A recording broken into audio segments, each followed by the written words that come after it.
for it, everything, making it work. He's got me on point, man. He's like, did you get this? Did you get that? Yes, Kitty, we got it. We got it, Wardell. No, he's good, too. I'm trying to think of other celebrations. But that meant a touchdown. Dance. But the Deion dance is in the end zone, but it wasn't a finality of it's over. And then Kerr, where were they at where he wanted him to break it out and they didn't do it? I mean, was it New York? Yeah, it was the Madison Square Garden. Wanted it to do it. Madison Square Garden. Now we're all looking for it. The fans are asking for it. The assistant coaches were doing a night yesterday. That's beautiful, man. In Paris, France for the gold medal game. D-Wade to do it. He go to call. He goes full night in the Olympic Games. It is one of the greatest celebrations I've seen in sports. No doubt. I'm trying to recall, like, maybe Tatis when he's rounding third base, when he does a little hop skip. That's pretty cool. The salsa, Barry Bonds trotting down the first baseline, just watching his home run. Ricky Henderson popping the collar, which E40 was like, yo, pop the collar because of Ricky Henderson. 40. No doubt. All right, man. YouTube will be back up in just a second. Hang tight and set. We'll check some calls right now.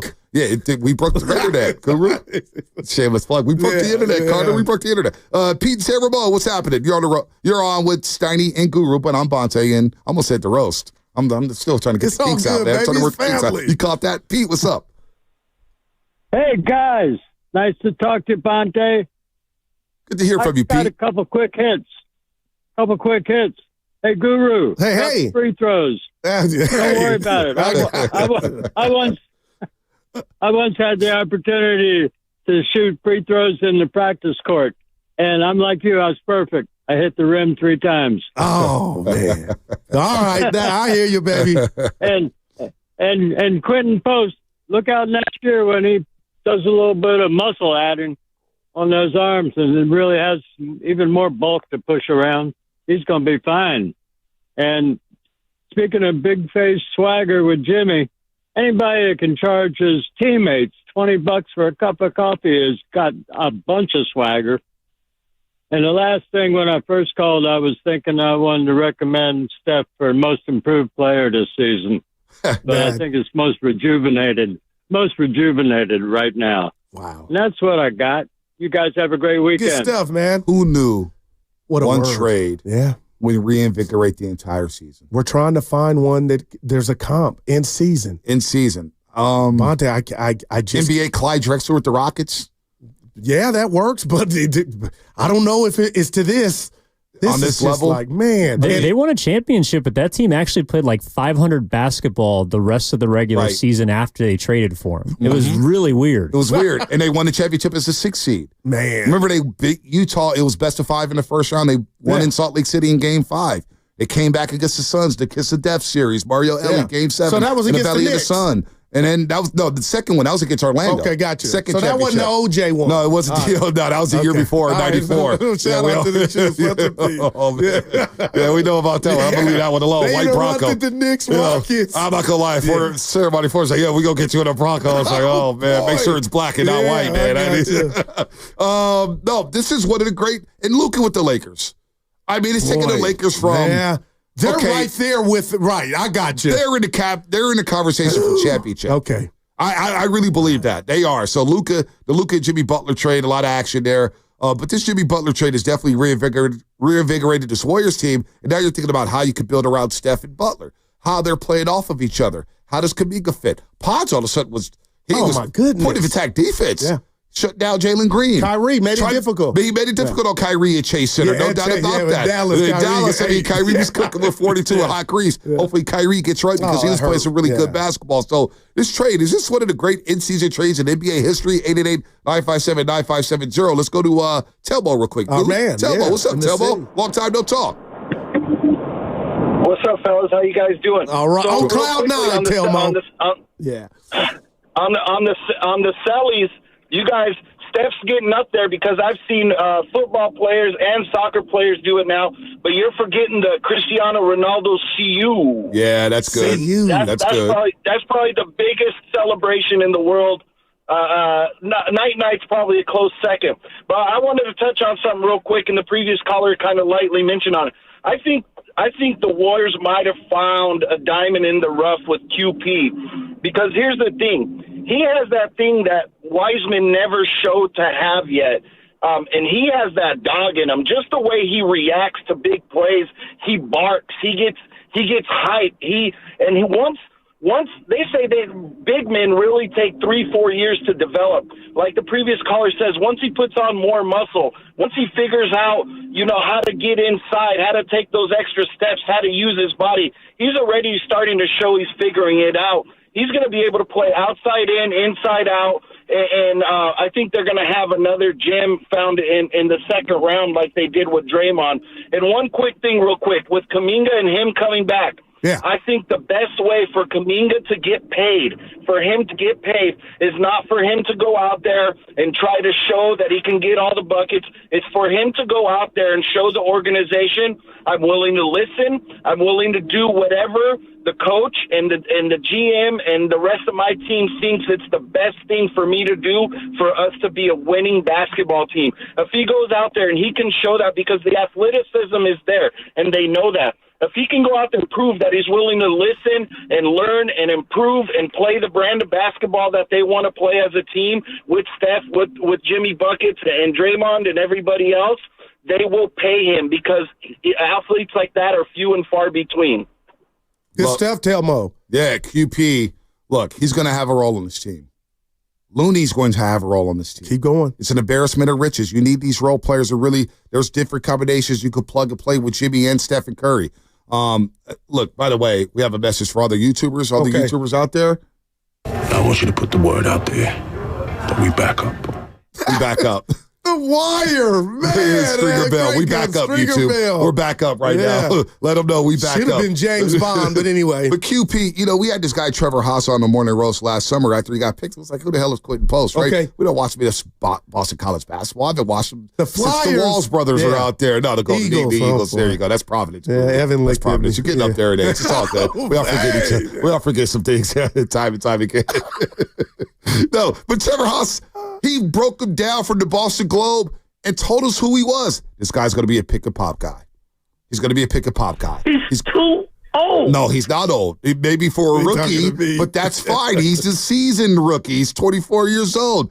He can pick and pop. He's no punk defensively. He's got accolades. Didn't he make all ACC defensive team, first and second team or whatnot? So he gave us that role. So he's going to play about 15, 20 minutes a night. Gary Payton II. His role, he looks healthy. 16-9 last night with the mask on after the nasal bone fracture. You just take him for granted. We take him for granted, but he knows his role. He knows that dunker spot. And he finishes with the best of them. He will dunk on your head and won't apologize for it. And he got the ball laid it up. And he got the ball laid it up. By the way, Chris Willisell was sitting baseline. He almost stepped on the court after he dunked it. I don't know. He was in the brown jacket sitting next to Joe Lacob. I'll show you during the break. I was like, Chrissy, take a chill pill, man. You're at Barclays. I know you're feeling it. Is he a Chris Jr.? He's a Chris Jr. Chris Jr. He's a good kid, man. He's a great kid. But all these guys are playing their roles well. Even Moses Moody, 28 minutes last night. He's the unsung heroes. 10 points, 5 rebounds, 2 assists, but doing all the dirty work. So now all of a sudden, when people talk about the two timelines, well, you got Pods. You have Moody, you have Kuminga, now you have QP.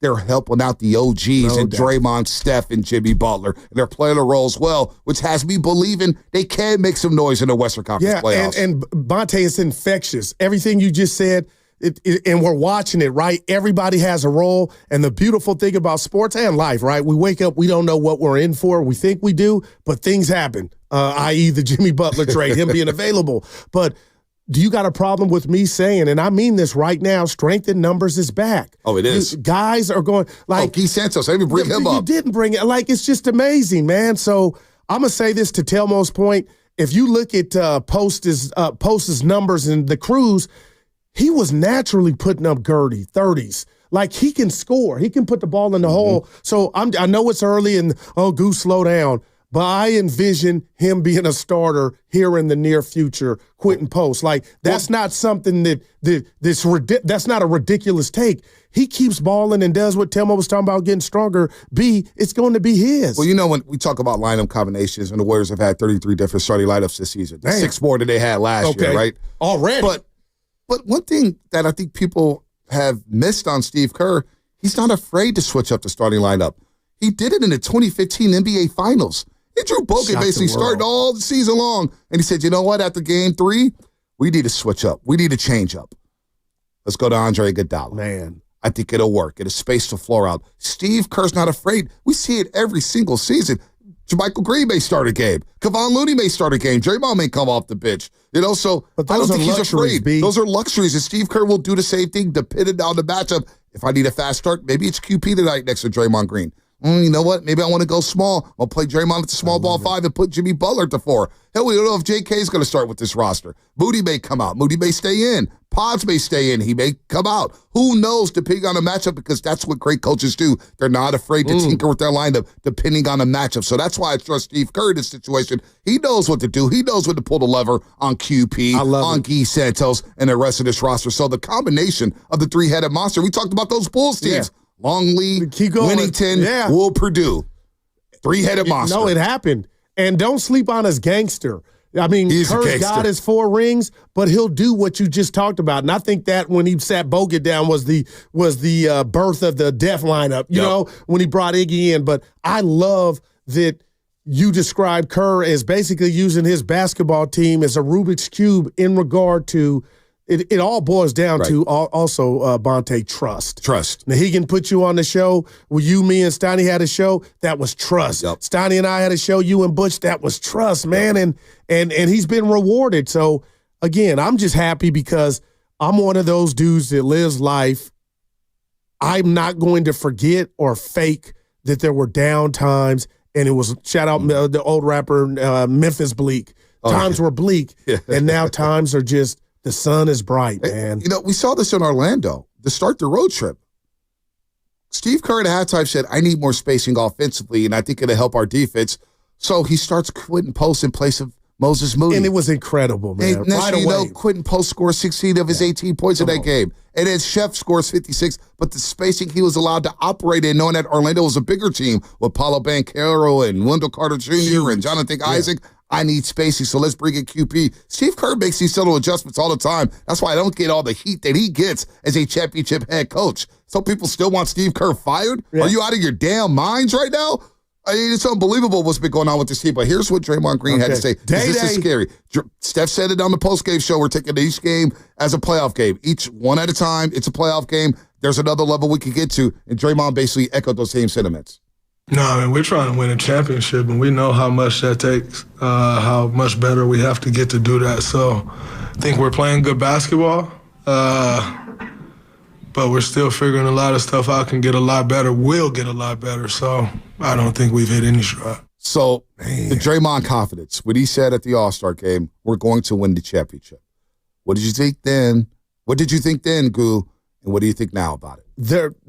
I think he was sharing with us what the Jimmy Butler trade has done in regard to the transformation, and then also his inner confidence. And sometimes you have a junkyard dog, but you know what you need? You need another junkyard dog. And that's what Jimmy Butler has meant to this Warrior team. And now it has Dre knowing he has backup, and there's a backup to the backup, and that confidence is on 1,000. So when he said it that Sunday, I wasn't lightweight mad, but when you guys went to Curry to kind of, when TNT went to Steph to kind of tell him what Dre said, I think I got a computer and I can read people. I'm like, oh boy, how's Steph gonna? And Steph kind of embraced it like, hey, we might not win it, but the standards are back and we got a chance to win it, damn it. So I'm okay with my dog putting it out there like that because the basketball part it'll all come out in the wash. No doubt. No, and dude, now look. Now look. And you know what, Goo? And I think before we get back out to the lines, we're going to get to Leroy in Oakland. Can't wait to talk to him because I know he's going to talk to some JK. He loves Jonathan Kuminga.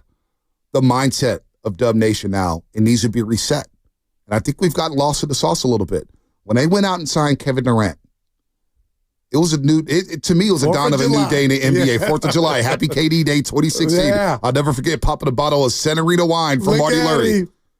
When he signed Kevin Durant, the standard was we're on par with the Lakers, the Celtics, the Knicks, and whatever it is. We're going after all the big names. We're going to have a star-studded lineup, and we're about championships. There's a championship mindset with the Golden State Warriors, which is why they made the move for Jimmy Butler.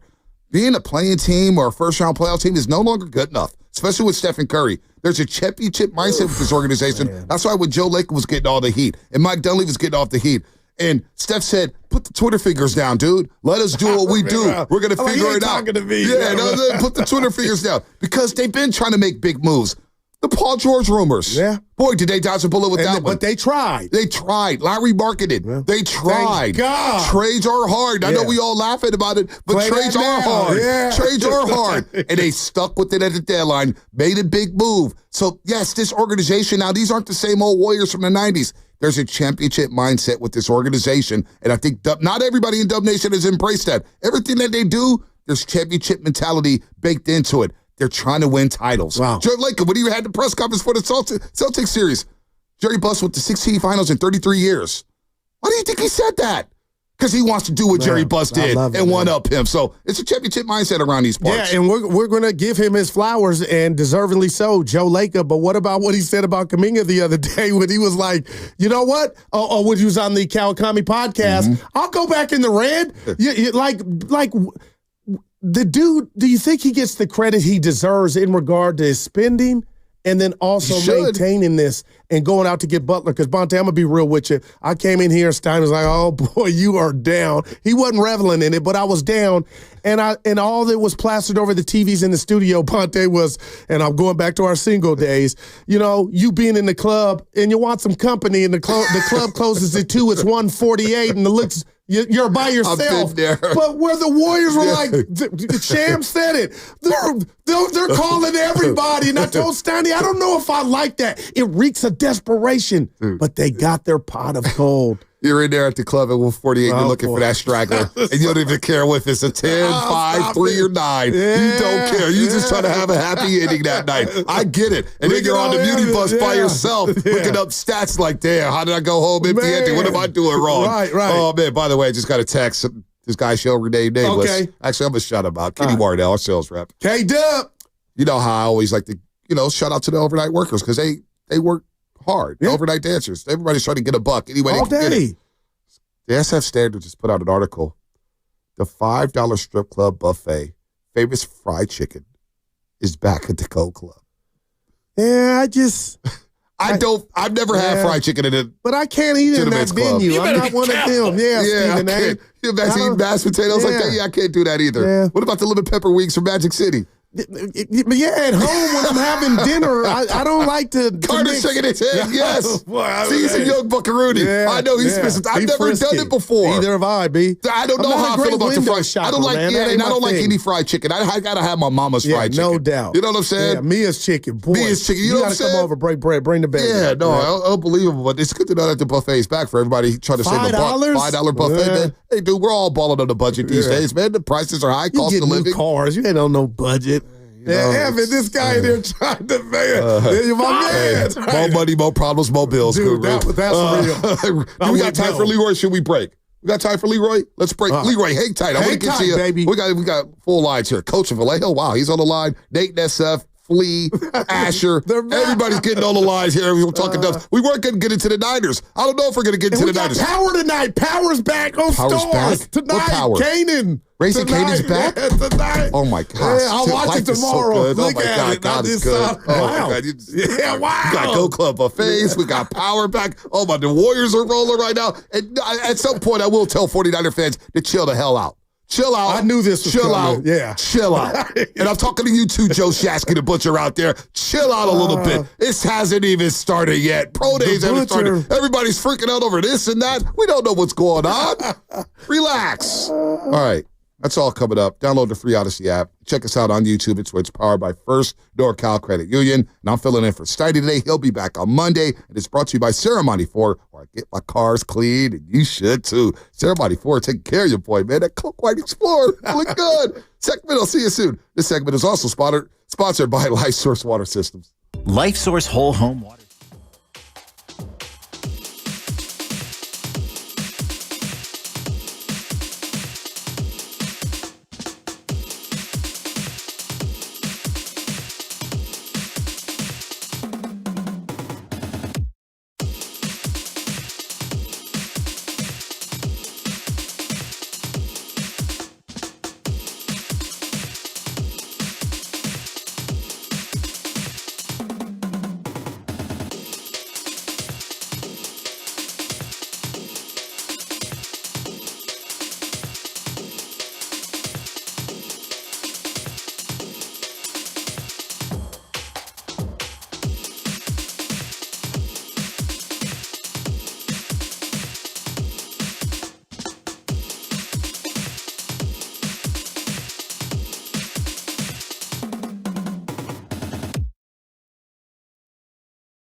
NBA. But so it was a lot of fun. We had Craig Hodges. I remember that show, man. That Craig Hodges. We made First Take. Rudolph got hit in the head. Oh, Mason Rudolph that Friday show. We did 4 hours on Myles Garrett. And then Leaky Kennedy pulled up on us in studio. That was, oh, my gosh. I'll never forget that one. Oh, my gosh. Not only that, then we had Romanowski on. He brought it up. And remember he dropped an F-bomb? He goes, I'm sorry, guys. Hey, Romo, you good? You good? Talk about that. Yeah, no doubt. Romanowski, man. Yeah. Oh, I appreciate that, man. And look, man, sports is all about, that's what the thing, Mully said this on the postgame show the other day, that sports breaks down barriers. Because Kenny Smith, Monty Poole and I were lucky to talk to Kenny Smith from TNT. That was a great Kenny. job. Yeah. You know Mario Ellie. And Kenny Smith said Mully could walk down and play at Martin Luther King Jr. Boulevard. Basically saying this white boy was accepted in the hood to play hoops. Man. And Mully made a great point. It's like sports has always broken down barriers. How many? My best friend in middle school was from Pakistan, Umair Latif. All right, my best friend in elementary school was Vietnamese, Hayu. You know what I'm saying? It breaks down barriers because of sports. You're playing with a different. That's why it was so lovely to grow up in the Bay Area. Because when you do go to the South, you don't get all the segregation. You don't get why are people acting like this? So. It is cool that we do have a little doubt. We need more. We need more. There's no doubt about that. But I just wanted to point that out, man. Yeah, no doubt. You know, I love, let's just say I was a painter, B, and I wasn't even on the radio. I stay listening to the radio throughout the country, and it's hard not to notice it, you know? Yeah. And I just come back like, man, he had 2 brothers on the show with Matt Steinmetz, man. We were rolling. I got to give him love for that. We were rolling. Yeah, the pandemic happened. We went to Vegas this summer league. What happened in Vegas? Yeah, we had a good football. That was Jimmy Garoppolo mania. That was when Jimmy Garoppolo, Evan, threw 5 interceptions in a practice. And these lines lit up about that practice. I had to come out of a bar in Sacramento. Stay off my timeline, Evan. Like some damn mosquitoes. I got caught up in Garoppolo mania. Like Guru was apologizing. Now, what a season that was, 2019. Unbelievable. Where does that one rank against I saw fire in Wiggins' eyes? That's one. I saw something in his eyes that day. It didn't materialize. Curry got hurt against the Bulls last year, and Wiggins was on the bench, and Curry hopped off straight to the locker room. And I said, oh, my God, what I was going to hope was a playoff season has gone down the drain. And Wiggins looked at him, you know, as he went by. And Bonte, I rewound it like 18 times. And I said, oh, Wiggins is about to take it to the next level. So they have fun with me like it kind of didn't manifest. But I saw something in his eyes that might have been concerned. Wiggins is. All Andrew Wiggins did was average a career low in points per game. I'm hoping Miami gets in so we can see Wiggins play playoff basketball. Fire in his eyes. Yeah, that was one I want back. I know. We all have bad takes. Yeah. My Trey Lance take is terrible. You and Shasky have the ultimate. He cringes when I play it. I laugh about it. You and Shasky. That's the greatest radio I've ever. Oh my God, dude! Everything was wrong. Adam Schefter goes on NFL Live, because I've never seen it. Can we play it, dude? Do we have it? Fortin Ball, we could play. Yes. Fortin Ball texts me, goes, "Yo, these guys at ESPN want to know if you guys are legit." And then I go tune to the NFL Live, and Adam Schefter sits there with his arm and his hands folded. He goes. And word out of Santa Clara is Trey Lance is. I forgot the verbiage to you. When he said Trey Lance is about to start. I could hear Schefter. He was smiling from ear to ear. And we came off that practice field. I thought Trey Lance, and boy, that did not age well. My favorite one, I think it might have been Shasky who said, I only needed to see 5 throws. That was it. And I was done. I knew this was the guy. Oh, my God. Let me tell you this. Yeah. The voice of the 49ers basically said that Monday, it was the greatest throwing practice I've ever seen in my life. So you're trying to validate it now, like what you saw that day. Everybody saw what I saw. I know what I saw. Kind of didn't work out for him. It kind of didn't work out. That was great radio, man. He rolled out to the right in that practice in the black number 5 jersey, the swagger. He rolled out and threw a bomb. Now, it led 5 yards out of bounds. But the entire team, plus me, Shasky, and the voice of the Niners, was on the field looking to see where the throw was landing. Hey, Jimmy threw like 3 picks in that practice. We got it. Let's hear it, B. Let's hear it, Evan. Oh, my goodness, Bonte. Where do you want to begin? We got to begin with the quarterback position. And Debbie over here. Debbie. She knows Big 957 The Game listener. You're going to know what time it is. Subscribe to YouTube. Subscribe to Twitch. Click it. 95.7 The Game. Joe Shasky the Butcher. Bonte Hill. And what we just saw at the quarterback position. Oh, my God. Let me just say this, Shasky. I'll start it off like this. I will be shocked if Trey Lance is starting at quarterback in week number 1. B, I'm going to be real with you. I've seen a lot of quarterbacks play for the 49ers. Undeniable talent. But it's not just the physical tools. No. It's the little subtleties of how he played the position, the dropbacks, the ability to move in the pocket when there was a little pressure on the left or right side. And then he throws the ball on time, on the money, in the belly button, letting his receiver turn upfield and make plays. Let me ask you about the presence. Oh, my God. The when moxie. he steps in the huddle, there's a different swagger to this offense. And I know it's just shirts and skin. Yeah. You're wearing shorts. There's no pads right now. And it's only, day 3, day 4. But the zip out of his hands, the way he can run and eat up yards and gobble up yards, it just looks different. And poor Jimmy Garoppolo. I'm not going to say poor because he's got a lot of money. He's got a lot of cake. Bro. He's got the J's. But when Jimmy Shasky, he's throwing balls behind guys. It was bad. Wobbly. It was bad today for Jimmy. He threw a pick 6 to Fred Warner. He threw another deep shot. Didn't he just look tentative? He just looked shook. And he's holding the ball forever. He doesn't have the ability. Look, how about the yardage that's hidden for Trey Lance to just run? The RPOs and the effectiveness of the RPOs, when he gets on the edge, he can stop on a dime and throw it. The ball's outside. Even when he throws it outside the numbers, he gives his wide receivers a chance to turn and run. So the big takeaway is Trey Lance is ridiculous. Phenomenal. No, he's ridiculous. Also, for a guy coming out of Division II, he looks like he's played in the league for 5 years. He's not even kidding. He looks great. Also, this line is deep. Loaded. We didn't see Kinlaw. Strongest part of the team. Today. We didn't see Kinlaw. Oh, my God. Subscribe on YouTube. B, that makes my weakness. I saw something tonight, Evan. Yeah, B. We all have those takes. Felt it, though. Listen, you have to embrace your bad takes, but I got to say, the worst take in station history may have happened maybe about 6 weeks ago when Matthew Steinmetz suggested that the Warriors should try to trade Steph for Darius Garland and Karis LeVert and got mad at listeners for not subscribing to it and then saying, oh, yeah, Cleveland wouldn't accept that trade. What? Are you kidding me? You got receipts. Chef? Oh, man, B. Oh, my gosh. Yeah, he's going nowhere now, baby. I got to give you a lot of credit, though, B. That was off the cuff, one take Tay. That's an all-timer. You know what? One take Tay, you just said that. That is phenomenal. You know who nicknamed me that in college? Did you come up with that just now on the dive? That was phenomenal. Dude, you're welcome. My boy, Worldwide Hef. My boy, Worldwide Hef. We went to SF State together. Okay. The Gators. We used to do videos for our sports broadcasting class. Shout out Marty Gonzalez, formerly at Crowd 4. Okay. And we used to do these takes. He goes, one take Tay.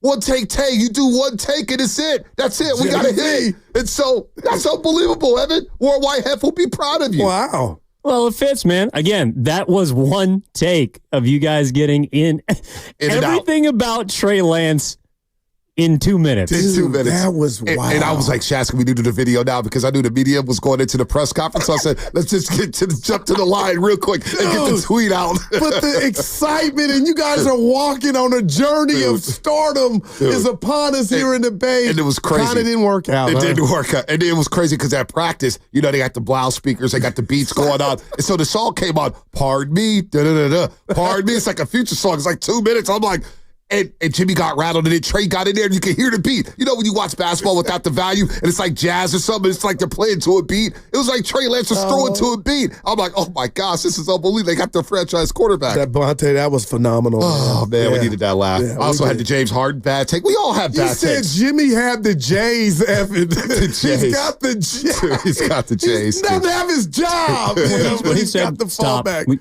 We got to talk about the presence. Dude. We got to talk about the presence in the pocket. The presence in the huddle. All right, let's keep it moving here, man. Back to the Warriors, Oh, man, that'll never get old, man. Boy. But it's not about being right and wrong. Gary Radnich taught me that. You taught me that, Guru. Yeah. We used to play Jockberry. Being right all the time, it don't matter who's keeping scoreboard. You know what I just thought of real quick before we get back to it? There's a battle that should have happened here in the Bay between two guys that work at the station, Bonte Hill and Dan Dibley, goats of Jockberry. And if I was worth anything, I would have set it up to where the crossover, we could have did it. Yes. You, Willard, because we're going to see him. We're going to see him. I can't wait to see him. I can't wait. Dibs ducked the smoke. And then he tried to have the rules and this and that. I said, okay, you really don't want to play. Because he was betting against me every single week. And that I was would have been wow. It was so Steiny started accusing me of cheating, Evan. I said, come on, man. I watch NFL Network at midnight. Dude, I got no life. Guru, you know that. Yeah. If there's a high school football game on, I'm home alone. I'm watching. Anyway, let's get to Leroy in Oakland. Let's get back to the Lions and get back to the Dubs, man. We're having a lot of fun on a Friday. I'm in for Steiny. Guru's having some fun. We got Evan Giddies in the building. Leroy in Oakland, what's happening? Talk to us. Hey, what's up, Bonte? What's up, Goo? Oh, man, I am really, really enjoying the show. Thank you guys, man. I'm like, man, where was this show, and Black History Month, man? Like, you guys are, man. Damn.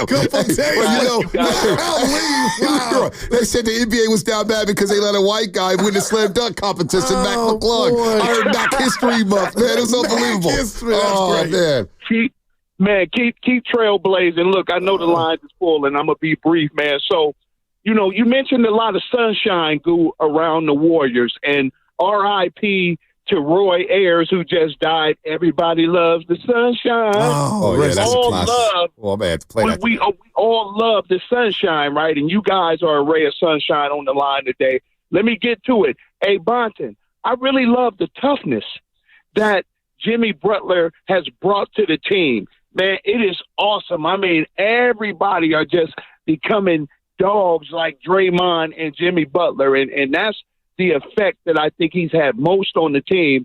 And then, Goo, the rebounding, I mentioned this to you before, the rebounding of the guards in these last 10 games have been awesome. I've been really enjoying it. And then my question to you is this, and I'll take it off the air. Can Jonathan Kuminga be what Michael Finley was to the Dallas Mavericks? Because their games are similar. You look at Michael Finley, he averaged about 19 points, 5 rebounds, 3-4 assists in his career for Dallas.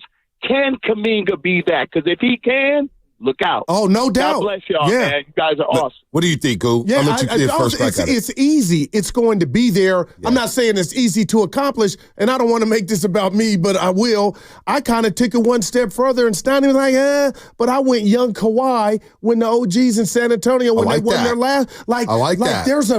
There's a formula and a opportunity for Jimmy to look at young JK like, hey, take over this show for the next 4 to 5 different quarters. So I love the Mike Finley. He was a baller. Yep. And I love the young Kawhi, too. No, I love that young Kawhi comp. And look, can he be – because that's what they're going to need.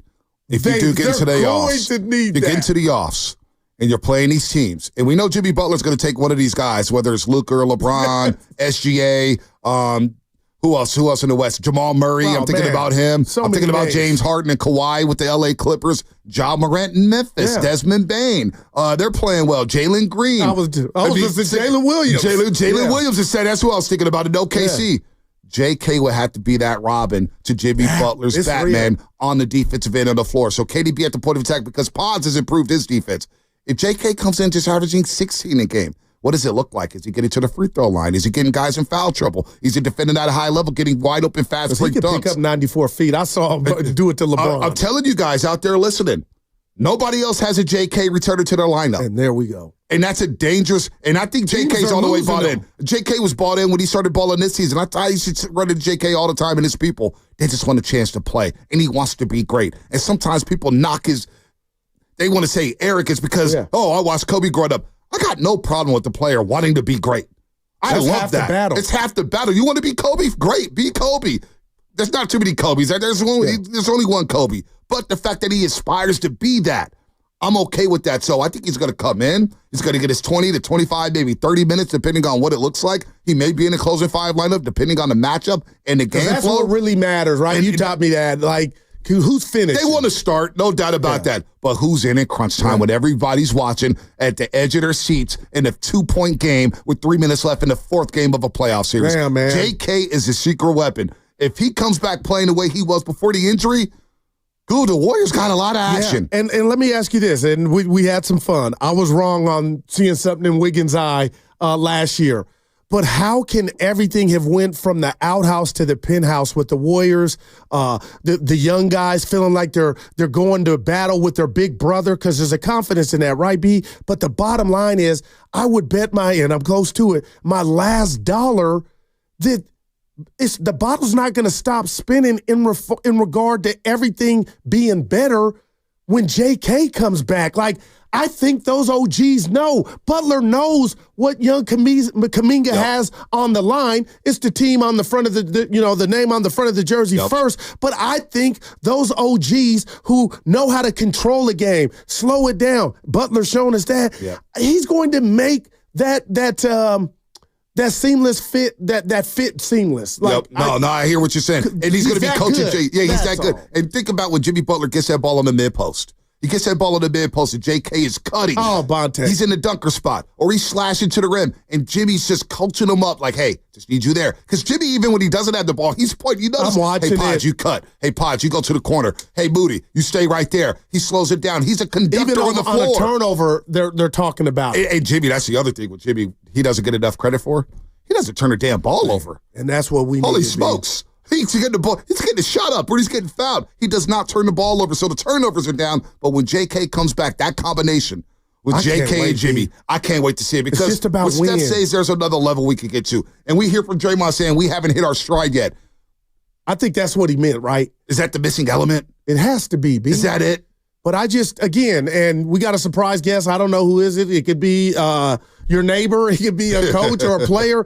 But it could be Anna. I just want to ask you, how long do you think in the NBA, it takes for a guy injured that's almost missed, like KB said, 30 games to trust just one physically and mentally himself and then have the team be able to acquiesce? You just formulate it. The fact is that he's practicing and scrimmaging is a good sign. I keep and now there's a last little hurdle. And Dr. Rick Celebrini, he's one of the best doctors out there, team doctors in the business. They're going to do what's right for this player and make sure that when it's go time, and there's no setbacks. Okay. All right. And that's it, and that's all. As you're listening to 95.7 The Game, KGMZ FM, and AC1 San Francisco, always live on the free Odyssey app, Twitch, and YouTube, powered by First NorCal Credit Union. We're rolling right now, 12 o'clock hour, so rolling on the Dubs. Does anybody care about the Niners right now? Is anybody freaking out about the 49ers? I love about that. Are you freaking out about the Niners? Let me just tell you why, because I thought your tweet, I always make it about, my wife does, now everything's not about you. I'm like, you know what, you're right. Shasky does that too. But I got it, when you said everybody's freaking out, because Brian Iglesias, our guy, we stay in touch, former board op here. Bonte, I'm just telling you, what concerns me about the Niners, and Evan and I gave it some love yesterday, is you're right, don't freak out. But what's freaking me out is the fact that eras come and go, and the Niners were a bully. I feel like the Niners outplayed the Chiefs in 2 Super Bowls. You didn't win it. Okay, move on, Goo. So there comes a price with that. And I'm just wondering, not blaming anybody, Bonte, but naturally there's a price to pay. Now Debo's gone. Right. Ayuk's hurt. Your old line, both lines need help. Right. There's some questions out. So I just want to naturally ask you, do I sound like I'm panicking when I feel like the bill is due from 6 great physical years of playing long-ass football? Oh, I hear that. But you move off of Debo. Debo asked for the trade. You trade off of Debo, and we probably a year too late because we were at the Bay Area Sports Hall of Fame, Guru. Oh, boy. And we had a conversation with somebody for about 40 minutes, and they were adamant that that the Niners should look into trade Debo. That was last year. Remember that? Yes. It was before the draft. The guys like trade Debo. Too, we did see. We got that classic photo. Yeah, no doubt about that. My face, look, I had nuts in it. Speculation and rumors don't get to me anymore, Guru. Wow. They don't because it's all speculation and rumors. When did that start? Seriously, though, I appreciate that. I think as I get deeper and deeper into my career, I think Evan Geddes could speak to this. When you're around organizations and you start taking, I overreacted. Yeah, I'm not going to overreact until I see what's happening. Like everybody's freaking out about Brock Purdy's money until I see what the contract looks like and what the details look like, and until it's signed on paper. I don't know what's what. I don't know what's going on inside those walls. 45 allegedly offer. I forget Lombardi. Yeah, David, Jason Lockenford. Yeah, there we go. Dude, Jason Lockenford is shooting like 20% over the last 20 years. Don't talk about that. I mean, look, let's be real. He's been shooting bricks left and right over the last 20 years, man. Jason Lockenford, come on, man. He's basically Chris Broussard now. I mean, come on. I love Chris Broussard, but I mean, come on. Filippone. I mean, these guys are clanking shots. They're now in the G League right now, so I'm not listening to Jason Lockenford on what's going on with the 49ers. He's out in Baltimore. How the hell does he know what's going on in Santa Clara? What's going on inside those walls? It's G13 classified. Wow. We don't know half of the things going on. And I've learned that by covering the Golden State Warriors. You see a report, and then you hear like, oh, that's not true. That's not even remotely true. Wow. So I'm not going to freak out yet about the 49ers. They're going to reload because I look at the entire division. Seattle's no Tyler Lockett. They're looking to ship DK Metcalf. The Rams, they were trying to trade Matthew Stafford. They're trading linemen left and right. And Arizona is Arizona. They're going to be a 9-8, 8-9 team. So I'm not worried right now. Let me see what the draft looks like. Right. Let me see what free agency looks like picks. before I start to freak out about everything going on with the 49ers here. Real quick, back to the calls. We got, let's squeeze in one more before the break, and we'll get to everybody. Coach in Vallejo. What's up, Coach? Our man. Hey, guys. How you doing? Proud of both of you. 70-year-old brother, so I'm looking at you two as my little brother. Hey, thanks, and man. you're doing a great job. Appreciate that, Coach. You're Good to hear from you, job. Coach. I mean, you're representing real well, and I like what you said about J.K. Now, what I want to add, what people aren't looking at with J.K., is that when the playoff starts, when the referees put away their whistles and the tough defenses are played, J.K. has the ability to score against tough defenses. Okay, when he can play through the ticky-tack fouls, he can go over people, he can shoot over people, and that's where his value is going to be. Where Moody and Paz, they're somewhat feasting off Butler and they're getting wide open shots and stuff. When the playoffs start, you're not going to have that air. You're not going to have that room. Damn. The referee's going to put away their riffles. J.K. can beat people one-on-one and can go over and through and by people more than anyone on the Warriors, and that's his biggest value. And the worst thing he can do is to be thinking when he get out in the court. He needs to play. I mean, he's got Steph and Butler and Draymond out there, so J.K. smart. He's not stupid. That's good He's stuff. not going to do anything crazy, but they're going to give him the rope, and they say, young fella, we need your type of athleticism, your skill, your speed, your shooting ability, his three-point shooting. He had made 3 in a row before he got hurt. I mean, so J.K. is that secret weapon like Bonte been saying, and he's that secret weapon. No one else has a J.K. coming back. Hey, Coach, before we let you go, when he come back. I just got to ask you this. Are you concerned that he's not back yet? And Bonte's like he might be back, but I want him back. Everything you said I agree with, but are you concerned that the days are going by and we ain't seeing him yet? I'm concerned that they're playing it too soft with J.K. I think he's been ready a week and a half ago, okay? And I think they're being overly cautious of this young man. Okay, he reminds me of a young Sprewell. Remember when Sprewell used to play the whole game? A kid like J.K., I mean, soon as that ankle got healed, they should have put him back out there. They're treating him like he's a 34-year-old ball player. I think he's ready now. Put that young man in as soon as they possibly can. Oh, man, Coach, great call. Great call. I'm going to get Evan getting started on the other side as well about J.K. because he covers the Warriors inside out. Look at New York Kitty in the building. In for Carter. New York Kitty. He didn't text me after the game Tuesday night. I was looking at my phone. I didn't see New York Kenny pop up. I wonder why. What's cut open the game? Brought to you by Fremont Bank. Here for you, here for good. More of your phone calls. Flea, Dave, Nate, Nick. We're getting to everybody here. Steiny and Guru 10-2, man. We're having a lot of fun here at 95.7 The Game. Elevate your kitchen at the Mila.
7 on the timer for Steph and company. Steph will throw it in. And looking around, hands it in to Draymond Green. Almost got away from him. Draymond to Steph. Quarter 3 in the air. Guccisimo! Bowenoids, and he does the old night-night. Buenas noches, Brooklyn. 119-109. The Nets called timeout, and the fans who are of the Brooklyn persuasion can hit the exits. Now, back to Steiny and Guru on 95.7 The Game. Kevin Denna on the call. What up? His lexicon is on. That's my guy right there. I love me some Kevin Denna. I told him a couple weeks ago, you're getting a pro job soon, man. I really believe he's next in line to get a job in the NBA. I told Evan that, too. Yeah, he's legit. And, I don't think any fans were exiting at Barclays Center. Matter of fact, Evan, you can fact check this. I think that was the largest crowd in Barclays Center history for a Brooklyn Nets game. Oh, if I'm not mistaken. And there you go. Yeah, I think half of them were wearing 30 on their back. There you go. So that's why I don't think anybody. That's why I don't think anybody was heading for the exits. They were sticking around. Did you see them just waiting for Steph? It's just incredible. This is the third or fourth building that this season where we've heard the MVP chants? So, second time in Barclays. Remember, you won't hear it when they play the Lakers. No, you won't hear it. But there will be a lot of Warrior fans down there. No doubt about it. Wow, we may get a Warriors-Lakers series. The streets need it, and the NBA needs it. It's going to test friendships. Yeah. It's going to test friendships. But don't. Yeah. No, I'm not throwing nobody under the bus. I got another guy, David Teller, down at NBC, always texting, Lakers 8 in a row. Lakers this, Lakers that. That's why I see New York Kid. I'm like, damn, I needed y'all to win that game. I threw this. Evan and I went and had lunch yesterday, and I threw this at him. Might have been the day before. If you did a draft with the Laker Warriors, where would Steph go on your thing? All time? No, just with these two current teams now, with Luka and Bron being on the same team. Oh my gosh. That's a hell of a question. That's what Evan said. I'm a be biased. I'm going with Steph. I got to go Steph. Even though it sounds ridiculous to pass up LeBron. Okay, no doubt about it. If you're going all time, I'm like, damn, you got Kareem, you got Magic, you got Jerry West, you got Rick Barry, you got Wilt. I mean, wow. What did you make of Shaq saying Steph needs to be in the GOAT conversation? Because Evan broke me down. I didn't tell him yesterday because I wasn't scared by any stretch, but I thought my GOAT love for Curry was I take him over Magic, any other point guard. Yeah. You're in my starting five. And then, of course, Mr. Evan goes, well, if it's a go-goo, it's just got to be one. And that's Jordan for me. Yeah. But Steph, what did you make of what Shaq was saying? Because there's only one Steph. Yeah. And to me, that's the biggest compliment you could ever. I'm always going to go Jordan over everybody. That's just me, my childhood, what he did. Like, he was just on both sides of the floor. Both sides of the floor. Like the vertical, the hops, the handles, the shots, fade away, clutchness, the will to win. No matter what, he was a jerk on the court. He didn't care. He'd take your soul. I'm always going to take Jordan.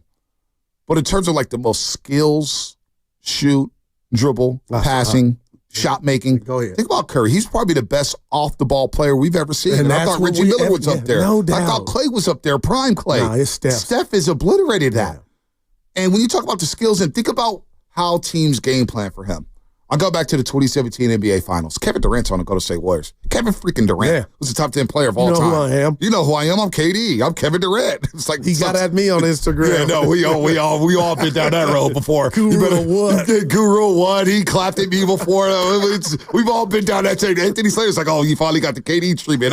He knows we all been on that train, right? Because KD looks and listens and watches everything and reads everything. But even with Kevin Durant on the team, the Cleveland Cavaliers, Guru, once Steph Curry crossed half court, there was 10 eyes on Steph. Wow. Remember those wide open dunks by KD down the lane and Iguodala? Because they were so petrified of what Stephen Curry was doing. Dude. The Memphis Grizzlies had Jalen Wells defending him 94 feet, face guarding him. Man. We're seeing boxer ones. We're seeing doubles at half court. That's fear. I mean, it is fear. No other team, no other player I can remember in NBA history outside of Shaq, Michael Jordan, maybe Hakeem to an extent, has caused this much damage to the defenses, the opposing defenses. And that was down low, B, not from we got to get you before 50 feet. That's incredible. I mean, the game plans, when the team comes in, and be honest with you, the first game ever at Chase in a regular season game, the Clippers, you know, remember I used to always go in the visiting locker room. Okay. Well, their game plans was out in the cubicles, so I took a little peek. I wanted to go home with it. I said, I can't do that. But Stephen Curry was basically 1, 2, 3, 4, 5, 6 on the scouting report. And I was like, that's amazing. No, it is. Think about again says it all. Like Steph off the ball, Steph when he dribbles, Steph this, Steph that, Steph this. It was like the whole first page was all Steph. That's that. And you know what? I'll say this. My last thing about him, it ain't got to be, but Bonte, his stamina, the fact that, he runs basically a marathon every game. When you talk about off the ball, it's incredible. And then when you need him, he's there for you. Oh, my God. That's what makes him special, man. The court of gold, how good was that? Oof, man, just hearing him talk hoops, I mean. I know, I'm all Durant, too. Yeah, Durant crying and Bam Adebayo, LeBron grabbing Steph's head like, let's go. Yeah. I mean, it was unbelievable. It was riveting stuff there. So Steph is one of one. I don't know if he's the GOAT, but the fact that he's in the conversation says everything. That's how I look at it, because everybody has their own opinion, whether it's LeBron, Michael Jordan, Will Chamberlain, Kareem Abdul-Jabbar, Larry Bird, Magic. The fact that Steph is in the conversation speaks volumes to who he is. But if again, tell me to slow down, throw some water on me, B, you haven't yet. But if somehow, I'm fast forwarding, if they could get number 5 and he were to do it and pass LeBron, then really you're solidifying something. Now it's just like, and who's to say that would be the end? I know Curry was talking about 6 and 7. I mean, Draymond at the birthday party had the 5 candles on the cake. Yeah, Evan talking like you don't think you don't believe into that? his existence. And who the hell am I, or who the hell are you, Guru, or who the hell is Evan in New York City to say, yeah, Steph ain't gonna get it done? Not 5, not 6, not 7. Didn't he prove it in 2022 on the parquet floor in Boston? When they were down 1-0, 2-1, and down in that game, down 7 midway through the fourth quarter. Man, I get goosebumps thinking about it right now. So now we're dreaming big here on SG. Well, you should. Kevin, should we slow down here? Is Jonathan Kuminga that important to this run? What do you think about what the hell we've been talking about for the last 2.5 hours? I think it gets more believable every single time they play. Damn. And it is because of what Steph is doing. I mean, seriously. Like you guys are talking about the draft between Lakers and Warriors, and I don't know, maybe – Steph for the whole season, you might take another player over him. But, I mean, if he's scoring 34 a game, shooting 52, 45 from 3, and looking like he's playing age 25 ball at age 37, it's going to be really hard to knock this team out. And I think that more than anything else is why people are sipping the Jimmy juice, is because this guy's unlocked 30 from yesteryear. And that's as scary as anything in basketball. Yeah. Guru, these numbers. Give it to me. The last 11. Jimmy Butler came aboard in the Chicago game. Stephen Curry in those 11 games. Now, Philly's in it. I know Jimmy didn't play, but Stephen Curry dropped 29 points and 13 assists, a double-double, right? Just a nice 29 and 13 double-double. Yeah, just another day at the office for Steph. 11 games since the Jimmy Butler trade. 50% shooting from the floor. 43% shooting from the free throw line. From the three-point line. Damn. Free throw line, 89%. He's just short of 40. He's a 50, 40, 90 guy. Yeah. 29 points a game, 7 assists, 4.5 rebounds. The efficiency numbers are off the charts since Jimmy Butler's been aboard. And it goes to, if we had to come up with one word, my broken heart back in the day, I need space. And that's what Jimmy Butler has provided for Steph Curry, man. And he's taking advantage of it. You like that, the rest is history. Like it's space. Evan's throwing up the 4. Evan. You do the post-game shows, and I love coming out of the NBC studios. I'll pop on 95.7 The Game. It's either you or the Grandy, man, and I'm listening, locked in. I even sit up. Sometimes I text me. I text you. Sometimes I dial in 888 and I think about calling them to hijack the show and say, you know what, let me get this. No, you always got access to the bat phone. But I just go to the bat phone because I want these young men to shine. They're really rising stars. We do got them. And Mark Grandy. Yeah. I mean, they're doing a hell of a job on the post-game show. I really enjoyed it on the way home. I like to listen to my music. I'm like, let me hear what they got to say. And they're breaking it down left and right.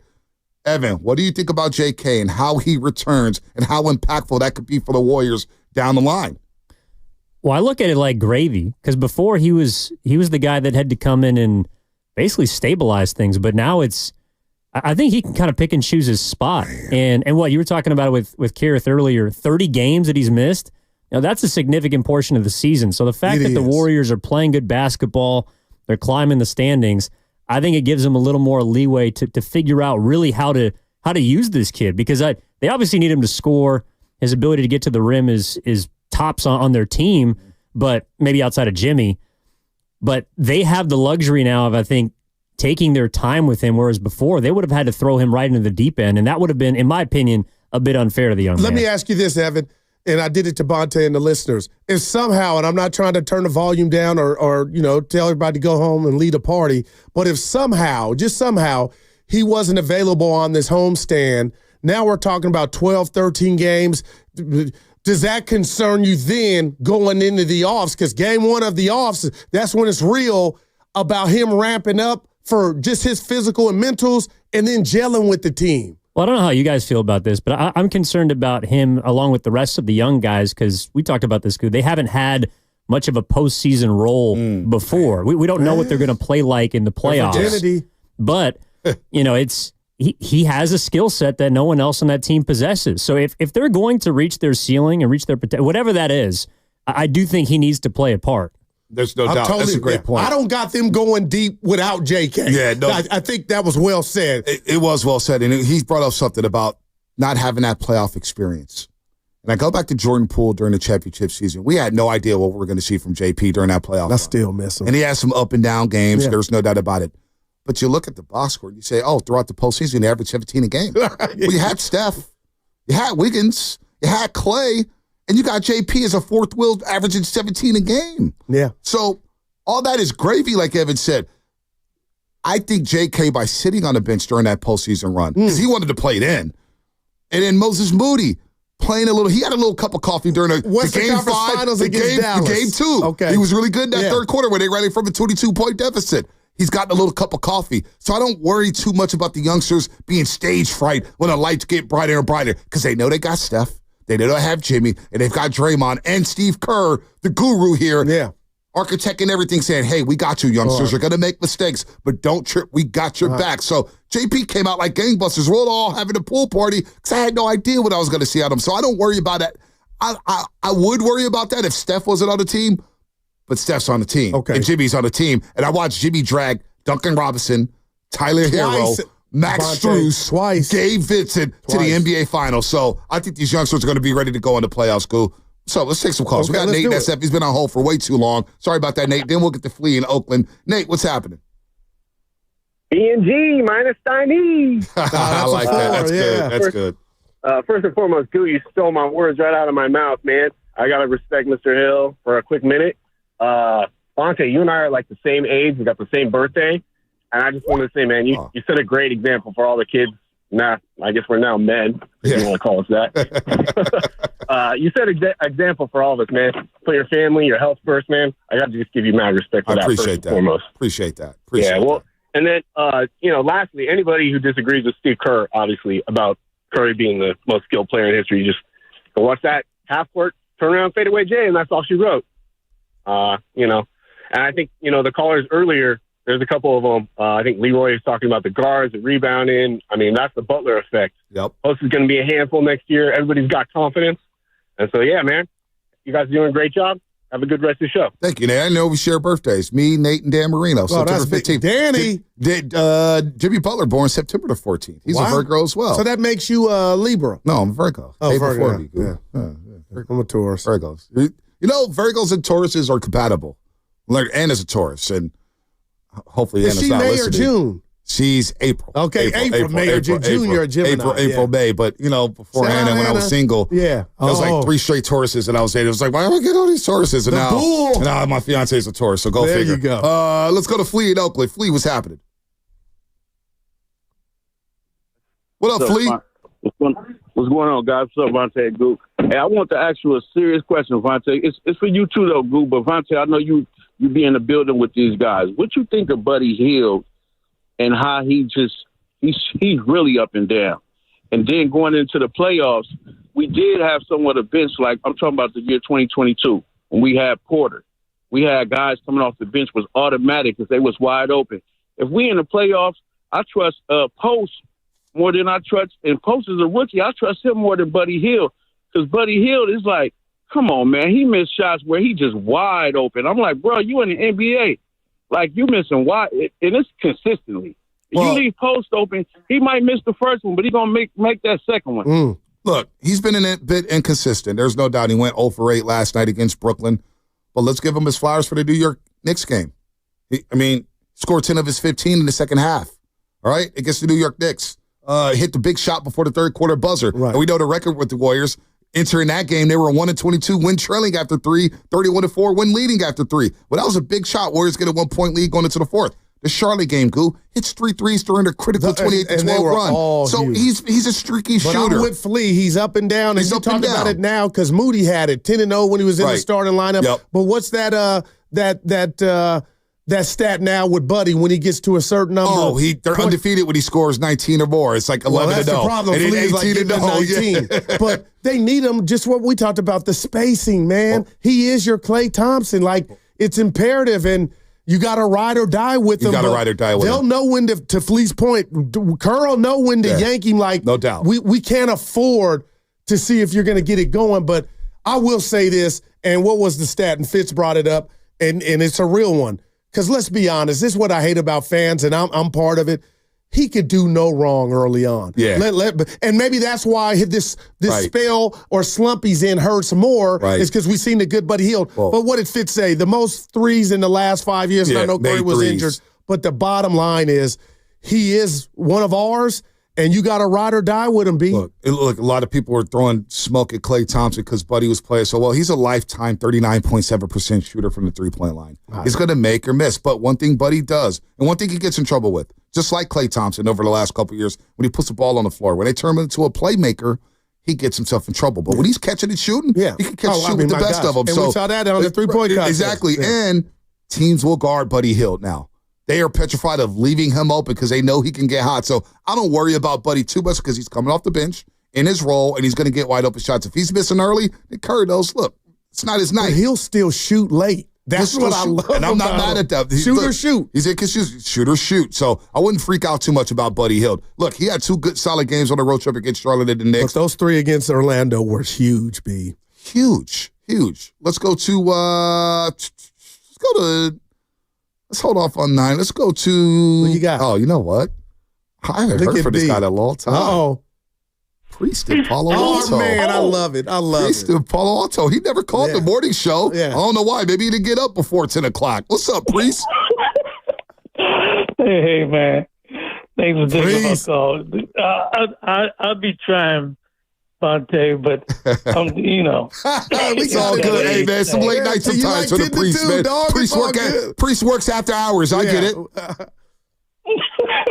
It's just tough for me at this age, man. It's all good. You know what I mean? I have to get the coffee going and things like that before I can cook. You know what I'm saying? Absolutely.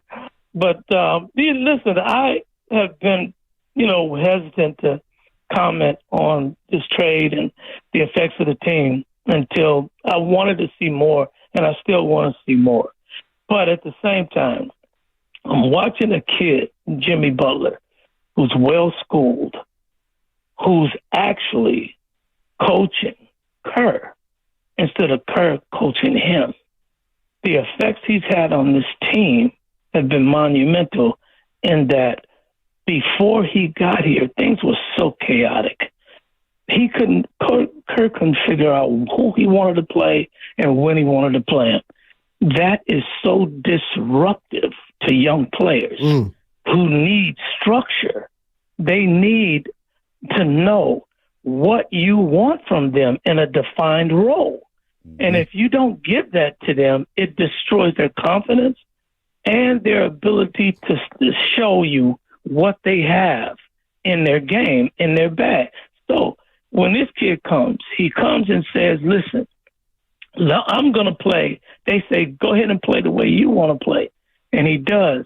And they see how simple this game really is. It's not complicated. It's not rocket science. Don't make it calculus on the court. You don't need to play with mental telepathy. All you need to do is let them see the patterns on a consistent basis, and they'll figure it out. When they get to this level, the talent is there. It's just a matter of allowing them to develop. And this is what you're seeing now. It's not some big mystery, man. It's just he's calmed everything down so that the players don't have to think so much. They can just play. And that's what they're doing. Hey, Priest, now I'm going to be real because I'm calling myself out. When you called Steiny and I, we had other people. I'm not saying you were one of them, but the bottom line was some were thinking about the future of Steph. I kept saying like a barking dog, bilateral knee tendonitis in both knees. I don't know what's going on. Just real quick as you can, just walk us through the Steph Curry the meter and what you're seeing from him. Because, I mean, Priest, we got to be honest, man. Your boy looks chipper. Is an 18-year-old right now, man. Well, it's simple. He don't have the pressure on him no more to deliver every time he steps on the court. See, okay, when you simplified things for the young guy, you simplifying everything for him too. So now he's getting looks he wasn't getting. So now, okay, his skill set is what? Shooting that basketball, handling the game in a way that most cats don't do. He runs around the court, mixes it up, and they can't find him, and next thing you know, bam. You know what I mean? The bomb goes off. And so the thing about Steph right now is he's allowed to let his legs rest and do what he does. It's like a musician. I used to say about Miles Davis. He would get these young kids who were scared to play with him because of who he was. So he would have to leave the room, tell them to play anything, and then he would record it and then play over the top of it with them, and they would understand, okay, this is what you want. That's what I want. Steph is now doing that. He's saying, you guys do your thing. I'm going to be open now more than I have in the past. Now I can play over the top of you. Man, he ain't got to go out there and try to get 30. Good stuff, man. I mean, Priest brought to you by the River Islands guest line. Reference. Priest is in his bag, man. The coffee seemed like the coffee pot was working. But he's being honest. He was being honest. He was talking about age. I'll do it for him. And now he's basically being a man, calling back and saying, you know what? I'm watching this thing. Priest had time today, and he spoke nothing but facts. I got one stat for you to see if you're concerned about it. Not trying to bring it down. Evan, chime in. Where we got to go? We got to break. You would think I work here every day. Always get amazed. Look, I'm always amazed at who's in the control room. He looks like a young Rick Tittle. Yeah, he's got no facial hair. He's like smiling ear to ear, like he's just happy to be in the building. Trust me, son, it ain't that glamorous back here. Wow. I'm kidding, man. Welcome to the club. What's his name back there? What's his name? Cameron. Where's he from? Where's he from? SF State. Oh, you a Gator? Yeah. Charm City, baby. Let's go. Back in the swamp. Let's go. That's my guy. Take you under my wing right now. All right. More coming up here. 888-957-9570. Cool. If you want to get to the Niners, we can do that. We can continue to roll on the Warriors. How we're feeling. I want to hear from that stat that you have on the other side. I want to hear that stat. Download the free Odyssey app. Check us out on YouTube and Twitch. YouTube's rolling. Twitch is rolling. Comcast Business Line, text line is rolling like a slot machine right now. That's all brought to you by First Workout Credit Union.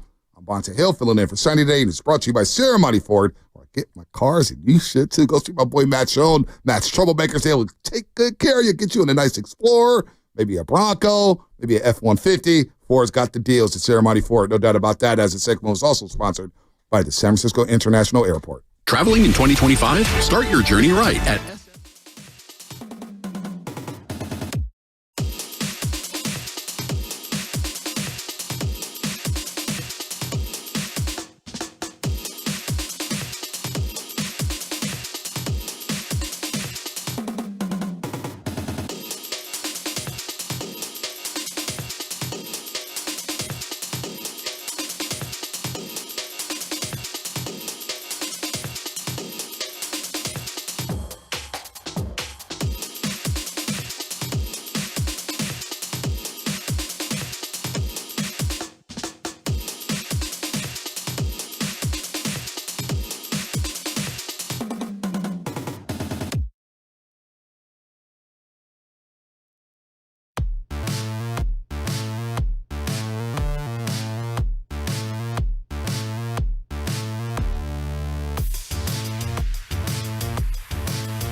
It starts and ends with the chef and Dre. I was drunk.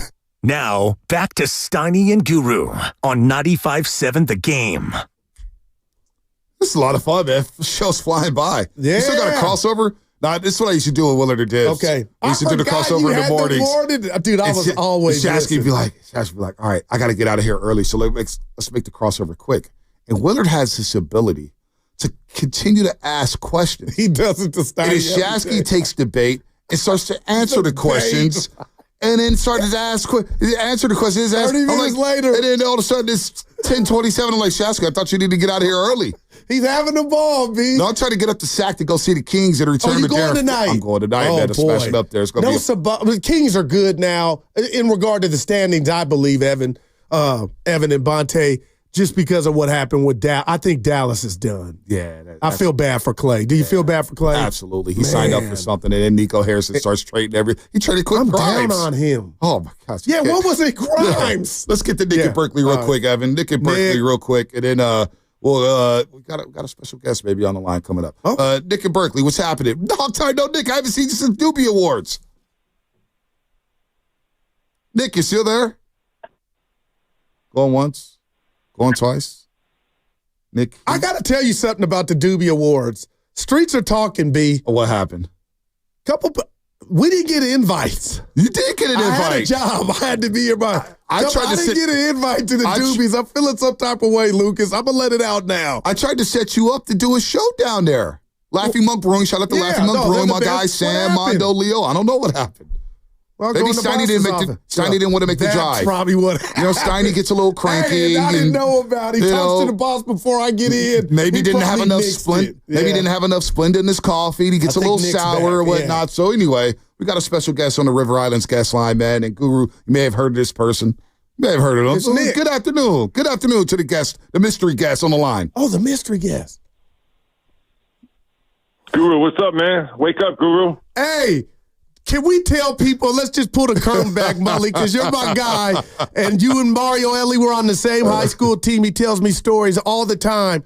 But do you remember at the old Oracle, you came by, you were getting ready to do pre and post, Steiny and I were there, and you go, just like a New Yorker, Mully, is still, Guru or what? I don't know if you remember that, Mully. I was looking like, man, Chris, help your boy out. How you doing, man? I'm doing good, Guru. How about yourself? Actually, I remember one time I called in. I think it was in the summertime. I was out in New York, and I said, "Yeah, actually, what are you the guru of what? Actually, what are you the guru of, Guru? Kevin Durant. No, I want to know now, Guru. What are you the guru of? Being a good guy, a family man, and love. I've helped you out along the way. And Mully, I'm the guru of knowing the Warriors have just. This metamorphosis, man, has it shocked you? I know you're a Hall of Famer, but are you even shocked how good it looks early on, man? I think I would say pleasantly surprised, Guru. And the eye test is one thing, right? It looks great, and they're winning games, obviously, with Jimmy. But statistically, these stats that have really bothered the Warriors have actually been their strength now. So Mike Dunleavy did an incredible job acquiring a star player. Now, you knew they were going to be better, but for a star player to come in and address all their weaknesses immediately has been incredible. And it's really, this is the third edition of this team this year, and by far the best one. Man. No doubt about that. Chris Mullin, the Hall of Famer, Nate Smith, Mario Hall of Famer, original member of the Dream Team back in 1992. My brother on NBC at NBC Sports Bay Area Warriors pre and post game live. We have a lot of fun watching the games, breaking down the games, and a lot of laughs there. And Bully, you're right, man. Their record 10-2, tied for second in the NBA. Their net rating is second. The free throws made per game, third in the league. Yesterday they go 29-32. Their free throw percentage first in the league. It really is remarkable what Jimmy Butler has added to this roster, and it's reinvigorated Stephen Curry, who just had a hell of a 5-game road trip. Well, the show he put on in Orlando, New York City, where you're from, it became Steph's home over the weekend. Yeah, Steph is. Oh, we lost him. Dropped off a little bit. Maybe we'll get him back on. He's about to get into it, man. But it was cool during the All-Star break, and I told Mully this on the show as well. And personally, to see Mully, Tim Hardaway, Mitch Richmond get their flowers during the All-Star break. They had to sit down with Bob Costas to Legends Brunch that Sunday of the All-Star game, telling stories left and right. To see them get their flowers And to hear Kenny Smith say, Mully was only one of the few guys who could walk down Martin Luther King Jr. Boulevard and play at the playground in New York City, the ultimate respect for Mully. He said that to him. He said that to him. He said that on the podcast. He said it to him. So Mully could still shoot it with the best of them, but what he's watching, he's right. It's come together so quickly with Jimmy Butler. These numbers are remarkable. And they're important numbers, right? It's like you can't just, there's no fluff in it. It's real, and it's just about maintaining. Are you surprised that it was Willie on the line? No, yeah, I was. I didn't know where we were going. I didn't know where we were going either. Yeah, no, I told him to call. He'll get back on the line in just a second here, whenever he gets his phone line here. But, dude, pleasantly him breaking down the game and watching Steph play off the basketball and the skill that he has, and to see him take over New York City, Madison Square Garden, they were eagerly anticipating the return. Can you believe this? Is another crazy stat. Give it to me. Insane. The guys won 10 straight games at Madison Square Garden. See, wow. That escaped your boy. The one loss he had at Madison Square Garden, Stephen Curry. 54? Studio 54. I watched that V about a month ago, and I go, they lost this game. Nobody even talks about it. He was phenomenal. Nobody even talks about it. So that was remarkable to see that. But last night, the Warriors put on the show. They're rolling right now with Jimmy Butler, 10-1 with him in the lineup, and people are dreaming big. And we'll ask Bully about Kuminga because he's as big of a Kuminga fan as all of us. He's known Kuminga since he was a high schooler. Oh. When he was out there in New York City before he played for the G League team, the G League Unite. So I think that is a secret weapon. And Mully keeps saying it, I keep saying it. Nobody else has a JK returner on their roster. Yeah, and the beautiful thing, I don't know if you saw Bonte. Yeah, you probably did. It might even been on NBC. But they were showing the Warriors coming out of the hotel, leaving New York, the Knicks, to go to Brooklyn. And I saw Kuminga there. So how much does that help? That you're still around the team, though. Oh, I think it helps. I know that's not basketball, but you're around, and he's at every game, so you got to think that makes it easier, He's right? soaking up the knowledge. Okay, that's what. And the energy. One thing Pod said when he returned from injury, because remember the first half, and everybody was getting on Pods and Pods this and Pods that. Evan and I had him on a couple days ago. And I know he sounded good. You guys sounded great with him. Pods can dunk. Pods, he came back and I asked him, I said, was it beneficial to you to just sit back and watch for a second? And he said, yes. The game slowed down. He was able to adapt to the speed of the game. Said, okay, let me just watch and learn. Let me see what I'm doing. Let me see what I'm doing right now. You know what? Yeah, I know where I can pick my spots now. Now you see him, Pods, when he's on the floor, and hopefully this back injury isn't too serious, as Steve Kerr labeled it day-to-day last night. Yeah. 1 minute, 44 seconds. I saw him, he raised his hand. Ran straight to the locker room. But look at how decisive he is now since he's returned from injury. He's not turning the ball over.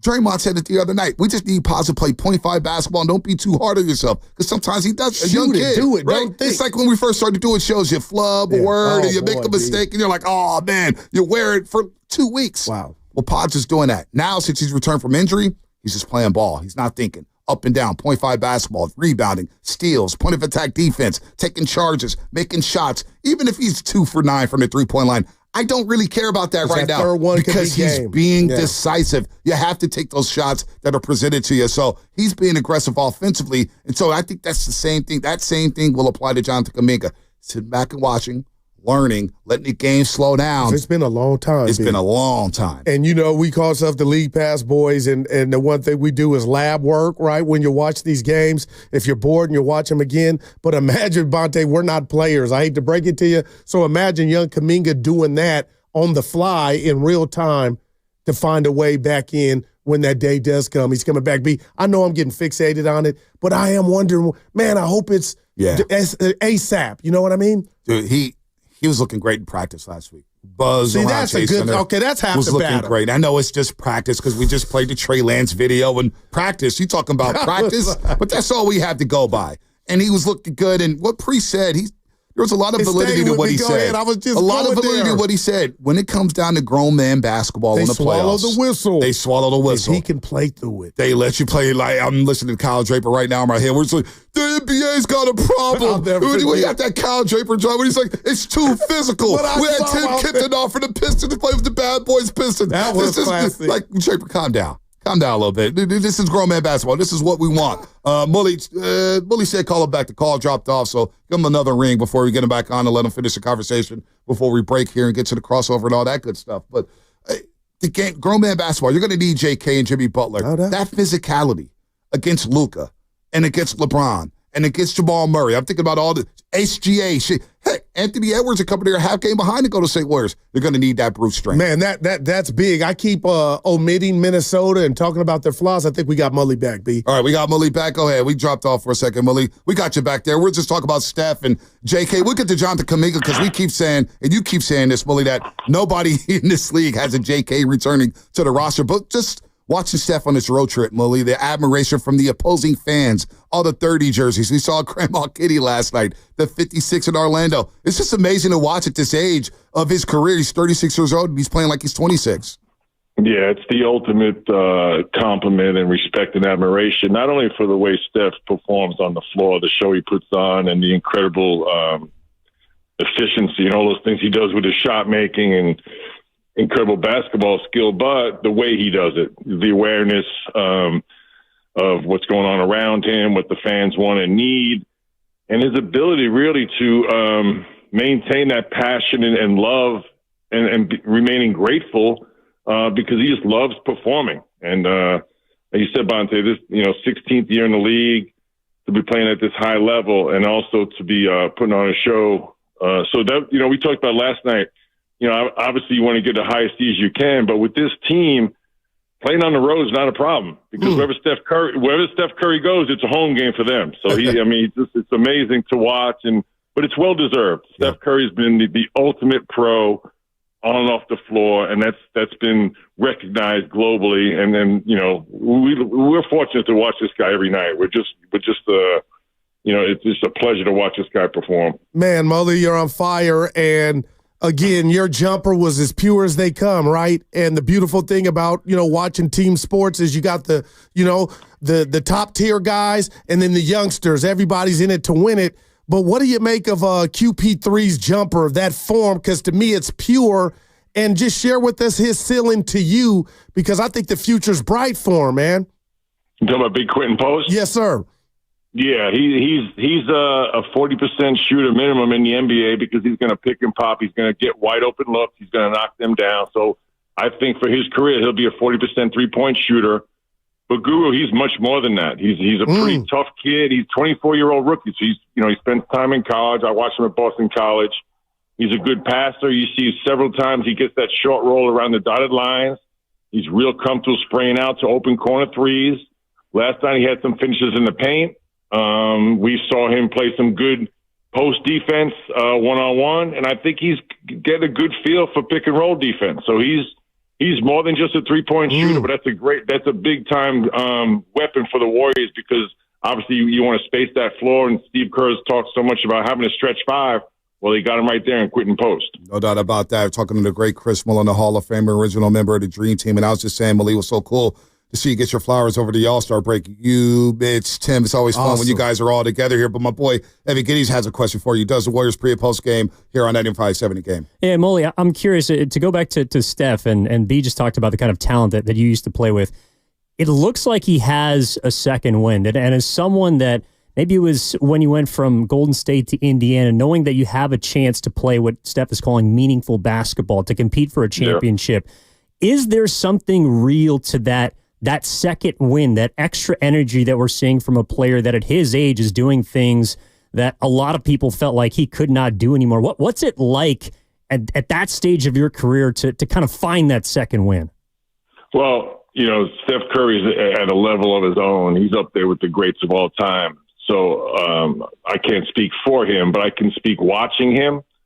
So, Evan, the first thing is Steph Curry's discipline, his work ethic, his commitment to strength and conditioning in the offseason, to come into each and every season to try and be better than the year before. And for a guy like Steph Curry, that's amazingly tough, but he continues to do that. So as this team was struggling and somewhat kind of flatlining, Steph Curry said, just make me relevant. I'll take care of the rest. Now, when they added Jimmy Butler, yes, you get excited, but more importantly, what we're seeing on the court, it's opened things up, not just for Steph, but his teammates. So now they're multi-dimensional, more diverse offensively attacked, with the free throw being added, with Jimmy Butler's inside presence. Now you're seeing Brandon Pajemski, Moses Moody, Quentin Post, Guy Santos getting open looks So less pressure on Steph to bail him out, pretty much every night with his amazing three-point shooting.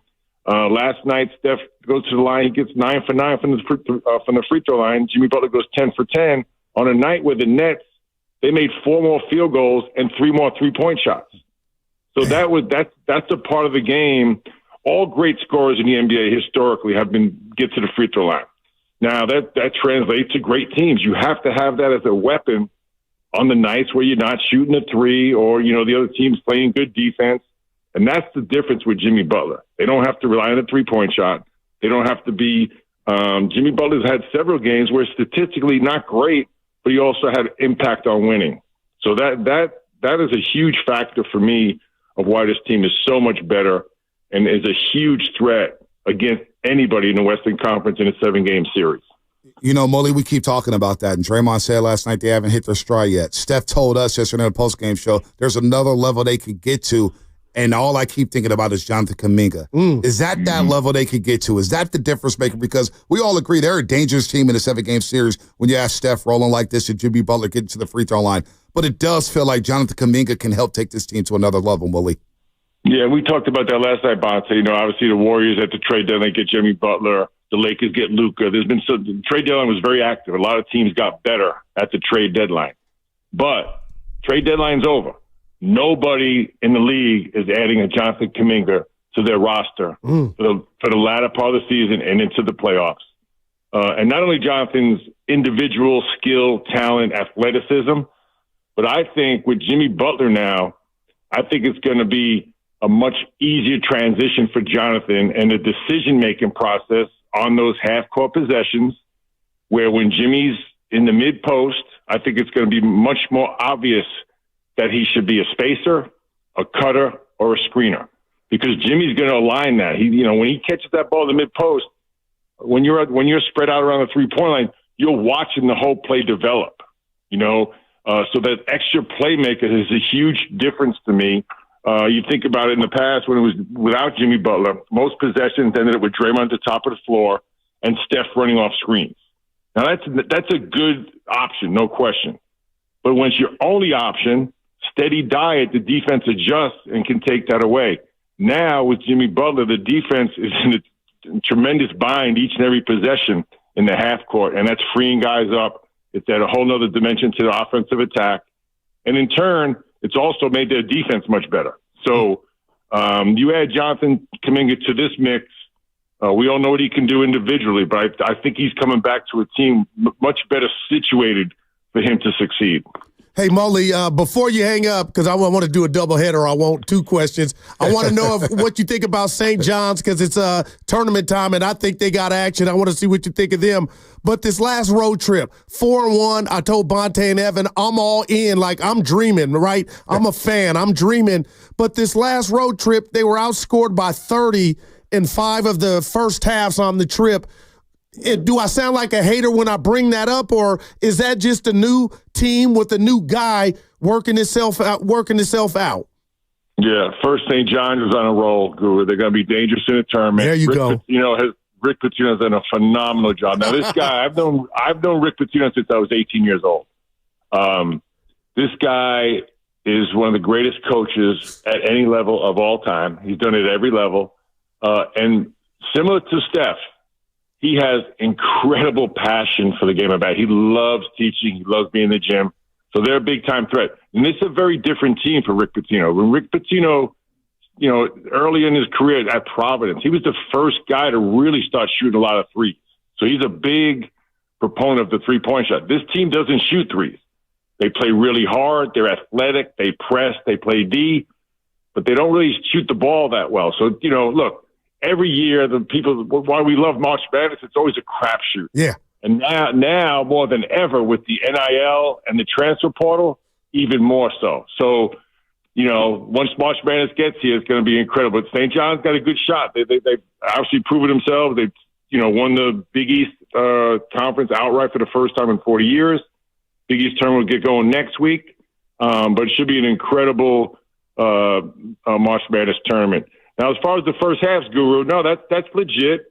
You never want to dig a hole, especially against a really good team. That can cost you because, a lot of times we always focus on the last 5 minutes of the game, but games could be lost early in the game as well. Yeah. So I think that's something you want to shore up.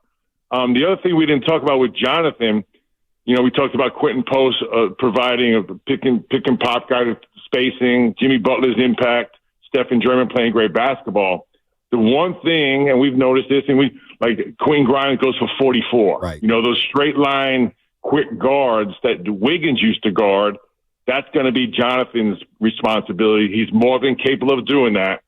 So now not only you're adding this guy, athletically, offensively, but a guy who can really guard one-on-one, and I think they're going to really need that in the playoffs. No doubt about that, Mully. Should be a lot of fun. This 7-game homestand is very fun. You got a stretch where they play the Knicks, the Bucks, the Nuggets. The Nuggets and Bucks will be on the back-to-back. Tomorrow, Detroit, they're no joke with Cade Cunningham. So playoffs, the basketball season is starting to heat up. We're in the stretch drive here. We're starting to see some more meaningful basketball, which is what we all love as basketball fans, Mully. So I'll see you on Monday. Got the day off tomorrow. What you going to do with your day off, Mully? Oh, tomorrow, Bonte, I got an appearance tomorrow at Thrive City from 3:30 to 4:30. Pet adoption, baby. Let's go. Oh, let's go. Yeah. Bully loves dogs. Yeah. He loves his pets out there. And I'm guessing you're going to sneak in there to go watch a little Cade Cunningham, right?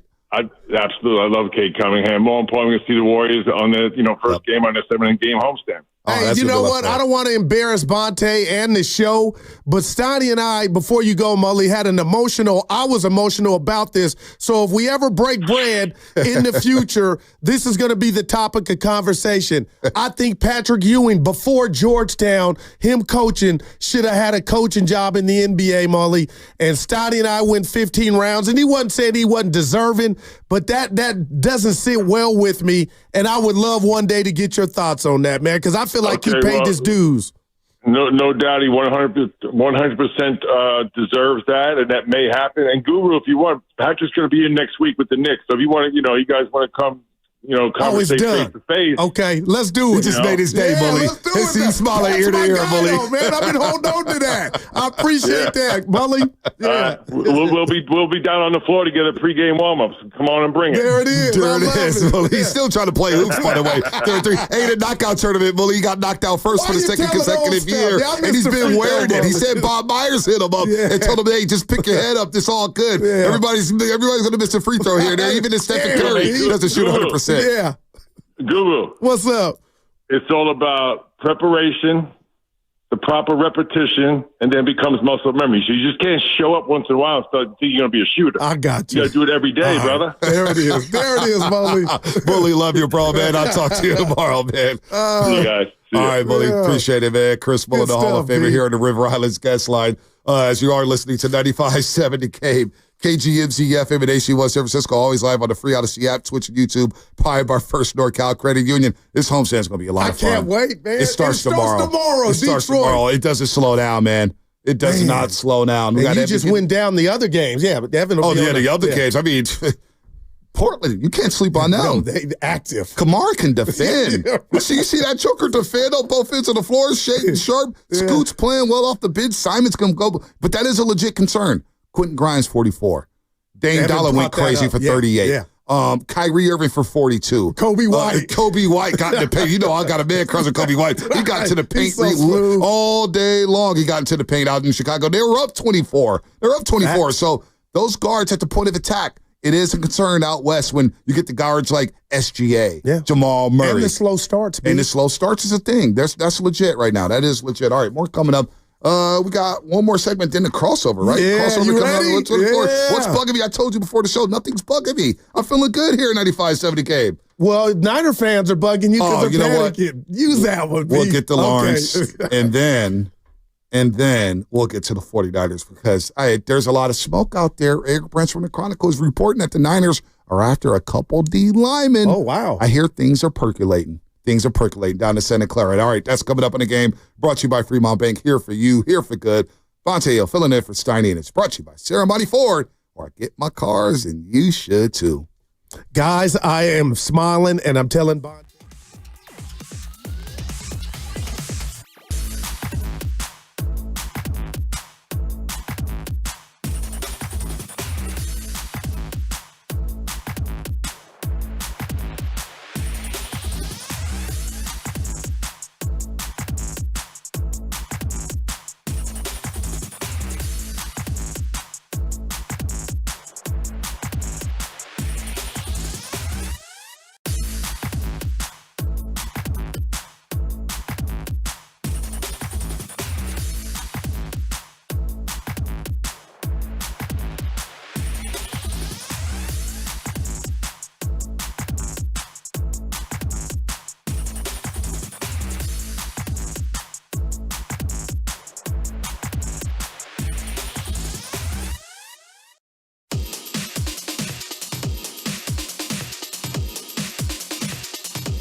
I'm going to ask you about what's going on in the nation's capital, Sacramento. Now, back to Steiny and Guru on 95.7 The Game. Your boy out.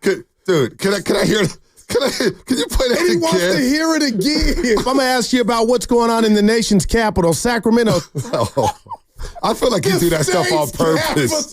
You do that on purpose, Scoop. No, that hurts me. The Rich Mitchman? What was that? Somebody just spit somebody on YouTube, forgot to read it. And that's their name, Mitch Richmond. Oh, my God. Hey, I saw him the great Rich Mitchman. I saw him at the All-Star party. Went up to him. I said, Mitch, you're the great. And then told him I did. He goes, it's all love, brother. He's a great dude. So, man. Bully's so cool, right? So, he's coaching one of the Rising Stars teams. So, Bully, that was awesome. His son, Chrissy, boy David Taylor, producer over at NBC, myself, and I think Amadi, who works with the team. He sent us all, he was like, rank these players. So we kind of helped him with the draft, ranking the players. So Tim Hardaway took Cason Wallace, number 2 overall, when Stephon Castle was on the board. Oh, boy. Castle's on the board. And so Bully's like, I'm taking Stephon Castle, Dog Connect back-to-back, and they made it to Sunday. So the Kenny Smith party, I missed you at that one. Yeah. So I get in right away. Tim Hardaway was like, yo, make sure you don't come back empty-handed from the bar. I need one too. So Tim and Hardaway and Anna's going back and forth about something. Then I meet the lovely Mrs. Richmond, Mitch's wife. Forget her first name. First name's evading me. But she goes, yeah. You know, Mitch took it really hard that he lost the Rising Stars game. Wow. They were into. He had all these notes and everything. They really wanted to win. I got like you and me on Madden. They really wanted it. But Mitch and Tim, man, they're so cool. And when all three of those guys get together, it's special. It's like they played together for 15 years. It was only 2 seasons. And they had I'm sure you did the 3-point contest they had between them. Like, I was just soaking that all up, be like, man, they got tenure and they're family and brothers. They are family, and they're cool. They embrace it. They make fun of us, and they're really cool, man. Mitch Richmond, 415 says, great interview. I don't think I could love Moley any more than I already did. Tells it like it is. Tells it like it is. And I'm going to go, he meant that about pull up and talk to Pat. I'm going to tell Pat. And he also means what he says that this team, the way he said it last week with Fezzi, he goes, this team is dangerous, and I think they're on their way to the West Finals. That's all you can ask, man. And if Dub Nation, if I told you 3 weeks ago the Warriors in the Western Conference Finals, people said, dude, get off the airways. Say go in the men's room. But right now, if I threw it at Dub Nation saying, you think this team could make a run at the West Finals? How many people will say yes? Steiny asked me, and before he left, he's back Monday, and we've been getting some little notes from him, text messages. I don't want to speak for him, but I'm going to let you do and Guru speak. He's buying in too. Steiny's buying in. He asked Evan and I on the text, is there room on the bandwagon? Oh my for him Lord, to get no way. I wanted to do him. No, he asked for room on the wagon. Well, listen. He can even see it. We're a long way away from Monday. We are. The Warriors play the Pistons. If they were to drop that game, I'm sure his tune would change. Nah, I think we got to give him his basketball IQ some. Bonte, Steiny knows hoops. He knows the game. Can I tell you something? Even if they were 7-4, what are they, 9-2? Bonte, it's 10-1 with Jimmy. Yeah, that's what. But let's just say that was 7-4. The stuff that I'm seeing is for later. It's going to be greater. Yeah, obviously you want to get off to the best start, but how they've just changed who they are and the spacing is why I was excited, man. All right, Guru's excited. It doesn't take much to get Guru excited. I know that, but it excites me that you're excited because you see the finish line. And around the league, I got to say, the NBA's been on fire. Yes, Look at all the narratives and what these people are talking about on shows. I saw the Kings and Nuggets going. I watched that. The intensity was palpable in the first quarter. Then you get the Clippers. And the Pistons bench was standing up the entire third quarter. I thought the Clippers were cooked. I thought they were too. And then Harden drops 50 a game after they blew that big lead to Phoenix. Phoenix is on life support, but they're trying to battle for that 10th spot. The Minnesota T-Wolves, they're fighting, scratching the claw. Half game behind us? Half game behind the Warriors. However, the Warriors have the tiebreaker over Minnesota because they won 3 to 4 games. Now the Warriors are 3 games behind the Houston Rockets. They're 4 back in the Memphis Grizzlies. These boys in the East and West are balling right now, but I want to go around the room, and I'll start with Evan, and then we'll get to New York Kenny. What does it take? I'll start with, get in here, New York Kitty. Tough one last night down under crypto.com. What is it going to take for you to buy in on the Warriors making a deep run in the playoffs? We got 19 games left, and we haven't seen Jonathan Kuminga back yet. What is it going to take for you to really believe and buy into this team? I mean, we all kind of said it already, but just really with their depth. I mean, we got to know what Kuminga is going to be, right? We keep talking about how is Kuminga going to transition into this lineup? How's Jimmy Butler going to kind of mentor Kuminga into this lineup? But, can Moody keep going the way he's been going? He's been doing great since he's been at the starting four. And Kerr says he's not making any starting lineup moves once Kuminga comes back. But can Quentin Post still make these big threes, coming into the second half? Can he score 15 going in the second half like he's done in the past? I think it really comes down to their depth, because Steph Curry and Jimmy Butler and Draymond Green are all playing at a much higher level right now than the beginning of the season. So, Evan, what do you think? For me, it's much more simple. You got 2 games left against Denver. You got to beat them once. That's the team that's given you fits the last couple of seasons. They've been your kryptonite. Size, length has disrupted the Warriors. And I think Denver's got legitimate belief that they can also win the West, too. You got to beat them at least once. If you don't, then I think we can come back to maybe we got to slow this thing down a little bit. Do we know when Aaron Gordon's returning? That I don't know. I'm not sure if he'll be back by next week, but you also play him one more time, I think at home, too. Yeah, I'm going to pull up the schedule right now. I know the Clippers play the Knicks tonight. Oh, that's a great one. Yeah, that's a great one. Yeah, 7:30 game. The Warriors schedule here. They have 19 left. Denver, they played Denver twice. Okay, Evan, I love that. You got both home games. Both home games at Chase Center. Yeah, so if you lose both those games, especially if Aaron Gordon doesn't play in one of them, I think we might have to slow down. What's ailing him? What is ailing him? Because he's went to the lab. I have to give him credit. He's found he can shoot a 3 now. Evan, Bonte, Evan, and Kenny. Dude, I love his game. That's all I'm saying. He's went to the lab, man. Aaron Gordon's such an X factor for them. Talk about X factors. Ankle sprain. Ankle sprain. Okay, so he should be back soon. Yeah. The way he defended during that championship run of the Denver, he guarded LeBron. He guarded Jimmy Butler. And that's the one thing with Jimmy Butler. As teams try to adapt to the Warriors, they know Jimmy Butler wants to operate in the mid-post right now. Aaron Gordon is strong, he's physical, yes, and he may keep Jimmy Butler off that free throw line. So you may need a counter with the Golden State Warriors with Jimmy Butler if he does take that away. He's the ultimate X factor for that Denver Nuggets team. I think if he defends at a high level, because he's going to have to guard LeBron at some point, maybe he gets the assignment of SGA or Jalen Williams.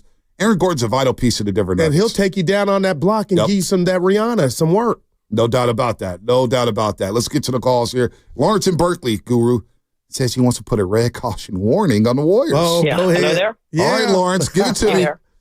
Yeah. Hi, guys. I love everything you're saying, but I got to throw some red flag caution warning in here. The Warriors were on a roll.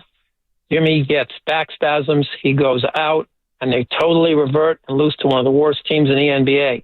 So what I would say about that is the Warriors ought to be simulating Jimmy out in a practice. There are ways, like, you do non-Steph minutes, and you compensate for that. You can't do non-Jimmy minutes for an entire game if he has an injury, but you can simulate it. You can actually put algorithms in it. You can do it in practice.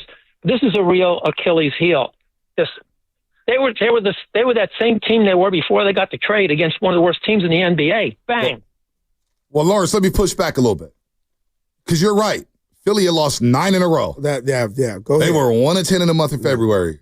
But the numbers have stated that they were playing better without Joel Embiid. Because you know why, Lawrence? They get to play faster. Maxey can play faster. Grimes is getting in there. Paul George, I'm not a believer in Paul George, and I'm glad the Warriors didn't go down that route, or it didn't work out. I'm thank the heavens for that, because it would have cost a lot to bring in PG. But Philly was due.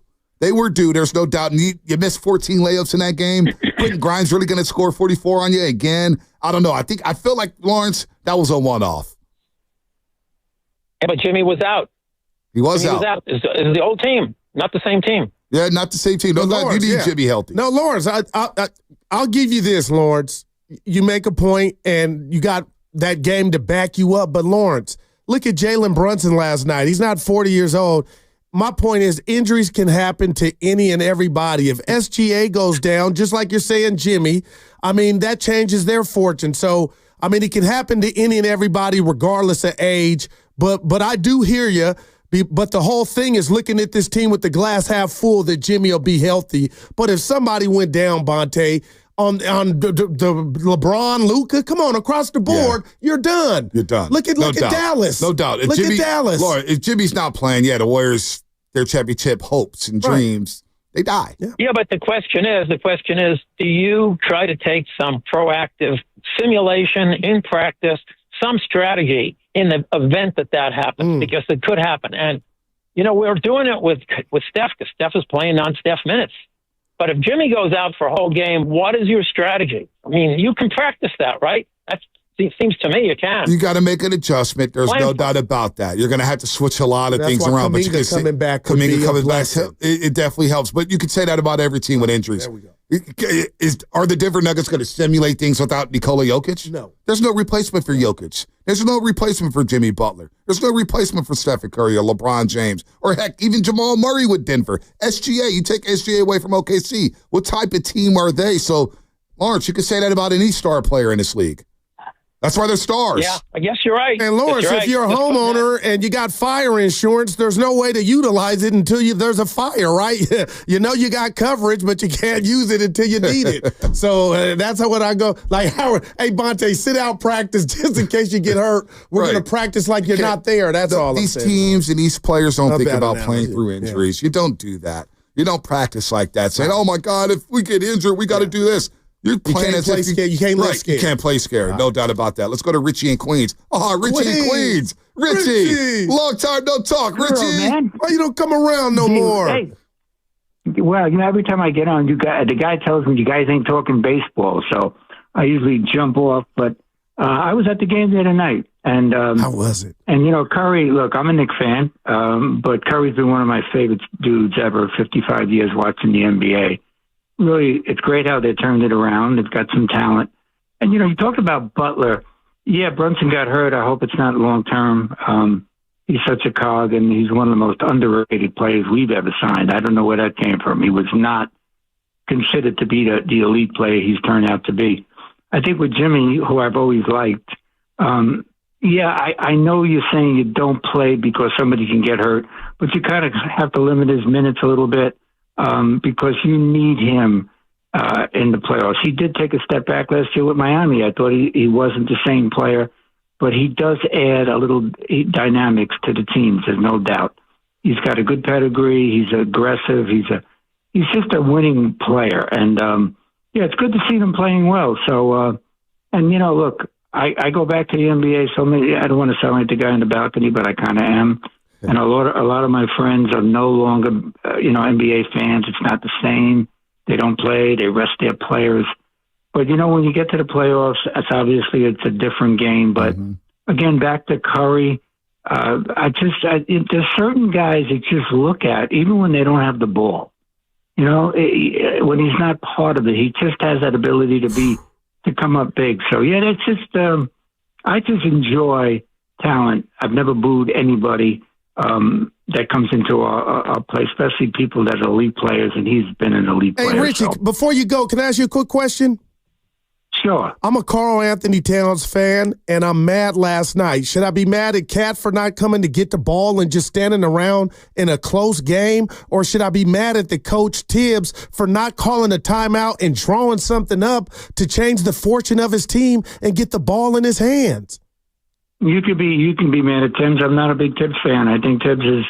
I think his ball. If you watch end of game calls, sideline plays, less than 6 seconds, he's one of the worst. And I don't like what I'm seeing. I don't like the fact when they said we didn't have energy when you guys beat us. How could you not have energy? Curry's 14-1 in our building.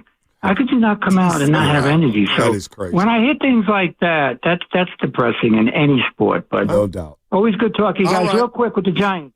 No, it's not baseball season. Jimmy Butler in the playoffs, 2022-23, 27 a game, 27, 6 assists, 6.5 rebounds. His three-point percentage, 36%, 47 from the field. He ain't there now because his legs are beat. That three shot is like, like me a little bit. 323 and 21. He shoots like us right now. But you know what? It'll come. It'll come around. And then in 2021, 2022, Jimmy averaged over 27 a game, 7.5 rebounds, 5 assists, a couple steals a game. So Jimmy takes his game to another level when you get to the playoffs. Cool. So that's cool. You know what? We got about 10 minutes till the break. Let's squeeze in some Niner talk. No doubt. Nick in Berkeley set the tone. He was at the Doobies. I do got a bone to pick with you about the Doobies. You got an invite there. The Prime Wolf is off the hook. Stuffed chicken breast and everything, Guru. You missed a big time party. Nick, how's the party at the Doobies? Man, look, man, the spread was so fat, man, I walked out of there about 20 pounds heavier, man. Maybe I needed to stay away, Nick. Abundant weight loss. Yeah. Hey, Goo, man, everybody was super cool, man. It was really amazing. The party was off the charts, man. Everybody, Goo, you got to go, man. You got to make it there next time, man. Just get up early. Hey, but look, man, I'm not really tripping so much on the Western Division, but the way the Eagles slapped around Mahomes like that, though, man, like somebody that Mahomes had stole their dog. And look, the first play of the game, they robbed the Eagles on the play. Now, look, the defense is like, we're going to win the game. Because you know what? They're going to try to burn us on every call, so we're just going to powerhouse these cats. And they powerhoused their line and made them look like they were made out of paper, bro. They was like a bunch of grown men breaking through paper bags, bro. And that two-hand slap to Mahomes, man, I was loving that, bro. But you know what? They'd have called a penalty on the Niners for that. But why are we not getting big Metcalf, man? Why are we keep going with these small receivers? Where is Tyreek Hill? This is where I come in and say pump the brakes a little bit. DK's going. We don't know what's cooking, and Seattle's probably not going to trade DK to the 49ers. Now, I know there was a trade within the AFC South with the Texans and the Jaguars. Christian Kirk got traded from the Jaguars to the Texans. But, Nick, unless he gets outright released, I don't see Seattle in any world trading with the San Francisco 49ers. Now, I know back in the day they traded, I think, Darrell Jackson to the Niners, mid-2000s, but I don't see that happening, Nick. And I just hope that we draft a couple of big hogs, and I still don't understand why we rushed McCaffrey back, because Mason was killing it, man. These are the little things, man. He was like third in the league in rushing. What are you doing, bro? Chemistry is huge. We need chemistry to win, and we got to protect Purdy. He was getting exposed too much last year to hard hits, man. And I thought he was a little gimpy at times. I'm still fired up. Let's go, Jubs. Let's go, Jubs. Let's go. Yeah. Nick's fired up. Real quick off football. So Eric Branch of the Chronicle reported that the Niners may be intrigued with Jonathan Allen, a D tackle that just got released by the Commanders. Yeah. And obviously they were trying to make a trade in the Deebo Samuel trade. I guess they couldn't get things together with Jonathan Allen. He's 30 years old, two-time Pro Bowler. Was part of the negotiations, but it fell apart as the Commanders sent the 5th-round pick to the 49ers. But his release comes 2 days after the Chargers parted ways with 5-time Pro Bowler Joey Bosa, the older brother of Nick Bosa. So where do you stand as we start with the defensive line? Because I think they need to fix the trenches. Philadelphia taught us all, once again, in case you've been sleeping under a rock, that you need to dominate the trenches in the biggest games. And Philly did that without blitzing. Yeah.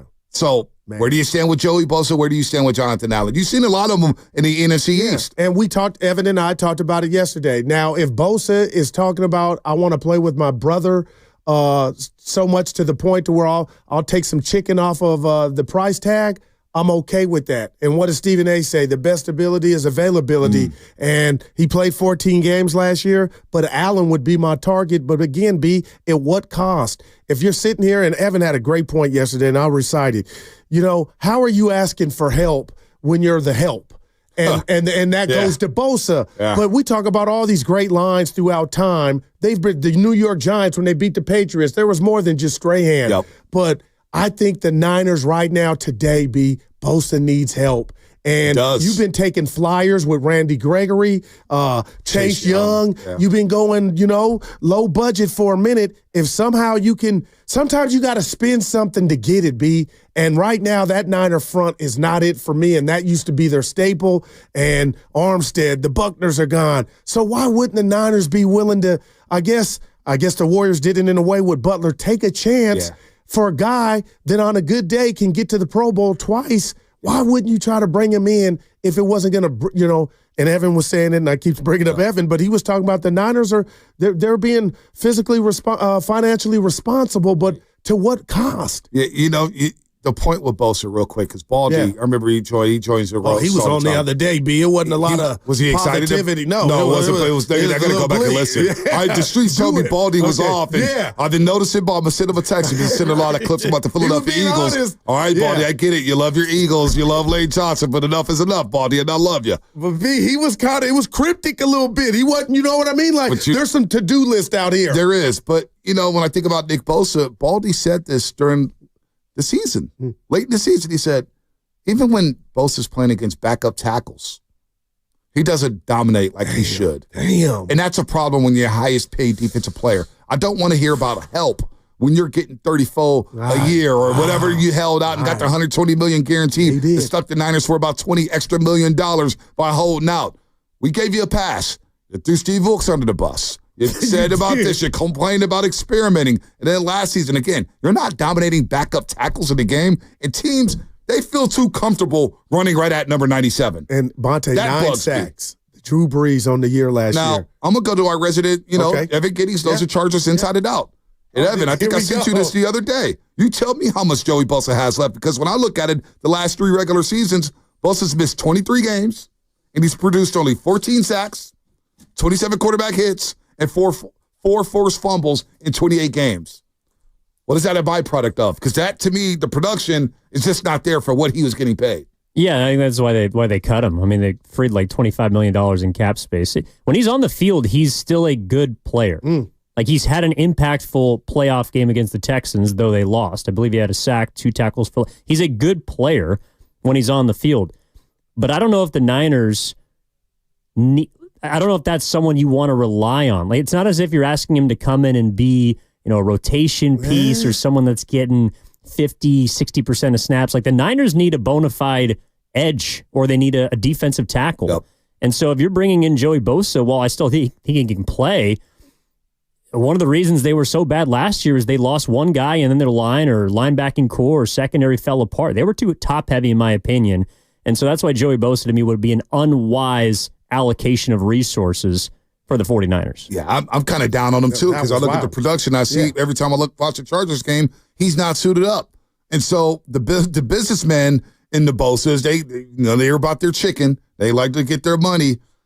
In the Y9 scheme, if you don't have a dominant defensive tackle, is it beneficial to the Bosas to come off the edge? I would wait, depending on the price point. Okay. If he wants $20 million a year, I don't know if I could do that. But am I wrong to look at your Niners and think that they're desperate to get some immediate help on the line ASAP? And B, I know they had a good draft last year, and the last couple been okay. But the bottom line is, you can't rely on the draft to think you're going to get Fred Dean or Bosa, Nick Bosa in his prime. So free agency is screaming for you to go get what you need at the football Walmart, even if it might cost you. Yeah, you definitely need to beef up the trenches, because teams were running down their throats last season. Bonte. And look, maybe it is a Joey Bosa. Maybe that motivates Nick Bosa to be the best of his ability. But one thing, Nick Bosa, that's bothered me, when you get paid this money, I expect TJ Watt-like production, where you're not only getting sacks and quarterback hits, but you're forcing fumbles. You're turning them over. Like, I look at Myles Garrett, right, in Cleveland, who wants out of Cleveland. My man in Vegas that doesn't take plays off. Max Crosby. Those guys don't take plays off. They don't have all the help in the world, and they still produce at a high level. Man. So there's too many excuses coming up with Nick Bosa. And so get to the quarterback. Force fumbles. You know what I'm saying? Or maybe the Niners are going to be ruthless and explore trade with Nick Bosa, because one thing John Lynch and Shanahan does, and they say it all the time, we'll always pick up the phone and listen to anything. All our players are available. Does that include Brock Purdy? I don't know, but I think the freak out about, oh my God, the Niners are going to be so bad. Let's just pump the brakes on that for a second. Real quick on that. Whoever wins the offseason doesn't win the Super Bowl. No doubt. You know what I'm saying? And I'm not saying that, but let's talk about what you already have. How concerned, if it all be, are you about McCaffrey being McCaffrey? Oh, you got to go. He had a whole offseason off and missed 8 games in the middle of the night. You got to go get another running back. There's no doubt about that. You have to err on the side of caution. Now, does that come in the first round? I don't think so. But in the first round, I'm all about best available player. So at 11, people may disagree with me. If your boy Tyler Warren's on the board for Penn State, I'd have to think about that. Jinchi early on, I wasn't, but you know what? I may have to think about that. So, we'll see what happens here. All right, the crossover. I haven't done one of these in a long time, Guru. The crossover brought to you by Atco Pest Control. By the way, Guru, I got a bone to pick with you right now. We didn't throw no rats on the table today. But because there were no pests. We've just been rolling. It's like Toronto. The streets are clean, right? All right. Download the free Odyssey app and check us out on YouTube and Twitch, powered by First NorCal Credit Union. As this segment was sponsored by LifeSource Water Systems. LifeSource Whole Home Water Systems filter water from every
John Sally. Now, back to Steiny and Guru on 95.7 The Game. Oh, man. All right, here we go. I haven't done this in a long time. Yeah. Last time I used to do this, Mark Willard used to drag it till 10:27 when I'm trying to get out and get my breakfast burrito. And Shasky would sit there like, hey, let's get out the crossover quick. Let's do about 5 minutes. And then Willard just starts peppering it with questions. You guys and were Shasky great, would take the bait over and over. I'm like, Shasky, we've been up since 5 in the morning, 4:30 for some of us. So you were the Steiny of your show because he likes to get out of here ASAP. No, 4 hours. I brought dinner, so just buckle up, both of you. Willer's so skilled at asking questions at the end to keep it going. He does it. But you know what? Oh, by the way, the Niners are making moves. They just claimed cornerback Trey Tomlinson off waivers from the LA Rams. Trey Tomlinson, who is that? We have no idea. Lakin's nephew. Lakin's nephew. Oh, okay. I thought it was LT's cousin or something like that. Maybe both. Maybe both. All right, he plays corner for the Rams. Who knows? But I actually, just real quick, I was waxing poetic yesterday about what I consider the good old days when Mark and I did 9 to noon. You and Steiny did 12 to 3. We had, I can't remember who did the afternoon show. It's not important, but you guys were doing the mornings, and I was like, and my wife said to me, it's like, yeah, 9 to noon. Any chance we get back to that? I said, A, we're doing 4 hours minimum, not this week, and B, the middays are on lock, but that was the time that we would do the little crossover, and it would be like, you know, we try to milk it to about 9:20, 9:25. Damn vacation. Oh, my goodness. Listen, I always say drive time, morning drive, and afternoon drive. There's nothing like the afternoon. I started in the afternoons 12 to 3, then with BSG 10 to 2. It's nothing like, you get to wake up, you get out, you get to watch a game, have some dinner. I almost started off by this. I'm no funk with Mark Willard. Yeah. I know Grandy went back-to-back in the knockout tournament. But, oh, my Lord, I don't know if it was a lovely Christie being in the building. I don't know if it's Chase Center. That does help things. This guy was shooting like Reggie Miller. And I wanted him to miss everyone. No, I started rooting for the OG. I wanted the OG to win. I wanted the OG to win it. But then Grandy kept making shots like, Grandy won't miss. And then all of a sudden, Willard bent over with the basketball, was huffing and puffing. I said, he's done. Father Time. He's done. I tapped him on the shoulder.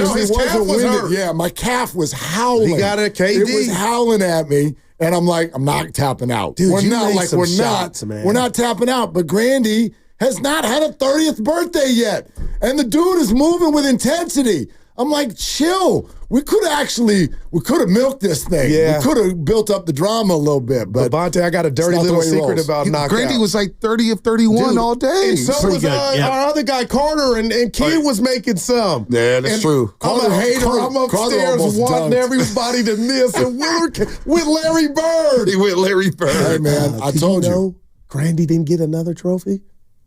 He's got the same trophy. And still has the wrong year on it. That's why I didn't it was November, as we discussed. Trophy, B. Are we pity pitching around here like that? Yeah. We can't even get another trophy. I go, Grandy, where's the other one? He goes, Guru, I don't have anything. We need more sponsorships.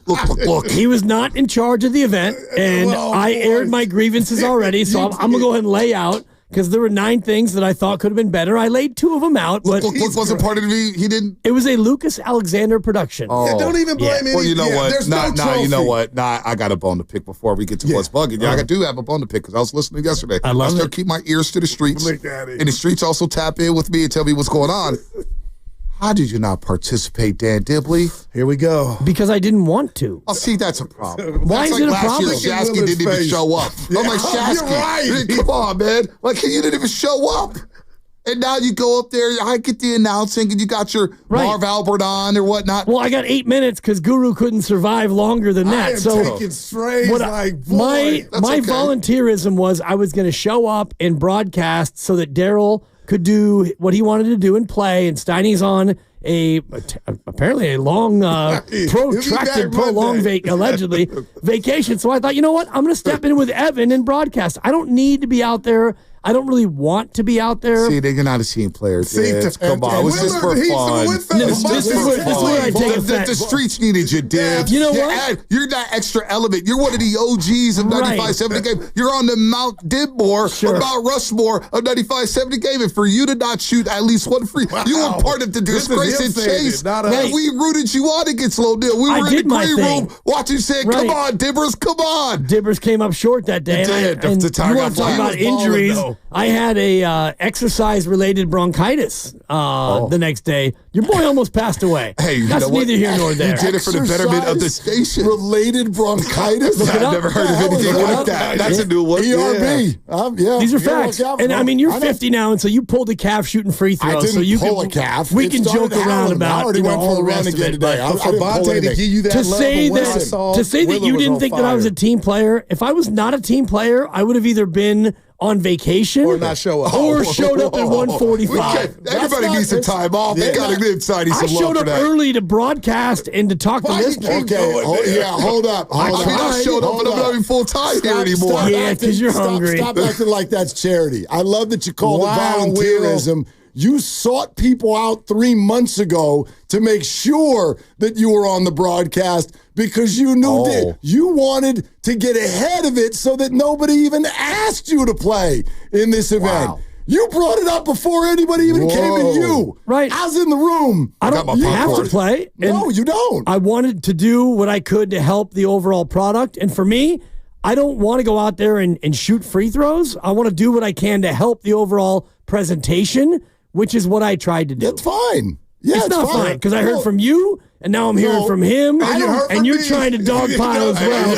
Now that you know that there's a pile, you're coming in third. I went back on the Odyssey app, and your broadcast was needed. It was needed next to Evan Kiddings. You did a great job. Yeah, 8 minutes of my best work. It was good material. It's better than your $2 jokes that the San Jose golf course is giving. Dibs is so cool. I got to get on them too. Since we're rolling out Dibs. No, I love you, Dibs, but this is great. He was running so much material, Guru, and myself. And then you turned 50. Remember that?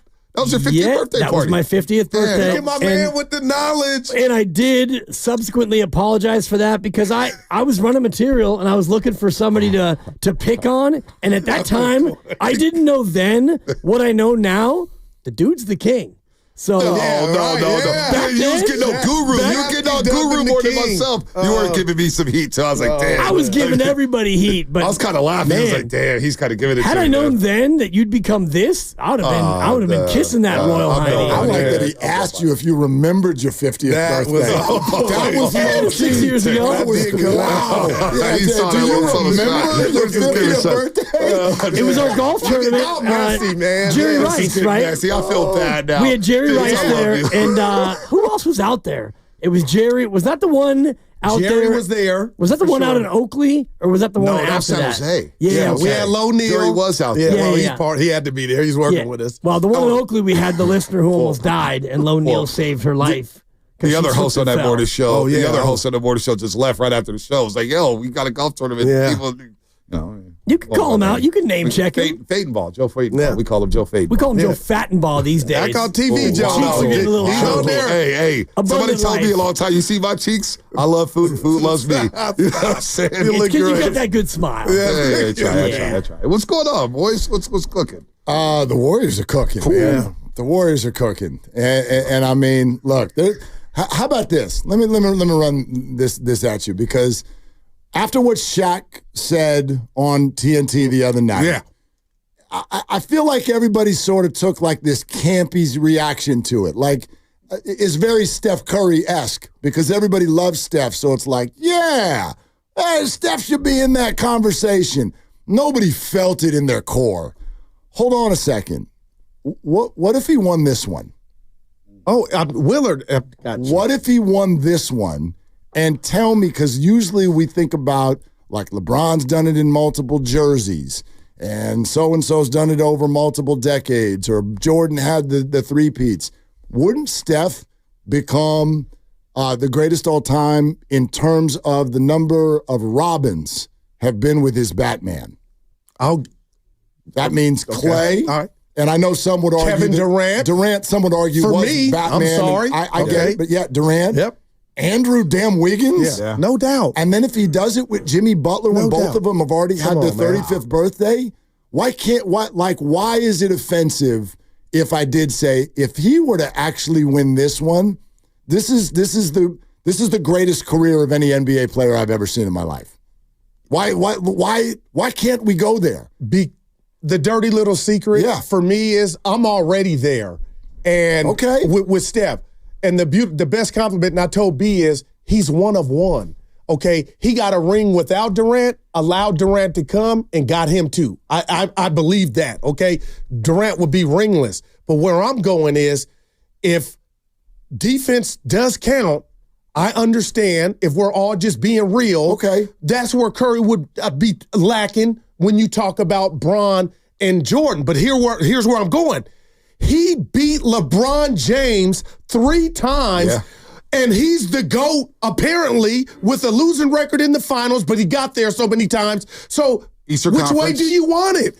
Steph Curry sliced the king 3 times on the biggest stage and has 4 rings. So if he gets this 5th one, then game on, Will. I think he gets a demerit for his physical stature, which to me actually should be the opposite. These other guys have so many things that are they show up to the arena with that Steph does not have. Oh, man. I hear that. Here's how I look at it, Mark, and I don't take offense to it. The GOAT conversations kind of jump the shark because all people talk about who's the GOAT, who's the GOAT. Who cares? They're all great. The fact that Stephen Curry's in a conversation is enough for me. Stephen Curry at 6'3", 190, 200, whatever it is, the greatest three-point shooter ever, playing off the basketball dippers. The fact that he's in the conversation is enough for me. Yeah. That speaks volumes to his greatness. And then if he does get another one, all of a sudden he's next to Magic Johnson and Tim Duncan at the table. That's enough for me. I don't care who. It's all opinion based, right? And Kobe's got 5. So Kobe's got 5 too. Yep. And if you look at the end of Steph's career, and Mark and I did this the other day on the air about where he might land on the all-time points list, because right now give us the projection. There are 9 players, actually in the NBA, and Julius Erving got some ABA. So in the NBA, there are 8 guys who've had 30,000 points. Steph needs about 5,000 points to get there. Which, if you give him 20 a night, that's 250 games. That's about 3.5 seasons of actual basketball. Doable. Very doable. Okay. Considering his health, his fitness, and what he does. So if he winds up with more than 30,000 points, and James Harden probably will too, so there'll be 10 of them. Kevin Durant's already there. Yep. And if he's one of 10 guys to have 30K, and he's one of 12 players to have 5 or more titles, and of those 12, you've got guys like Steve Kerr's got 5, no disrespect. Robert Ory's got 7. These are not players who you would think about in that same vein. Even Tim Duncan, he's got 5, but the last one he was a bench player. So if he has 5 titles and 30,000 points, and he changed the game, and he's the all-time three-point shooter, then you can really look at him and put him alongside of, for me, Kareem and MJ and LeBron, and he might be up there on the Rushmore. And let's be honest, Kareem gets no love in this GOAT conversation. Which is crazy. Which is, I'll just leave that there. I don't know. He won everywhere. UCLA, Power Memorial in New York City, with the LA Lakers, the Bucks. I mean, Kareem just gets overlooked. The sky hook. Think about the sky hook. Nobody's been able to replicate that. I just think centers aren't. Is that it? Yeah, they're not as visually pleasing to watch play basketball as wings and guards, like what they do, and that's where Steph gets me. I mean, again last night, what's more entertaining than it's Steph him Curry? by far, man. No, and MJ and Kobe and LeBron are wildly entertaining. But I just think that Steph does stuff that the imagination is video game like. It can't comprehend. And I'm starting to wonder, those shots that Heavey made last night, the one in Orlando. We watch him. If you get to the arena sooner, he practices that. So, again, I'm not saying he's shooting 50% from the – it's like he made it because he practices that and he's that good at it. He thinks that's a shot. Everyone else thinks it's a heave. He thinks it's an actual shot. What that 4th championship did was take Curry from the underrated category, which I think Hakeem Olajuwon – you just brought up centers. Hakeem Olajuwon's footwork was guard-like. His fadeaway jumper, soccer-like Hakeem gets no love in this conversation. Yep. And he had seasons where he was averaging, 25, 12, 13, 5 block shots in the season. So it's all subjective, man. it's funny that it's now happening after a game against the New York Knicks, but Steph has been doing this for so long. If he gets 5 to surpass LeBron, right, then isn't he greater than Bron just in the GOAT thing? I guess, I'm kind of with Bonte that it's like we're never going to get to an answer. Okay. All right, no doubt. Right? And that's the fun. And I'm not even trying to get to an answer. I want him to have a seat at the table and not get, not have people laugh at that. Yeah, and I just real quick, 20 seconds. I think about the Last Supper, and shout out Ash Wednesday, which was 2 days ago. If you did a Last Supper picture of the NBA and you had 12 people that you wanted to paint around, and I don't even want to say who Jesus would be in that picture. But I like that. If you want to go to the 12 disciples, he's in the painting. That's a good point. He's getting painted up. That's a good point. Like, that's enough for me. Like, think about that. And don't even ask me who the Judas is, because I'll tell you now. Time for the legal. You're listening to 95.7 The Game, KGMZ FM in HU1 San Francisco. Always live on the free Odyssey app, Twitch and YouTube, powered by First NorCal Credit Union. What's bugging you? Now, there's nothing bugging me. This actually is bugging me that I have to read something. this. Your home is your biggest investment, but termites can destroy it from the inside out. ATCO Pest Control provides long-lasting termite solutions to protect what matters most. Don't wait for the damage. Visit them online at atcopestcontrol.com. Now, ATCO Pest Control, guarding homes, stopping termites. Tell our office you listen to What's Bugging You. And you receive 10% off any termite treatment. I'll start, man. Just to kind of, people love that analogy got too. Some sleep. Yeah. You got some sleep. I'm feeling good. Hey, I'm feeling good. Yeah, he said that this morning. You got some lifestyle change. Hey, I'm not gonna lie. The first day I was off the roast, the alarm clock went off at 4:30 because I forgot, and I looked at my phone and I just started laughing like, back to sleep, buddy. You got some sleep. Start us out, dude. It can be anything, and for me, what's bugging me is what I discovered yesterday. I didn't discover it, but I saw it, and it's young people on BART where you get on the BART train and you got those first 8 seats, right? That are disabled seating. And oh my God. You got the other 2 next to it, and you have the other 2 next to it, and it's like, if no one else is on the train, you go ahead and sit there all day. And I'm standing because whatever, I'm younger and I'm not in need of a seat, and I got my music and I'm not on my phone, whatever. And there's these 2 whippersnappers, and these 2 ladies got on the train. Love that word. One of them was probably 60, drops her umbrella. She can almost not even pick it up. And the other lady's got a backpack and a suitcase. And I look at these 2 kids, and I'm looking at them like, dude, the 2 of them are together. You're going to make them stand up. And I'm just waiting, and I'm waiting, and I'm waiting. And, I'm channeling my inner Michael Douglas from Falling Down. I'm not just going to sit here, Mark, because I'm out here trying to pick a fight. You know me, Mark. You know me. Because he can go down on BART. I told you, quit playing. I profiled these 2 these 2 young men. They didn't want to fight. So I pulled out an earbud, and I gave the one the boop, boop, boop, the tap, tap, tap. And I said, you tell me you're not going to get up for these ladies? And I'm sorry. And it's like, yeah, get up. So that's a good one. Young people who don't have the understand, show some respect. Yeah. It's one thing if I get on the train and I don't have my knee brace on, whatever, you don't know that I'm already broken and it's not that serious, and so I'll stand. You got there first. But if Norm is on the train... Dude, get up. Come on, man. Get up. That's a good one. Yeah, so anyway, that's what's bugging me. I'm coming after our boss, Matt Higgins. Today. You sound like Bonte or Steiny. Yeah. But it has nothing to do with him being the boss or him been working here, just in general, because he just did this 7 minutes ago. So don't do this to people. Don't go up to them and tell them what you were thinking about doing for them and then decided not to.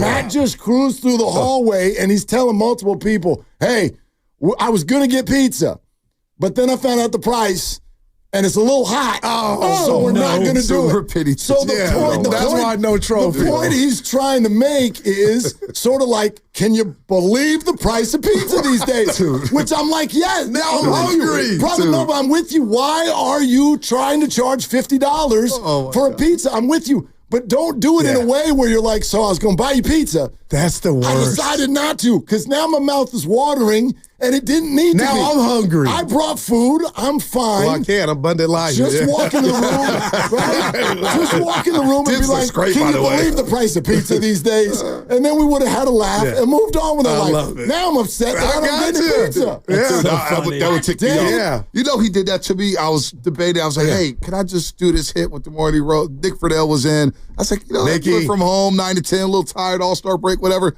He goes, hey, just get an Uber. Send me the price. And I tipped to the price. He goes, you can just drive in. That's a little hot.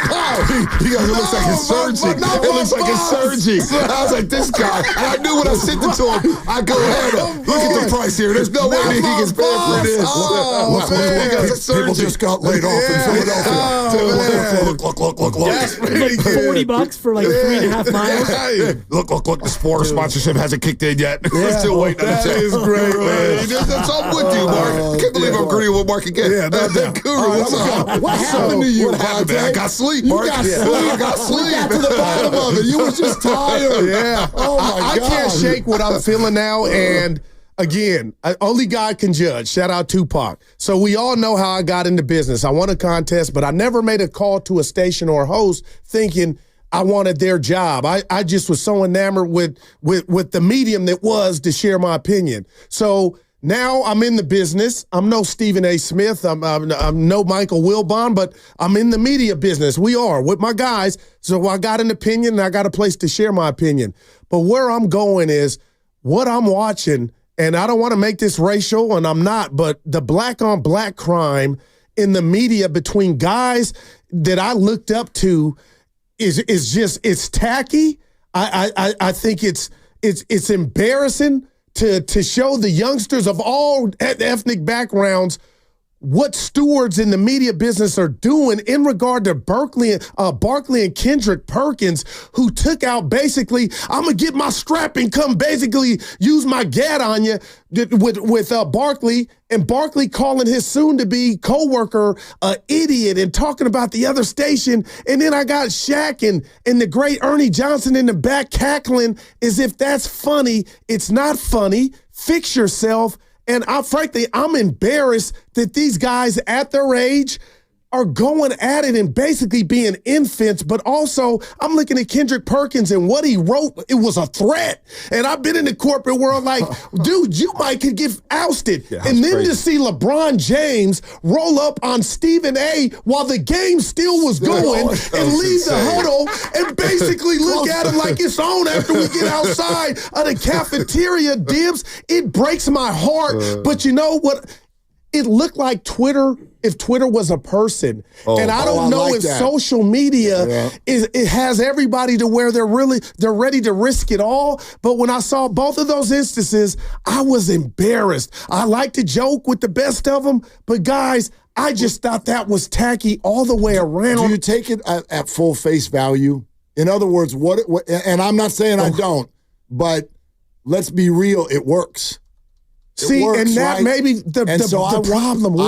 I think, and I don't mean that they're like faking it. I don't mean they're faking it, but I do think in our business, people have sort of dropped their fear of that kind of discourse. Wow. Because they know that's like, if we go there, it's a trending. Look. So look is good now, regardless of whatever. The Little Richard, if it's good or bad, as long as they're talking, is that where we're at? You know what, Goo, to Mark's point, wow. I wasn't watching First Take, but I went on Twitter to see if Stephen A. had responded yet. So did I. It got me to do that because I was like, wow, I saw it late last night. I was like, damn, okay. And he did. And he responded. You knew he was going to take the bait and respond and talk about it for 8 minutes or whatnot. And, you know, then it is so the joke's on me. No, but you kind of led me into something because I told Guru for the show, nothing's really bugging me. I'm feeling good right now. You know, Warriors are rolling. The offseason's about to start in the NFL, free agency and all that stuff. But social media and the Twitty-its, I call them Twitty-its now. Solo for Chris. Did you say, okay, I was like, they can steal that. There are a lot of Twitty-its out there.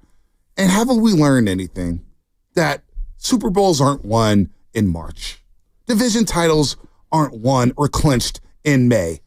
It's in the fall. And so for people freaking out about the 49ers acting like they're going to be 5-12 next season. And, oh, my God, they traded Debo, and they don't have any cash, or they're not going to do this. And we have no idea what's going on in Santa Clara. Yep. We don't know what's cooking behind those walls. And for people to say they don't really want to win anymore, they want to cut costs, they just want to be mediocre, that's the dumbest thing I've heard. You don't think Kyle Shanahan and John Lynch wants to win? John Lynch is a Hall of Famer. Kyle Shanahan, his father is Mike Shanahan, who's a 2-time Super Bowl. They're in the business of winning. They want to win. Now, it may look different, but for people to freak out, like, haven't we been here before? Haven't we watched sports before? Like, it's just the same thing over and over and over. So that's what's bugging me. The offseason chatter, the doom and gloom about the San Francisco 49ers and what's going on with them. Like, they don't want to win because they want to allocate their funds in a different way. So that's kind of bugging me over the last week. I get that. I mean, I'm here for an offseason freak out, but not this month. Like, you can't freak out until the moves have been made. Right. Like, let the draft happen. Yep. Let free agency happen next week. Monday, yeah. See let's see Purdy's contract. We don't know what his contract's going to look like. Don't even know if there's going to be a contract. Right. Maybe not. I mean, if you listen to people now, you know. So, like, but I'm with you. Like, it's hard to stay patient, you know. But yeah, like, nothing's happened yet. Right. Literally, next to nothing has happened yet this offseason. Yeah, exactly. Pro days haven't happened. Not nothing, but next to it. Yeah. Yeah. Pro days happen. Yeah. I do think it's the nature of what we do now. And, you know, Mark gives me a hard time about 2022 with the Warriors, where I didn't think that they would win the title. And, you know, I have a radio show. And so, but I have a microphone. And so every day I was saying that I didn't think that it would happen. And, you know, he's much more of a positive guy. And so he was, you know, reserving the right to be surprised. And so I got burned and I was wrong. And I do think that a lot of us on social media now are predisposed to, oh, the Giants can't even sniff the Dodgers. And the Niners, well, they're tanking now. And, you know, Shanahan's on his way out. And, you know, the Warriors, I mean, you get Jimmy Butler if you want, but you're still not going to be very good. And so I do think that we are all a little bit more predisposed to being negative. And then when you're proven wrong, you don't have to own up to it unless you have a radio show. No doubt. Even if you do, though, I actually was talking to this about some of the students who are coming to the game tomorrow night with the Warriors. Yeah, like Oliver. Did you? Yeah, we talked last Saturday. Yeah. You know, I got time for the kids. He appreciated that. Tay loves the kids. Yeah. I was tough, like, whoa, the king. Trick Daddy song. Yeah, I can sing it. But I know. I like the don't afraid to be wrong, because it's like, it's fine. Yeah. Like, what's the penalty? It's kind of like what I was trying to, like miss the free throw. It's okay. Yeah, I told him, it's okay. You missed the free throw. You missed the opinion, whatever. You guys with your video with Trey Lance and the way you've made fun of that. We played that today. Yeah. Oh, my God. Like, I mean, just there's no. I had a lot of bad takes. That was incredible. Like, there's no penalty unless you make it that way. You know, heck, I thought the Warriors were going to win the championship up until the finals when they lost game 1. Then I freaked out. Then they went down 2-1. And Steph called us on the Doc Shasky and I. Yeah, they're too fast, too young, too athletic. I don't know. You know, Shasky, I don't like this.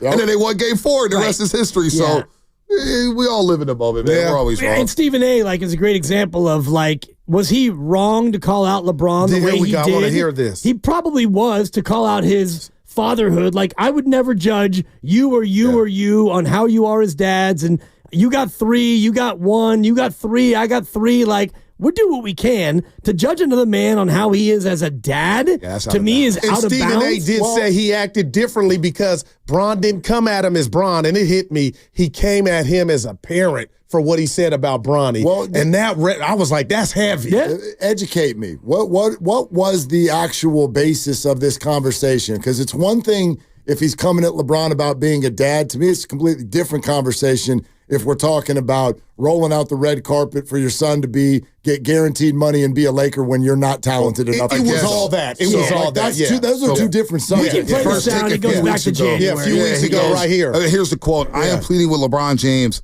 as a father. Stop this, as he reacted to Bronny James playing the loss to the Philadelphia 76ers. Okay. See, I don't think that's challenging his fatherhood. He actually went on to say, as a father, LeBron, as a father, you need to stop Don't this. subject him to that. And he went. He's not the first one to say it. He's definitely not the first one to think it. Bron wasn't happy, though. I was looking at him but you know what? Like, you are the one, if you're LeBron James, you opened your son up to this. Okay. Yep, no doubt. You don't get, it's funny to me, this is very similar to what he said about Anthony Edwards, where he's like, I get why he doesn't want to be the face of the league. Because everybody comes down our road, and we didn't ask for this. You didn't ask for this.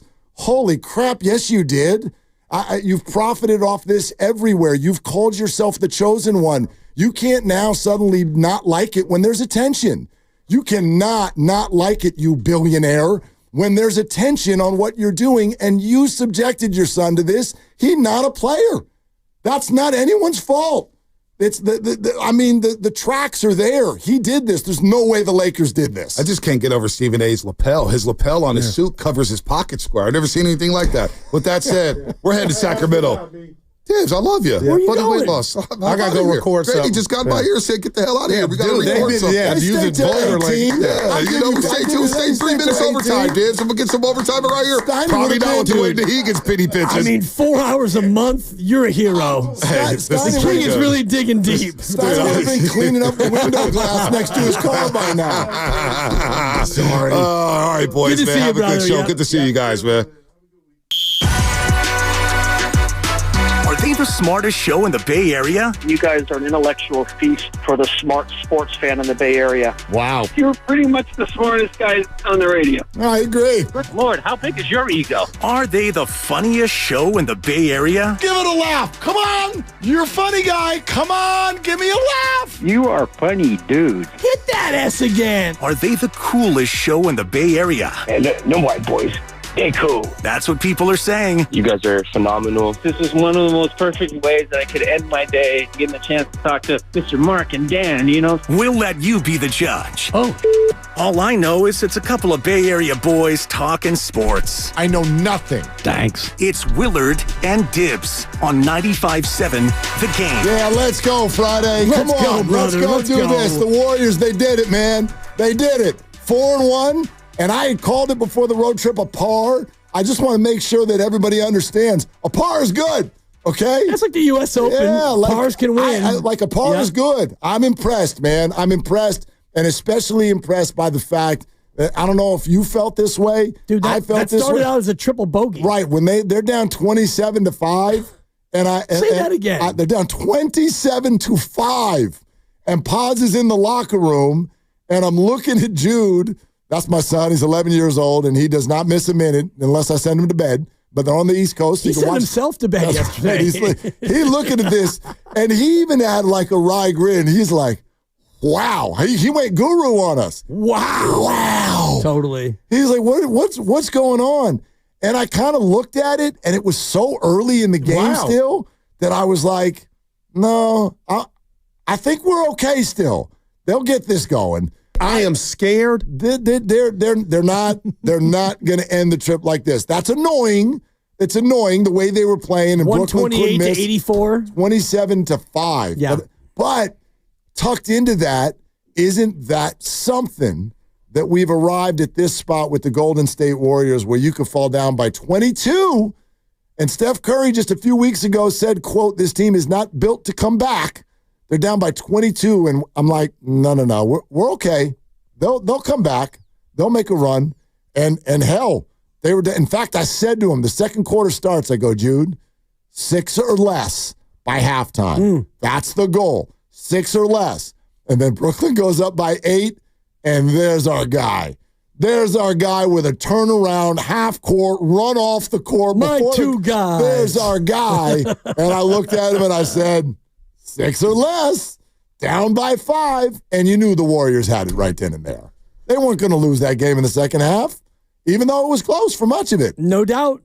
And, I use a lot of horse racing analogies because I'm getting geared up for the Derby, and you're betting on the favorite, and the favorite comes out of the gate and stumbles twice, and now you're dead last, and it's like, oh, no, this horse needs to do a lot here by the time we get to the top of the stretch to actually make a run, and you get to the top of the stretch, which is halftime, and it's like, okay, yeah, Steph Curry from I don't even know what that was. At 45 just or 40 inside half court. Who even knows but it was a anymore? Turnaround fall away. That's it was the beauty. a fake one way. It was basically the Leitner shot from the NCAA tournament, but 20 feet further out. And this is what we do. I know how much time I have. I have time to catch, fake, pivot, shoot, make it, and we're down 5. And we'll leave. Be okay. Even though there's still time on the clock. He ghosted him. Yeah, we're gone. I'm not sticking around for the rest of this. Well, it got me thinking, man, because everybody's in a Steph kind of state of mind today, and why not? Like this guy, obviously, I'm a big believer in nobody does anything alone. So this isn't just about Steph Curry. Jimmy Butler has unlocked a lot of things, and Steph Curry is averaging like 7 or 8 points more per night since Jimmy Butler came onto the scene. So there's plenty of credit to go around to other people than just Steph. But we know how the NBA culture works. It's about the ones. It's about the big alpha dogs and those dudes when they win championships. And I am, just as you described to me yesterday, I'm in this moment. I'm not worried about right now where they'll go in May and if there is a June and all of that. But I think a rational brain can now at least start thinking about the Warriors and a playoff run. And if we do on a Friday want to get fun for just a second and let our imagination sensation run wild and go, okay, what does a world... Thank you. In a world where Steph Curry wins one for the thumb. Number 5. Right. What does that world look like? And I'm ready for y'all to fight me. Like with a smile. Tell me that I'd be crazy if he wins that title and I tell you, Mama, there goes that man. That's a 4 for your Mark Jackson. That is the greatest player of all time.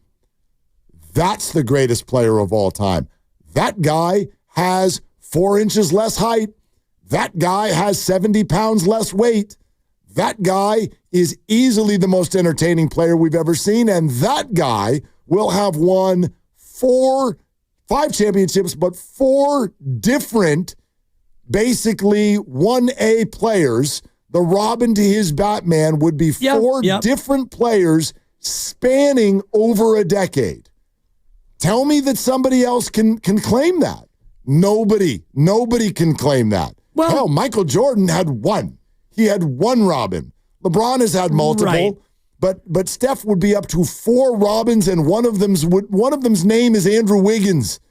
I don't know why we would be why would we be scared to at least have the conversation? You can have the conversation. I would not definitively say what you're saying, and let's put aside the Boston Celtics dynasty in the 50s and 60s because that was a different time because Bill Russell has 11 and Sam Jones has 10 and Tommy Heinsohn and the rest of those guys. There are no fewer than 8 players from that Boston era who have 6 or more. So of the winningest players ever, 8 of them are from one franchise, one dynastic run. Yep. Boston from 57 to 69, fine. I put them aside because the NBA was different. That doesn't mean that Bill Russell isn't one of the 7 best players ever. I do believe he belongs on that list. He might be the best defensive player in the history of the game. But when you start to look at other players who would be in that realm, Kareem and Michael Jordan with 6 apiece, and Magic, who would have 5,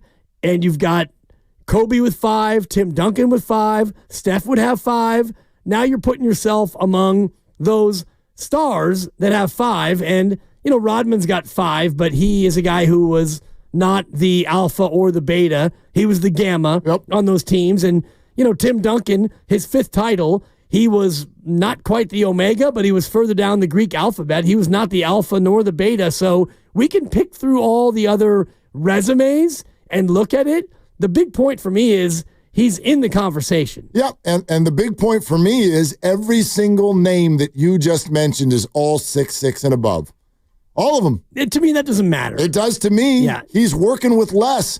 I mean, he's working with more. No, he's the best hand-eye coordinated athlete maybe since Tiger Woods. Right, but that means that he has to, and that's what Steve Kerr was saying the other day when he said he's clearly the most skilled player of all time because he cannot physically overwhelm his opponent. He has to find a more creative way to do it. So we can get into this conversation.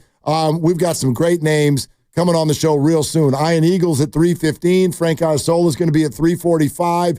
Big Time Hoops Voice is weighing in. We'd love to hear yours next. 888-957-9570. Is Steph Curry one ring away from the GOAT conversation? I'm saying yes. We're sponsored by Chilton Auto Body. 888-957-9570. We'll take your phone calls next. Happy Friday. It's Willard and Dibbs. What makes Crystal Geyser Alpine Spring Water different? We always bottle our Alpine Spring Water less than 1.5 miles.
I'm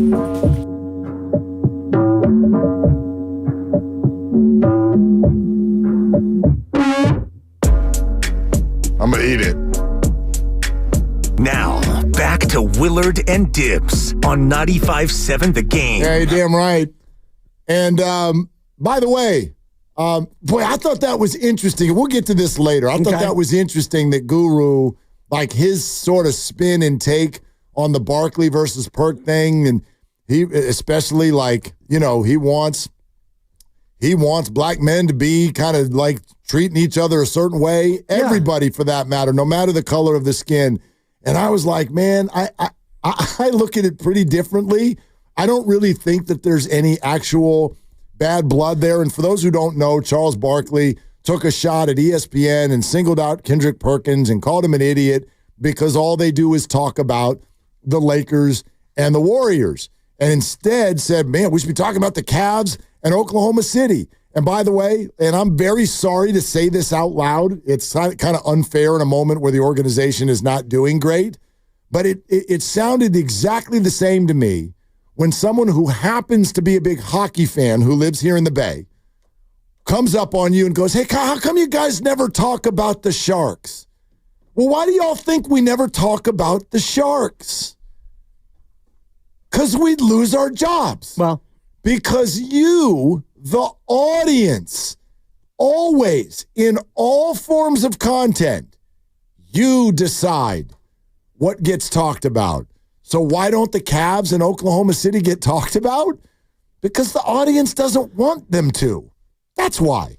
That's all. They want them to talk about Steph Curry and LeBron James, just like we're doing right now. Yes, and I could tell you a little story about March 11th, 2014, which we're coming up on the 11-year Candiversary, as I call it. I did a show on this very station with Whitey Gleason and Mark Kreidler, and at the time we were the A's flagship.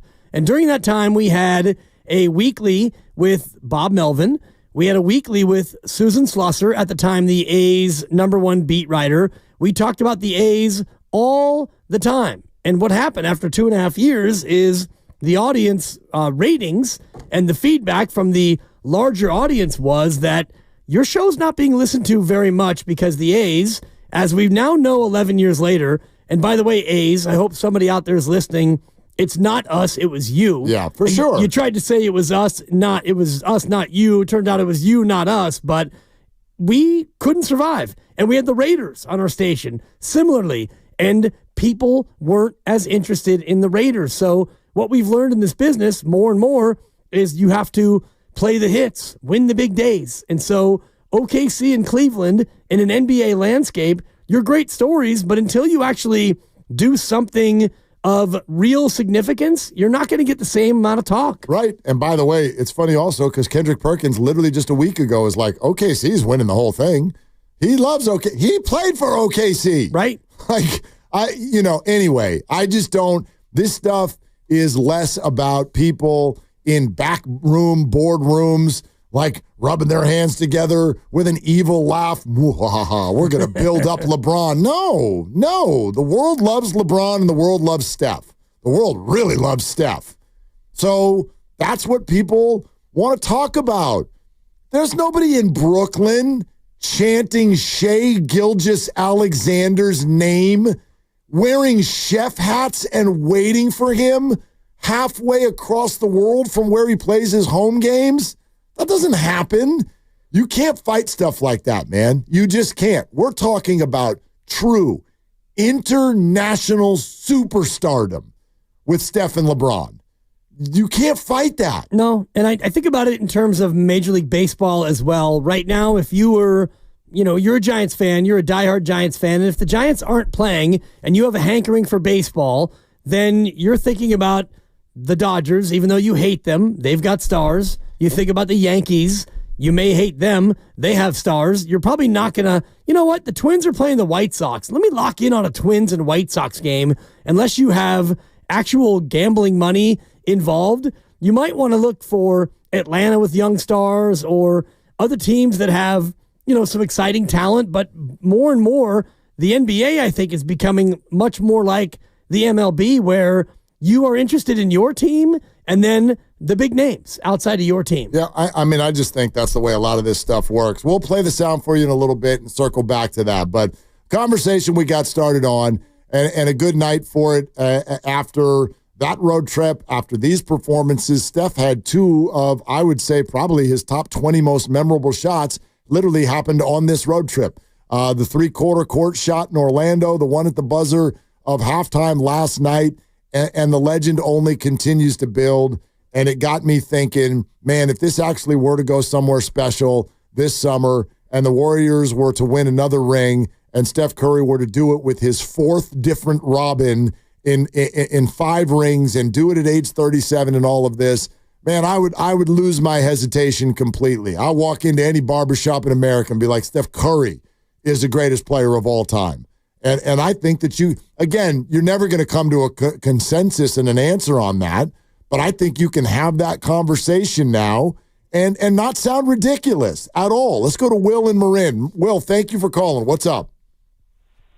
Hey, thanks for taking my call, guys. Yeah, so, Mark, I know that you said that Steph Curry needs possibly another ring. I already think that he's kind of in the GOAT conversation, and it's not even close. I'm only 36 years old, but in my entire life of watching multiple sports, I've never seen a single man change an entire league. Like, yes, maybe there's been athletes that have made you approach the game differently, but Steph Curry has literally changed the entire league and the focus on how a team needs to perform and how they need to play night in and night out. I mean, there's teams in the league that have no business throwing up threes, and they'll still chuck up 40-plus because that's how they know they have to stay in the game. I mean, he just does everything with so much class.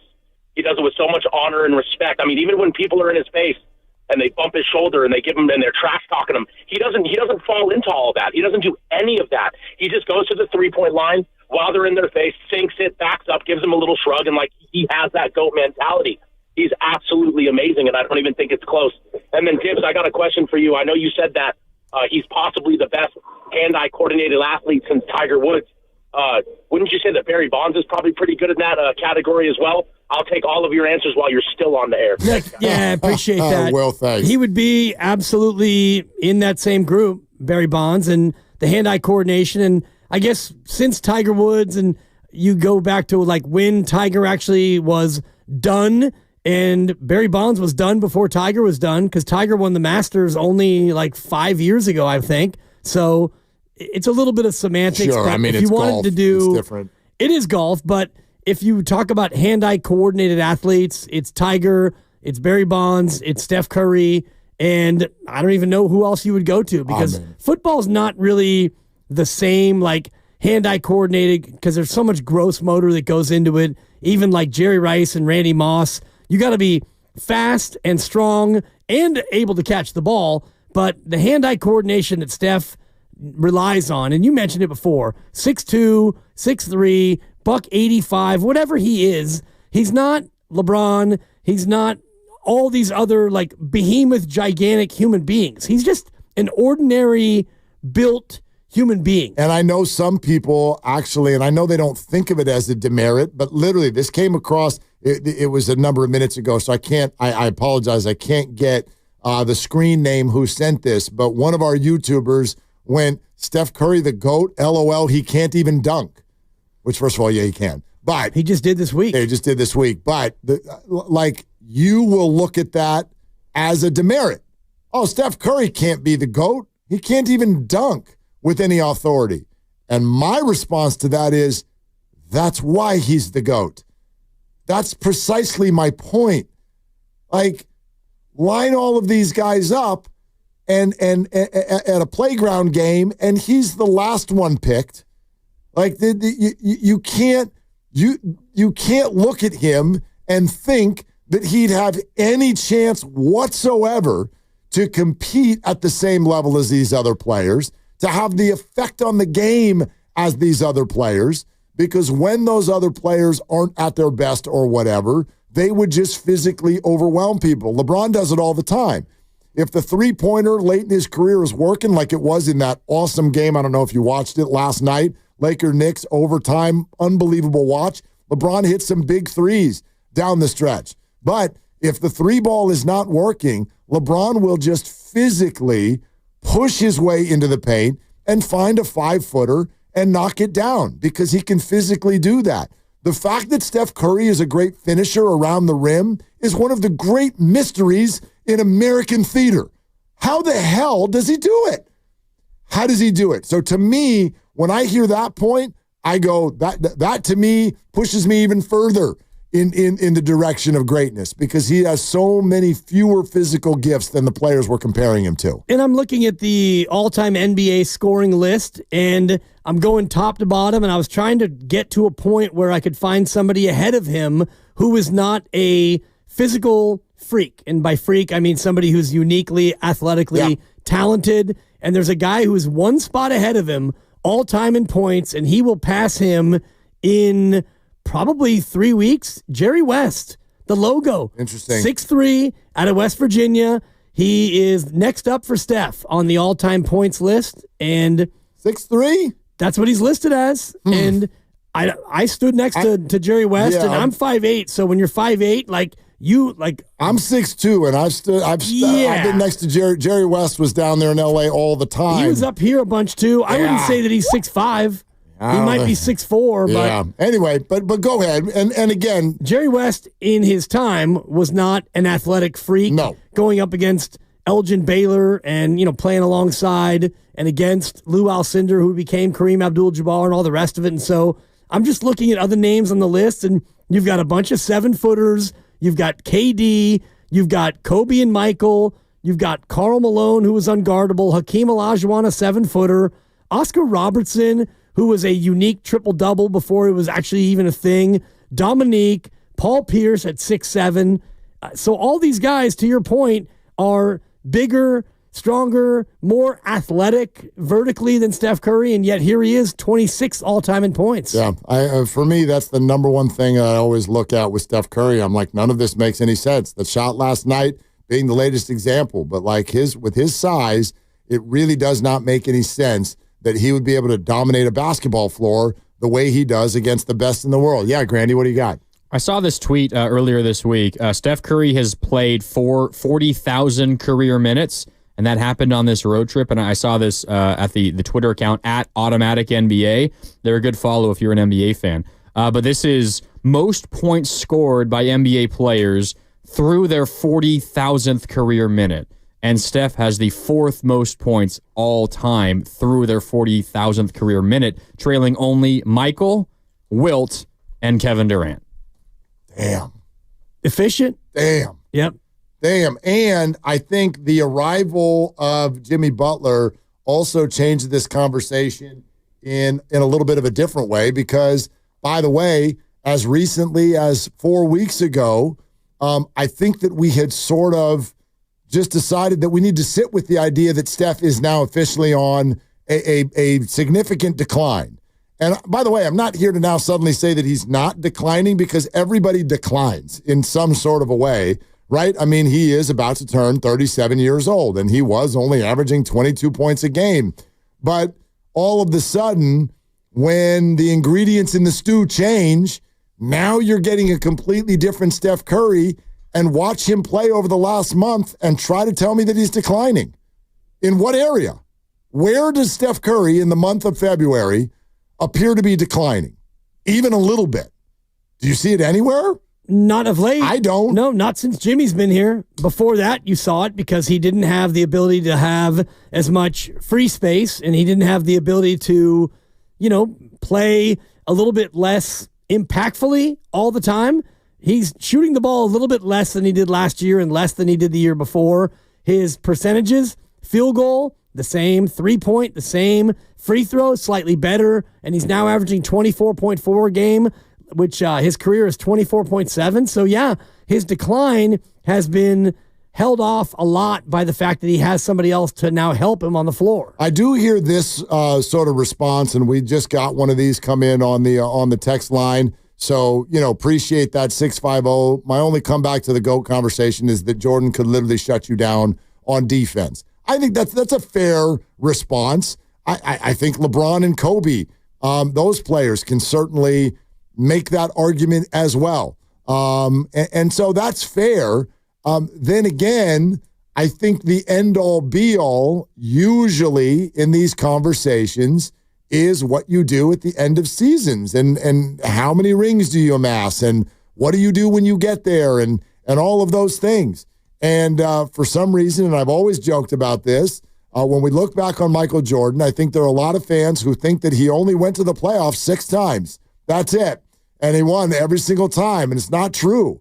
Been eliminated from the playoffs, same way Steph Curry at times has been eliminated from the playoffs, but kind of a lot less, certainly a lot less in terms of early exits and things like that. So, again, the basis of at least the start of the conversation is, what if Steph did get another one? What if this did go somewhere special? And so you can respond and say, well, he's not as important on the defensive end of the floor as those other guys. Okay, fair. But bottom line, he's still the most important player on a bunch of championship teams. And that's the goal, is to win the championship. And so if he does this with 4 different number 1 teammates, man, and he does it at 6'2", I don't know what else to say. I don't know what else to say other than that he is right there to me, shoulder to shoulder with anybody. I think that he's right there, but as you start to have the conversation and you start to really get into it, I think when you get into eliminating names from the actual who is the GOAT conversation, he's not the first one out, but I don't think that he's there. I don't think that he, for me anyway, rises to that ultimate top level of the greatest of all time. And, you mentioned Michael Jordan and his early ousters, and I'm looking at it here, and his first 3 years, he took his team to the playoffs, which is something that Steph didn't do. And, you look at some of those Bulls teams when they had basically nobody, and they were one series out, one series out, one series out. His second year, he averaged 43.7 in the playoffs, and they got swept in 3. So, yeah, I mean, Jordan had a hard time getting over Detroit. They couldn't get by Boston early on. They couldn't get over the hump. Once they did, there was no beating him. And, it took Steph a little bit longer to get rolling. And, you can talk about Clay as his Robin, but until they got Iguodala in that first run, who was the finals MVP, that's really what put them over the hump in that first year. So, well, I don't know. I mean, you can do that with all teams. Again, nobody does anything alone. Everybody needs teammates. It's okay that LeBron passed the ball sometimes with a couple seconds left. Jordan did too. Ask Steve Kerr if Jordan ever passes the ball at the end. Like, you don't need to go do it by yourself. So I don't really, to me, that goes a little too far into the weeds on this stuff. We're never going to get to, I'm not trying to get to a final answer on it. Yeah. I'm with Shaq, especially if he wins another one. And to me, he gets eliminated by a lot of people for the very reason that I put him up there, which is, Steph can't physically do this, that, or the other. Exactly. And so when everybody says this sentence, which Shaq used the other night, I think it's more important than what we're giving it credit for. The sentence is, I've never seen anything like this. I mean, you watch Jordan, you watch Kobe. I mean, some of those names you're bringing up, I didn't watch Jerry West. I didn't watch Bill Russell, but I watched Tim Duncan. I watch all of this. I've never seen anything like this. And that carries a lot of weight for me. Yeah, and this is what the league has become, and the league has become this in large part because of how easy he makes this look. And I'm just looking at the numbers from this year. The team that's last in the NBA in threes per game is shooting 31.6 threes per game. In 2015, when the Warriors won the title, 31.6 threes a game would have been second. Only Houston shot more threes that year. The Warriors only shot 27 threes a game that first year they won the title. So what has this been? Well, this has been Steph Curry and Clay and an offensive style that shows you if you have good shooters, shooting threes is a lot better than shooting mid-range. And if you don't have a lot of good dunkers, then shoot threes, because in just 10 years, we've gone from 31.6 threes being second most, and like Houston shot 5 more threes a game that year than Cleveland, number 2. And I remember thinking about Houston like, man, you just got to jack it up. He's going to jack it up, James Harden and all the rest of them. And now 31.6 threes, you're dead last in just 10 years. So what has he done? Well, he hasn't single-handedly done that, but he's been the number one driving force in, how important the three can be. Although tucked into that is a statement that I wonder, I'd love to ask him if he finds this as a compliment or if it's an under-the-covers kind of criticism. Steph Curry, you're the greatest shooter of all time. I mean, it sounds like a compliment, and it is, but my goodness, I can't think of a more incomplete sentence to describe somebody than Steph Curry, you're the greatest shooter of all time. It's accurate. He is the greatest shooter of all time, but that's like looking at you and describing your ear, and that's it. I'm like, yeah.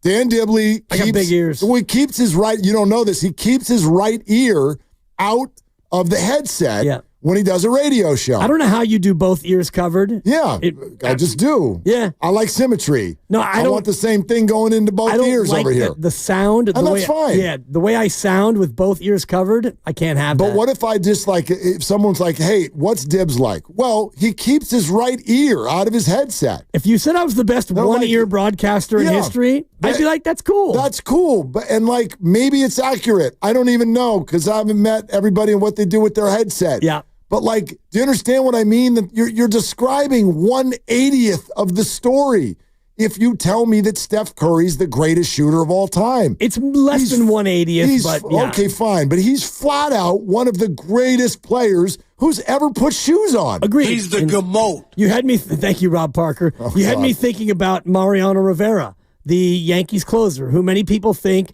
is the greatest closer in the history of baseball. But we don't ever talk about him being one of the best pitchers in baseball because he was a closer. Now, could he have been a starter? Probably. Would he have been as good as a starter? Probably not. If Steph Curry played in the 1970s when there was no three-point shot, would Steph Curry have been able to have been a good, probably Hall of Fame level player? Absolutely. But he wouldn't be this good because he was the perfect player at the perfect time for the evolution of the sport, to where the sport itself was ready to embrace analytics, the pace is quickened, and I do think that the idea of having somebody shoot 40-footers now, if he would have done that in 1977, he would have been benched. They would have benched him, yeah. He might have been jailed. So how's this grabbing you as of right now? Not only where he sits historically in this moment, but where it would go if the guy catches another ring.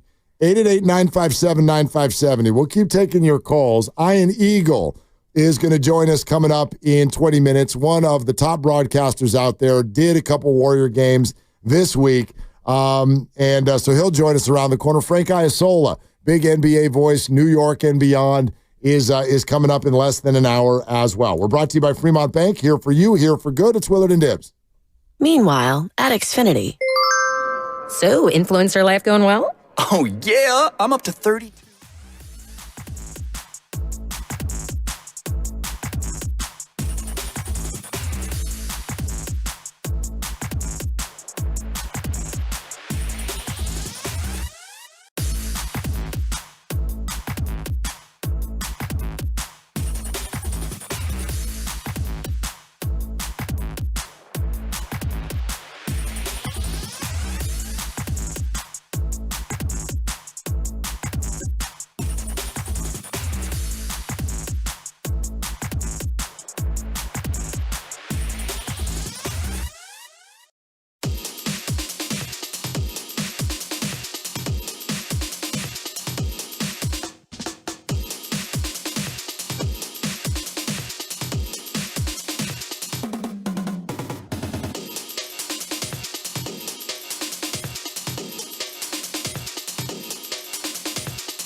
Twitch, and YouTube. Powered by First NorCal Credit Union.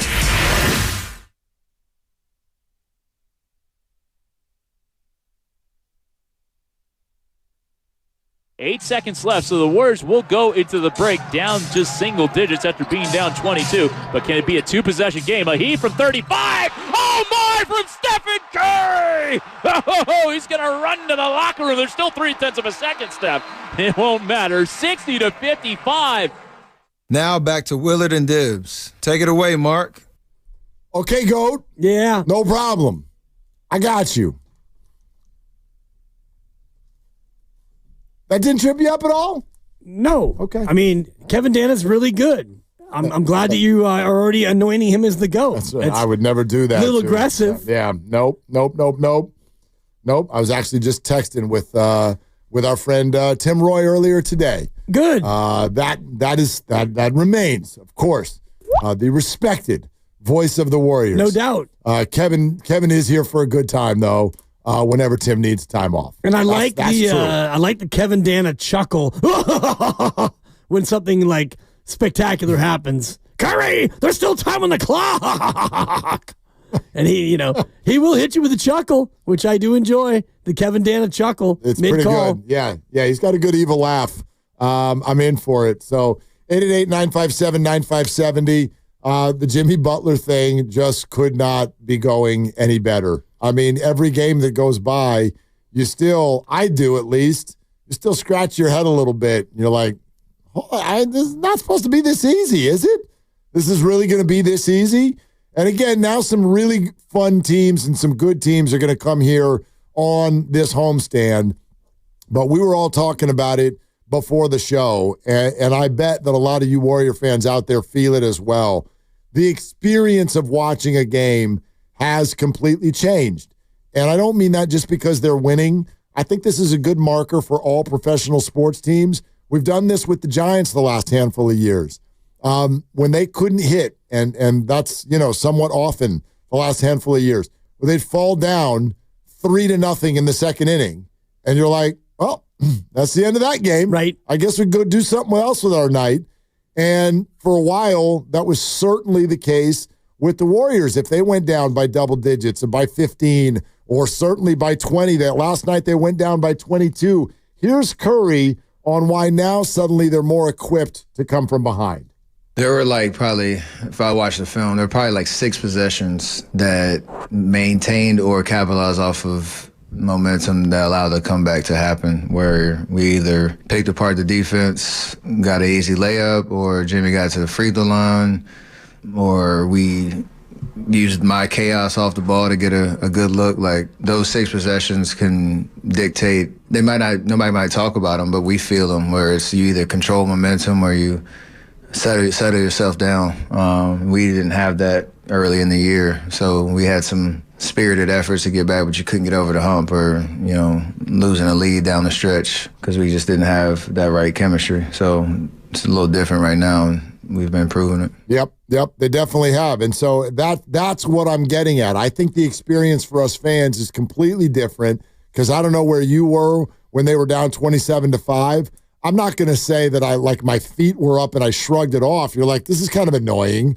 But at no point did it cross my mind, oh, God, they're going to lose tonight. That did not cross my mind. I didn't really have that thought either, but I was kind of patting myself on the back for my first half play with Brooklyn plus 4.5 in the first half wager, thinking that I thought the Warriors would come out sluggish, but not that sluggish.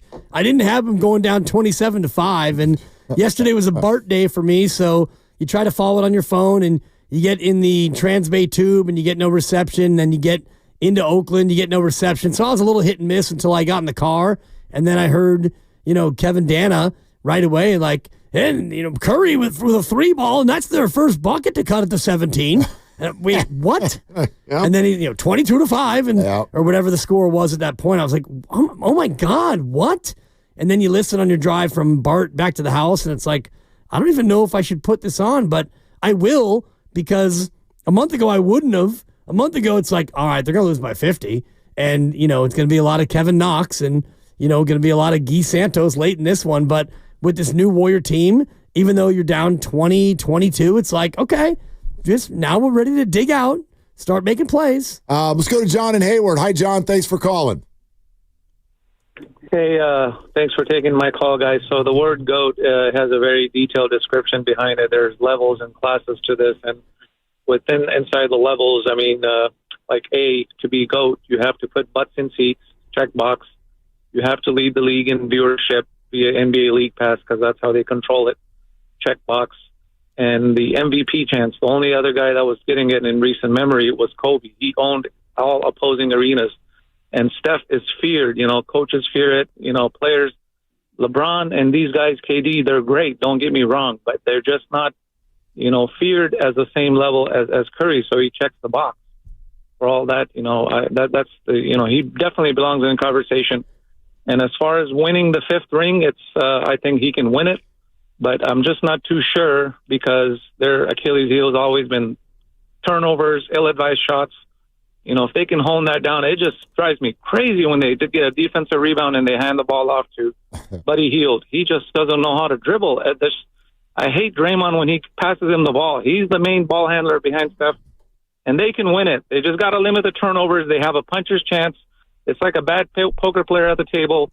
They have a one-outer. They can knock out anybody.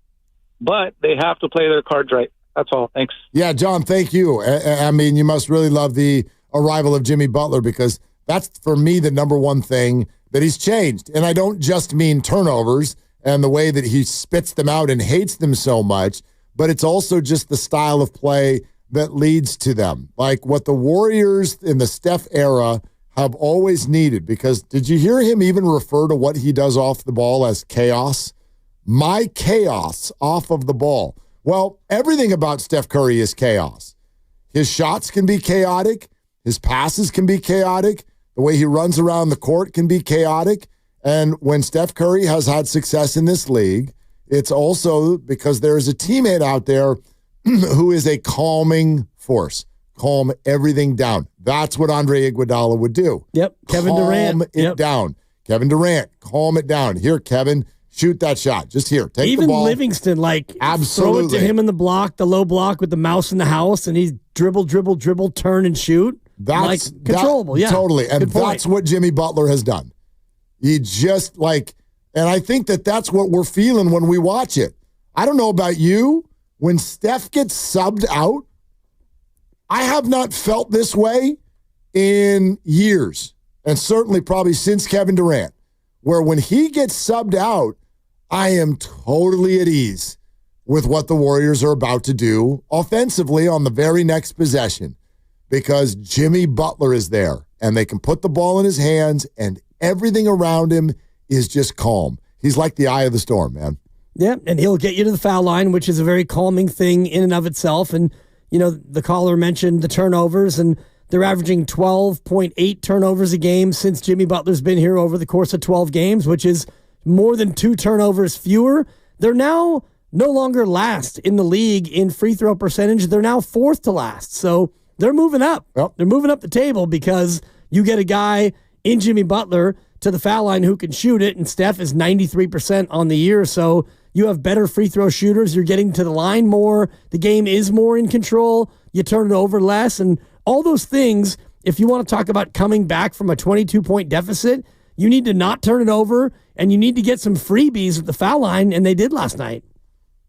Ian Eagle's going to join us here in just about 7 minutes, voice of the Brooklyn Nets. So we'll get his reaction to what it was like inside that arena last night. Also, big-time NBA voice on TNT. Now, to the point you were just making, Jimmy Butler, the effect that he has on everyone around him. Let's not leave that out of this conversation. We'll give Steph all the love in the world. But yes, Jimmy gets a lot of credit even for what Steph is doing. Steph talked about that. Starts with being healthy, feeling like yourself, the work that you put in behind the scenes, preparing you to play and feeling good night in, night out. But Jimmy obviously helps. He helps a lot, and it's led to winning because we have a good balance and a good flow, and his impact on the game is pretty obvious. So, yeah, it all goes together. That's how you win in this league. Like, everybody has to do their part, and the idea that we have a good understanding of how to win games with this specific team, it's been fun to play. Yeah, pretty exciting, man. And Draymond Green also said yesterday, by the way, there's actually plenty of improvement for us to still find. Like, this should and could get way better than what we're seeing right now, and probably needs to if they're going to do something in the playoffs. I'd say that. And it also, like, I don't know specifically what he's getting at, but it makes sense. I don't know how anything could be at its absolute best in this turnkey format that has been Jimmy Butler. Like, it shouldn't be, and it couldn't be at its absolute zenith right away like this. That doesn't make any sense. How about starting games with a little bit more emphasis? That would help. And, a little bit more of an effort and import. And you fell down 35-15 after one, and that's a full 12 minutes of Steph Curry. So you played Steph the full rack of minutes, and you came out, and Draymond was a minus 20, and Steph was a minus 20. Buddy was a minus 19, going 0-4 from the floor. So can you start better in games? And when you play against these really good teams in the playoffs, Lakers, Denver, OKC, whoever it is, you're not going to be able to get away with that, where you go down by 22 points after 6 minutes or so. That usually doesn't work against really good teams. No, but that is also, I mean, it's part of the bigger picture of the NBA flow. Sometimes it's kind of the way I feel it. Like, you were on that last night, that it would be a little bit of a sleepy first half. I don't think anybody thought it would be that pronounced. Yeah. But by the same token, well, but you're, again, think of this situation. You're the last game of a 5-game trip. You've had an emotional night in New York, winning an MSG. And? One of your, I know, Day-Day's party. I don't really think that, but I do. One of your starters leaves a minute into the game, and then one of your bench players comes in who has the worst game in his career as a Warrior. I mean, you can't score less than 0. Right. So that was tied, at least, for the worst performance of Buddy Hield's Warriors career, and that's who subbed into the game right away, and he played very, very poorly. And so all of those things worked against the Warriors, while Brooklyn came out hitting shots. They came out hitting their shots. So that'll happen. I more judge it. And I remember saying this to you yesterday. The Warriors, I did not like that 10.5-point spread. I'm like, that's too big. This feels a little sleepy. I'm not going to judge this on any sort of a blowout. I'm going to judge this on professionalism and a victory. And to me, that only grows. When you come out, you face adversity, you fall down by 22, and then you still go get that win. You still end up by 10 with a minute to go. That, to me, that's professionalism in the NBA. Yeah, and that's one way to put it. And I'm just going to say this quickly, and maybe I'll run it back later, but Steph Curry in the night-night, you need to put that away for a while. Why? Because you almost lost the game. No, they didn't. You hit him with the night-night, and that became a 1-point game. It's become cliche and trite. I think it was a 2-point Save it game. for a big moment. Yeah. No, Put the night-night away. Could not You're disagree going to with you more. night-night on Brooklyn up 9, and then all of a sudden, we got a 2-point ball game. Yeah, 2-point ball game with him at the line, and he was going to hit the 2 free throws. No big deal. Yeah. He keep doing the night-night until he's wrong. He's never been wrong. Yeah. He's undefeated. It's become cliche and trite. You're no fun Opinion. at all. You want opinion? That's my opinion. I want correct opinions. That one's incorrect. Oh, keep doing it, Chef. You're the GOAT. Yes. Yes. Give me a break. Oh, God. You're going to poo-poo? There's the dismisser. Put the night-night There he is. away. There's the dismisser. Let's just we're going to night-night Brooklyn Oh, my up God. 8, and now we're going to have to make free throws to hold on for dear life. Night as much as possible. Do it every night. We're sponsored by San Francisco International Airport, Iron Eagle, voice of the Nets on the Yes Network, TNT, and no doubt, I'm sure, is going to be doing NCAA tournament games. He always does. He's going to join us next on Willard and Dibs. Traveling in 2025? Start your journey right at SFO. With the most nonstop flights from the Bay Area, easy parking, and tasty food, why settle for less?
is not human. Now, back to Will and Dibby on 95.7 The Game. That's the call on Yes Network, right? That's the other team's call. A cheat code. Right. I love that from Iron Eagle and the chuckling in the background because that's kind of the vibe, right? As Iron Eagle of Yes Network, voice of the Nets, TNT, also will be doing tournament games, joins us here on Willard and Dibs. I mean, that's the thing that we've been sitting here talking about, Ian, is trying to figure out where Steph Curry's greatness fits in the league, because what's one thing that's greatness, it's kind of what you said on that call. Like, nobody knows how to even make sense of what he's doing. Yeah, I think, guys, the thing that has struck me now more than ever before, when you think you're heading towards the end, even though we don't know how many more years he's going to play, there is a greater appreciation for what he's done. And it seems like these debates and these conversations are popping up more and more into where he fits in the grand scheme. And to me, all you have to do is go to a game with him in it, and you feel where he fits in. He is absolutely one of the all-time greats. He's one of the most intriguing figures in NBA history because he just isn't the normal type. There have been athletic guys. There have been big guys. There have been highly skilled guys. I just don't know if there's been anybody like him. And that's why maybe now NBA fans around the country, around the world, are starting to truly appreciate what this man has done for so long. The sustained excellence is just incredible, beyond incredible. Is part of it, too, Ian, the connectivity with home fans? And by home fans, I mean Brooklyn fans last night, where, you know, the shot goes in before the half, and it's almost like Nets fans and neutral fans and all fans were going just to see something like that. Is that a part of his legacy as well? I think so, and I did the game Tuesday night at the Garden, so it would be one thing to say, all right, well, Brooklyn, you're getting some people that really have no rooting interest necessarily for the Nets, that it hasn't been a 50-year connection with the city. It's still relatively new, but they've built a fan base, and there's certainly been success within the borough of Brooklyn. But it happened at the Garden on Tuesday. This is one of the storied franchises in the history of the game, and obviously one of the more historic venues in the history of the game. And I felt the same thing when Curry started making shots. You still have the NBA fan that is into it, is engaged in the action. So I walk this tightrope as a local broadcaster and as a national broadcaster. And there is a conscious part of what you're doing, because you have to be conscious of who your audience is, what the expectation is when you do these games. It doesn't mean you change who you are. It doesn't mean that you entirely change your style, but there are slight adjustments and nuances that go into it. I remember very vividly my first year doing TV for the Nets. We're out in Seattle, and Gary Payton and Sean Kemp are lighting the Nets up. And there was an alley-oop that very easily could have been a top 10 highlight of the year. And I called it as such. It was an incredible highlight. I'm doing the Nets broadcast, but it's Payton, the glove, and it's Kemp, the Rain Man. And I jump out of my seat because it was that impressive. I get back to the East Coast. There's a piece of mail waiting for me sent to the Nets offices, and this was not fan mail by any stretch. This is somebody taking me to task. I can't exactly use the words that were used in the letter, but the basic premise was, how dare you? How dare you go crazy on a highlight that is against the Nets? And the person did put their return address on there, so I sent him a letter back, and I explained my position. I said, of course, I'm the Nets broadcaster, but I'm an NBA broadcaster. Part of the job is to convey the excitement of the moment when it happens. If you feel it in the arena, I want you to feel it at home. I want you to understand what you just saw was special and unique and different. And all these years later, we're talking about 30 years later, I have the same philosophy. Last night doing the game on a Nets broadcast, you can't pretend it didn't happen. Everybody saw it. They saw what he did at the end of the first half. If you're not committed as a broadcaster to be the conduit to convey the excitement and electricity of the moment, then you're not doing your job very well. Ian, and, well said. Yeah, absolutely. Ian Eagle with us. Ian, have you ever seen a crowd consistently react to a road player the way those crowds react to Steph in your career? Well, it's interesting, guys. When the Nets played in New Jersey, the big selling point for a lot of those seasons was that you could see the greatest stars in the NBA come to New Jersey and get a seat because the Nets were not selling out games. So that's during the run of Michael Jordan and Kobe Bryant and LeBron James early in his career before the Nets moved to Newark and then eventually moved to Brooklyn. So I have felt it before, and certainly on the Nets side of things, it became pretty commonplace. Shaquille O'Neal is another one that comes to mind. Fans wanted to see these guys play. They couldn't get tickets at MSG, so they went to East Rutherford, New Jersey, and got a ticket and got in and either wore the jersey of the player or just came in neutral. But you could feel it. You could feel the energy for the opponent. And this was a mechanism for them to sell tickets. At one point, they had a marketing campaign, which was come see the best players in the NBA at the Meadowlands or at Continental Airlines Arena at the time. So I do have experience in it. I do think Steph has taken it to another level.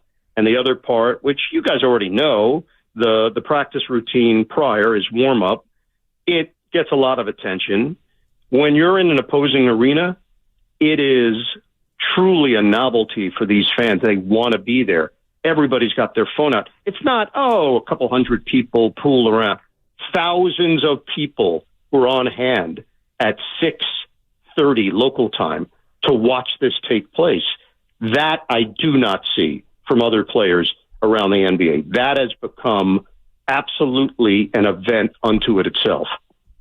And it's incredible to watch for us. And every time we go out to Chase Center and we all see it, and it never gets old, even though you've seen it now almost 100 times here locally. And you had me remembering the old days with the Warriors of the Kobe Bryant 5-game mini pack, click and roll at Warriors.com and all the rest of it. Because that's, Raymond Ritter was a master, our PR guy at, helping to sell those tickets. When you look at Steph now and about to be 37 and the Jimmy Butler effect on this team, is it foolhardy to think that maybe something special could be afoot?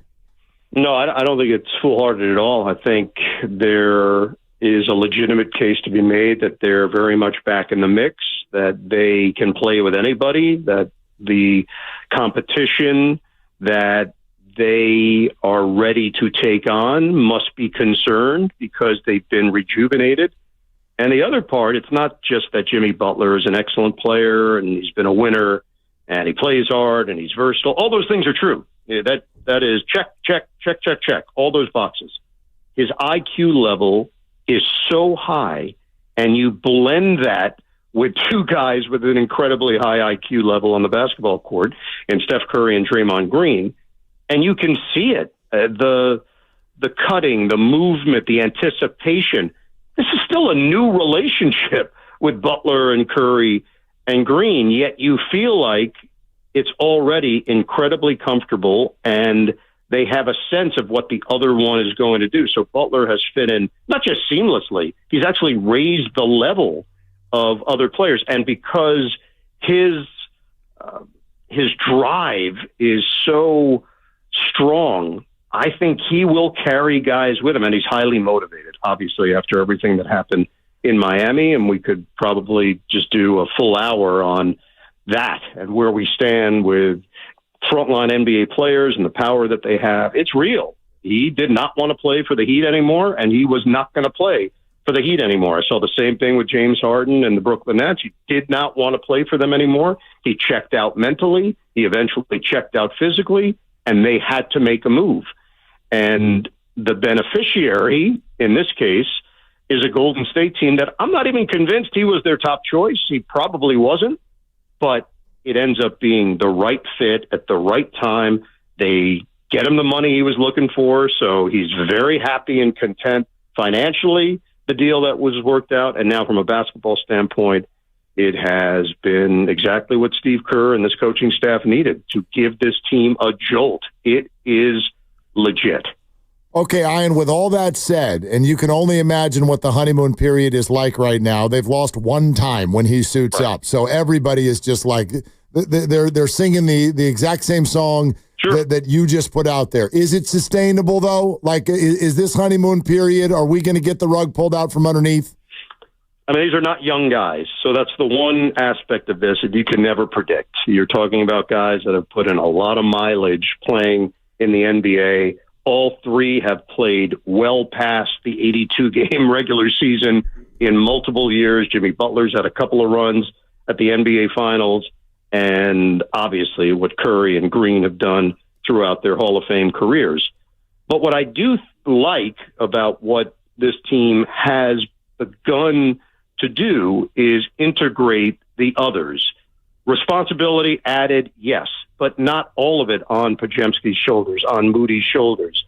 Clearly, Santos and Post have discovered roles on this team because they've benefited greatly from double teams, and Post has got some really good confidence from the outside. Santos just is a lunch pail guy, does a little bit of everything.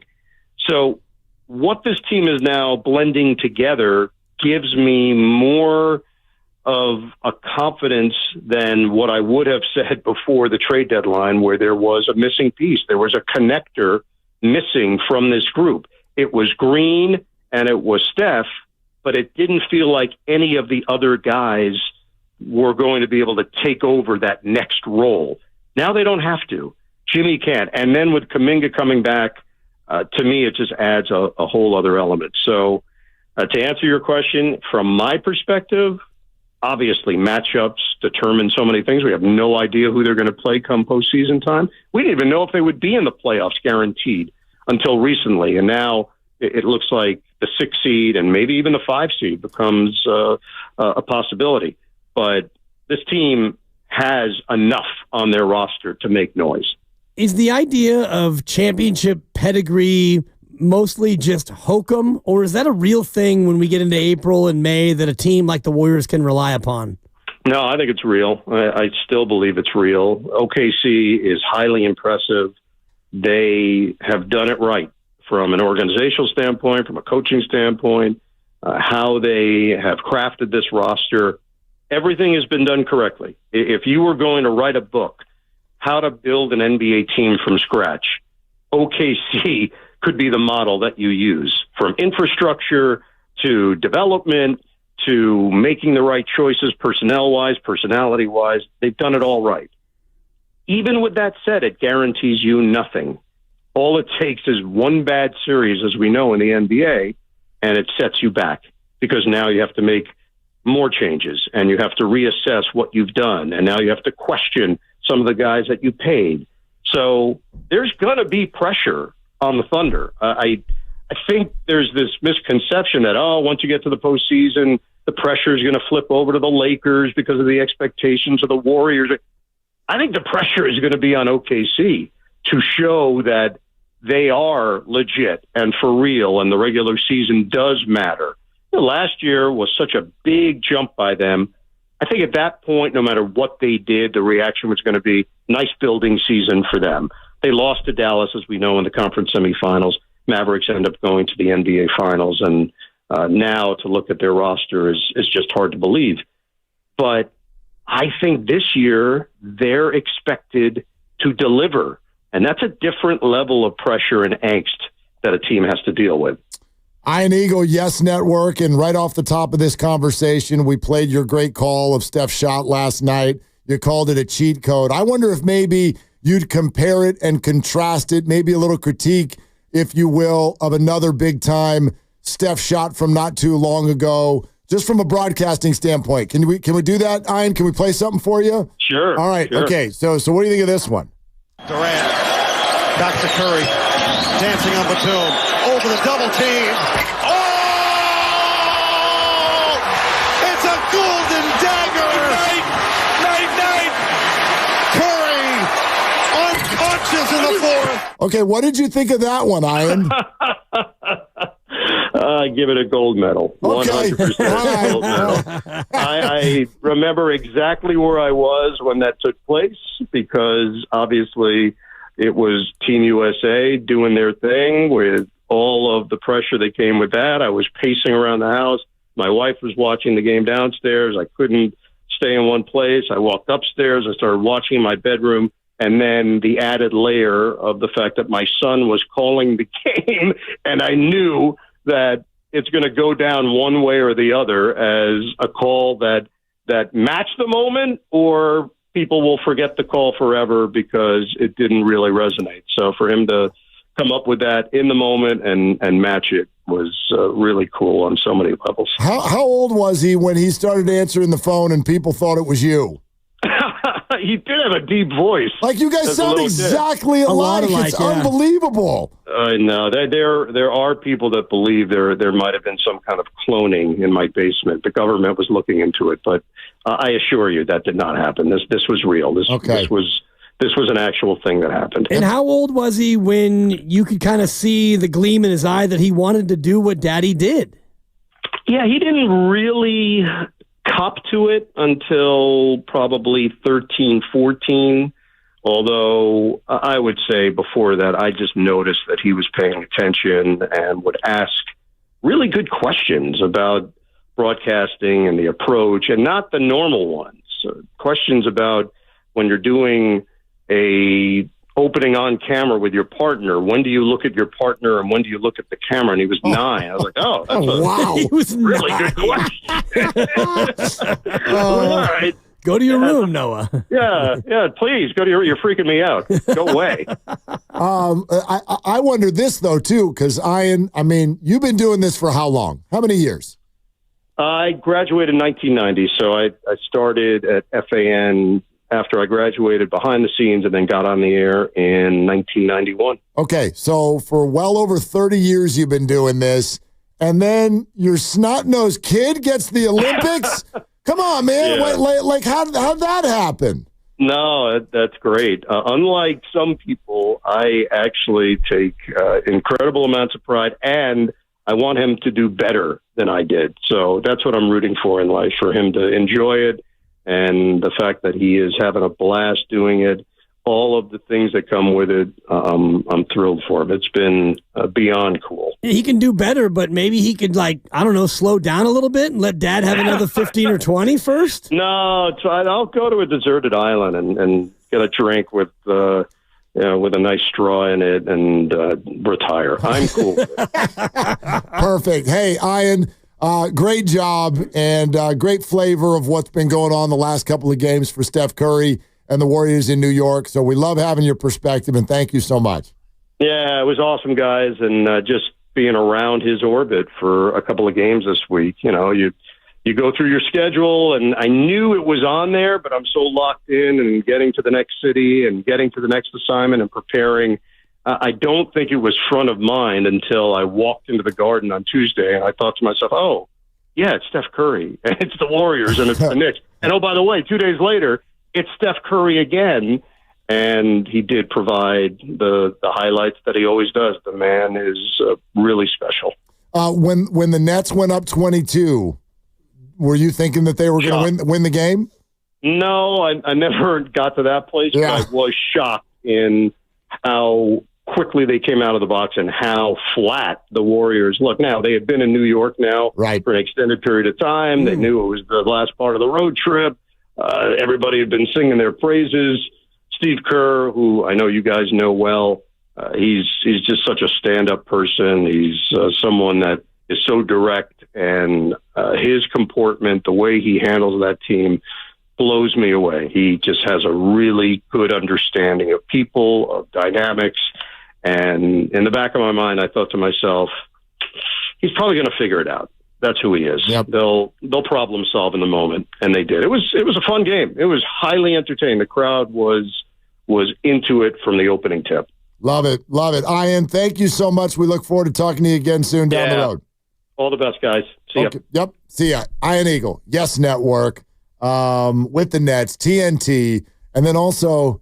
Let's go, You're buddy. going to be hearing his voice a lot here coming up real soon. Yeah, I can't wait. And you're right about his son, because just when you played, oh man, I think Granny played the call of the Golden Dagger, and I was like, good call, Ian. And then wait. And then he's telling the story about how he was at home with his wife and he's pacing. And they're watching in different rooms. It's like, oh my God, that was your kid. That's Noah Eagle, for those who don't know. Yes. Yeah. And, there's been a lot of great lineages in broadcasting, Jack and Joe Buck, and now you have the Eagles as well. And his son does resemble him vocally and physically a lot. Yeah, I mean, now that you've listened to Ian have a conversation with him, you all want to hear it again? Here it is. Durant, back to Curry, dancing on Batum, over the double team. Oh! It's a golden dagger! Night! Curry, unconscious in the fourth. Butler bounces Curry. Oh! Ridiculous! Cheat code! Steph Curry is not human. Okay, actually, I think there's a different cheat code. I think it's the Eagle family. Do we have video of him pacing in his living room? I don't know that. I think this is Ian's way of avoiding age discrimination. Could be. He's like, no, my name's Noah, and I'm 28. I'm going to prolong my career by saying that I'm Noah and I'm 28. That way I get another 50 years of doing this. Exactly. I think that's what happened. Noah's like maybe a half an octave higher when excited, but maybe. If that. Maybe. But, Noah's 28. Is that right? No, I just made that up. I have no idea. You're probably right. Because, I have no idea how old he is. Ian's been doing it since 1990. He's 28.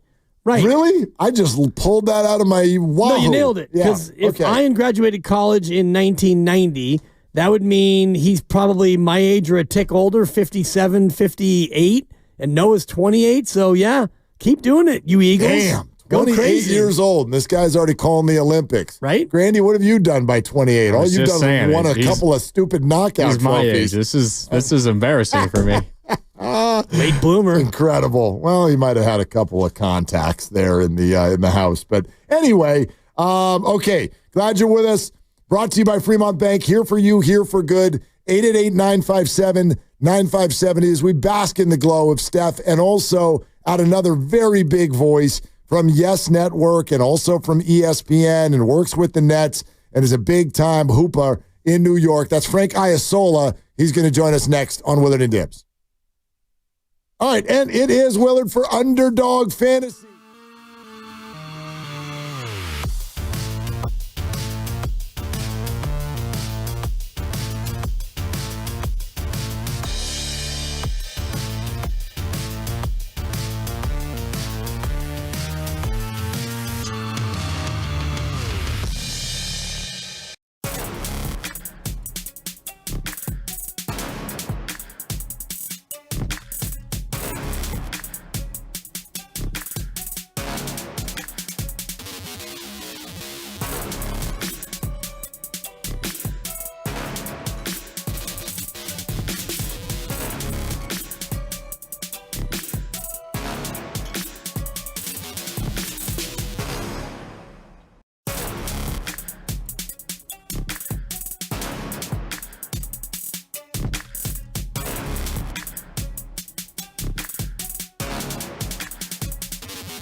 Now, back to Willard and Dibs on 95.7 The Game. All right, this is a track that is worthy of our next guest.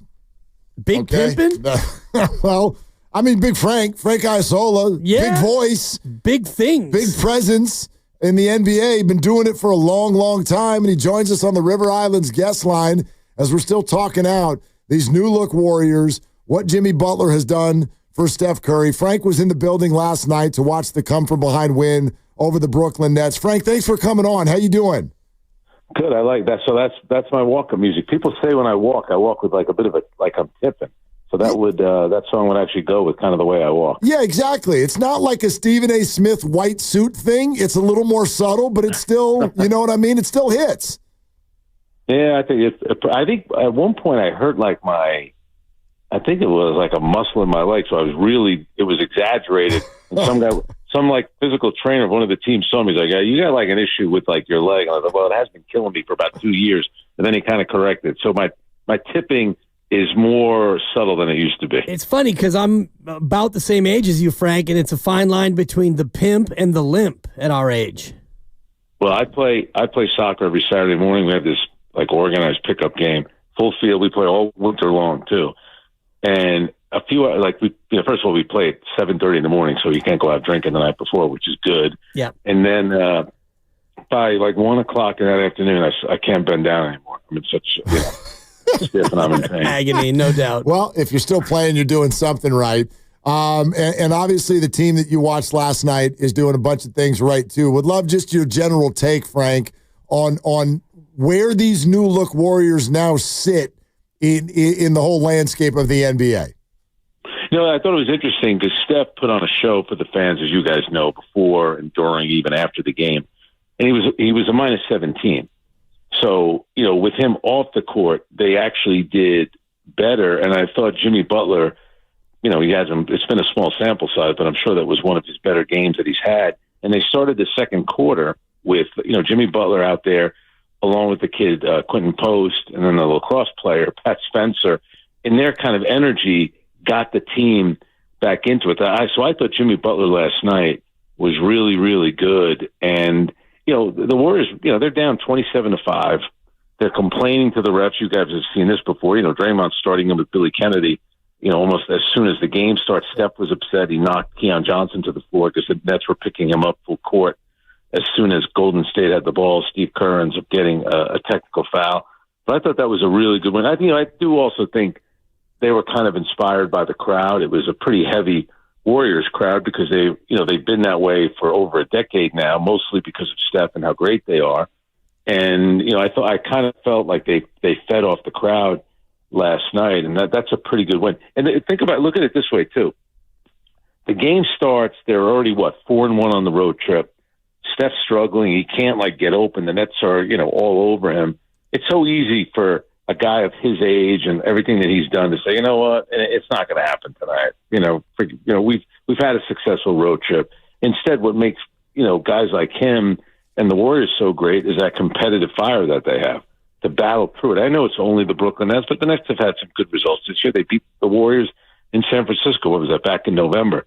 So I actually thought overall, considering the way the game started, that was a pretty good win by the Warriors. Yeah, especially to be down 27-5, and we've seen them this year pack it in like you're talking about, Frank, in many of those situations, but they didn't. And I wonder, with your eyes, how much that is the Jimmy Butler factor, and just what is that essence that he brings to this team that allows them to play with a certain level of an edge that they haven't had before. I think it's a great point. And, you know, Jimmy Butler, you think about a lot of these great players, and, you know, Luke is kind of like this too, where the game is played at their pace. And when Jimmy's in there, he doesn't seem to really be doing anything that quick or fast, but he just is in complete control. And he's a very physical player. And getting a guy like him that gets into the paint, jumps off 2 feet, is very physical. You know, he's not very vocal. You know, Steph seems more vocal out on the court, and obviously Draymond is really vocal. But you could tell that they really enjoy playing with him. I thought that one sequence that Steph had at the end of the first half where he hit the 2 transition threes, and then he had that beautiful, when he threaded the needle on that one long outlet pass to Jimmy Butler. I always say this about great players. They always figure out how to play with each other. You know, it is only basketball. We're not asking them to to fly to Mars or to split an atom. And I think the great ones realize, they understand the other players' strengths and weaknesses. And you could tell, you look at them play, and especially last night, it looked like Jimmy Butler, Draymond Green, and Steph Curry have played together for 5 years. It didn't look like it's only something that started happening in February. Frank Isola with us here on Willard and Dibs. And Frank, you've been around the league so long. I wonder what your thought is on this, because it'll be no surprise to you. Everybody out here is just in love with the Jimmy Butler acquisition. But we also know that there have been issues in multiple places where he's gone. How sustainable is the honeymoon? Oh, no, it's eventually going to end. I mean, if we just go by history, it's probably going to end badly. It ended badly for Chicago, Minnesota, Philadelphia, and Miami, but he's also going to have some really good moments. So, the honeymoon period could be 2 years. So I don't think he's going to go south anytime soon. I think he's going to play really well. I think he's going to be locked in. I think when you're playing around legendary great players, I think you do feel that, that sense of responsibility to kind of fit in. And I think anybody that plays with Steph knows that. I think it's the same thing that if guys go play with LeBron James. So I think from that standpoint, it's been a great addition, and they're going to get, obviously, Jonathan Kuminga back. The one thing that would worry me is the size of the Warriors. And, Kevon Looney, man, he really struggles to finish at the rim. My God. But I like the kid Post. I thought he was really good. His ability, Quentin Post, his ability to kind of spread the floor. Certainly last night he did it. But I'm not worried about Jimmy Butler right now. I'm worried about it maybe 2 years from now. But 2 years from now, who knows what would Steph be by then? 39 and probably maybe ready to walk away. So I think you're going to get the best of Jimmy Butler for a while. Yeah, it's funny you mentioned the kid Quentin Post. He turns 25 next week. He spent a whole half a decade in college thanks to COVID and other factors. Frank, when you look at this team and the top of the West, do they have enough to really be a factor come April, May, and maybe even into June? Yeah, I still worry about having enough defense at the rim. But if those guys are playing at the top of their game, especially Jimmy Butler and Steph, and we know what Draymond could do in the playoffs. He's such a good defensive player. He's very good with the ball in his hand. Kuminga could be a huge addition. You keep wondering what they're going to look like. Well, they're going to add a really good player at some point. And, I think they'll be a tough team to knock out. But, you look at the West now. I always thought that Dallas would make a run, but obviously I'm always talking about Dallas with Luka being on the team. That's not going to happen. I mean, obviously Oklahoma City is a terrific team. The Lakers are really good. I think Denver is going to be tough, along with the Golden State Warriors. But after that, maybe Minnesota. So I think the Warriors have a chance. A lot could depend on matchups. Can they win 3 playoff series in the West? I'm not so sure about that. But I remember when they lost to the Nets back in November, and they had just gone on a really long winning streak. They lost to the Spurs. They blew a double-digit lead. Then their next game was against the Nets, and they blew a double-digit lead. And I remember telling my radio partner, Brian Scalabrine, who knows the league as well as anybody, I said, I got to be honest, I'm not really impressed with them. That team's missing a lot. So for them to make that trade when they did, I think, I think they got lucky there that Phoenix couldn't make a deal with Miami. So I think they could be dangerous. Whether or not they can win 3 playoff rounds, it'll probably depend on matchups, and sometimes you got to be a little bit lucky. Who gets? Maybe there's a player hurt on another team. Let's face it, that happens during the playoffs. Frank, earlier in the year, were you of the opinion that Steph Curry was on a pretty steep decline? And what's your take on how he looks now that Jimmy Butler's on the team? Yeah, I think what hurt Steph was it 4 years ago or maybe 8 years ago, whenever it was, when he was going to play for the Olympic team and he got hurt. So, I think it was important for his kind of career to add that to his resume, to have a gold medal. So the fact that he played all summer, it's not even the physical toll, but it's a mental toll because, these guys at some point need a break. So I think it takes them a long time. When veteran teams show up in October for training camp, the regular season, it must feel like 182 games. Forget 82 games. And I think for teams that are champions, it feels like that. And, even for the Celtics, who have a lot of young players. So with a guy like him, because he keeps himself in such unbelievable condition, and he's always going to be a great shooter. And you talk about guys that make players better. Look how many open shots guys get because of him. they're everyone on the court, the opposing team, all five guys are kind of focused in on where Steph Curry is at all times. So, if guys on the Warriors can make shots, he's always going to be effective. So I'm not buying the decline. I think for a lot of players, and I think Steph, this would be the case for him. I think it's the case with LeBron. It seems like maybe they would lose the love and the passion for the game mentally before they would lose it physically. So I'm not buying it. I think the guy still is an ultimate competitor. I thought last night was like a pretty good example of it. He easily could have just said, you know what, it ain't going to happen tonight for me. Fine. I'll play Saturday against Detroit. We've won 4 games on the trip. And the guy, he made big shots. He put on a show. He's, like I was saying after the game last night, he's everything that's right about the NBA. The dumbest debate in sports now is, who's going to be the face of the league. Well, guys, if the NBA players want to know how you do that, it's besides the fact that you're great, besides the fact that you win, look at the way that the guy connects with the fans. In every arena, he's not arrogant. He's not obnoxious. He's incredibly likable, and he's had incredible success. And we know everyone changes a little bit, but he's still a really likable player. He connects with the public. So, these guys that are kind of standoffish, great players, Tatum's a great player.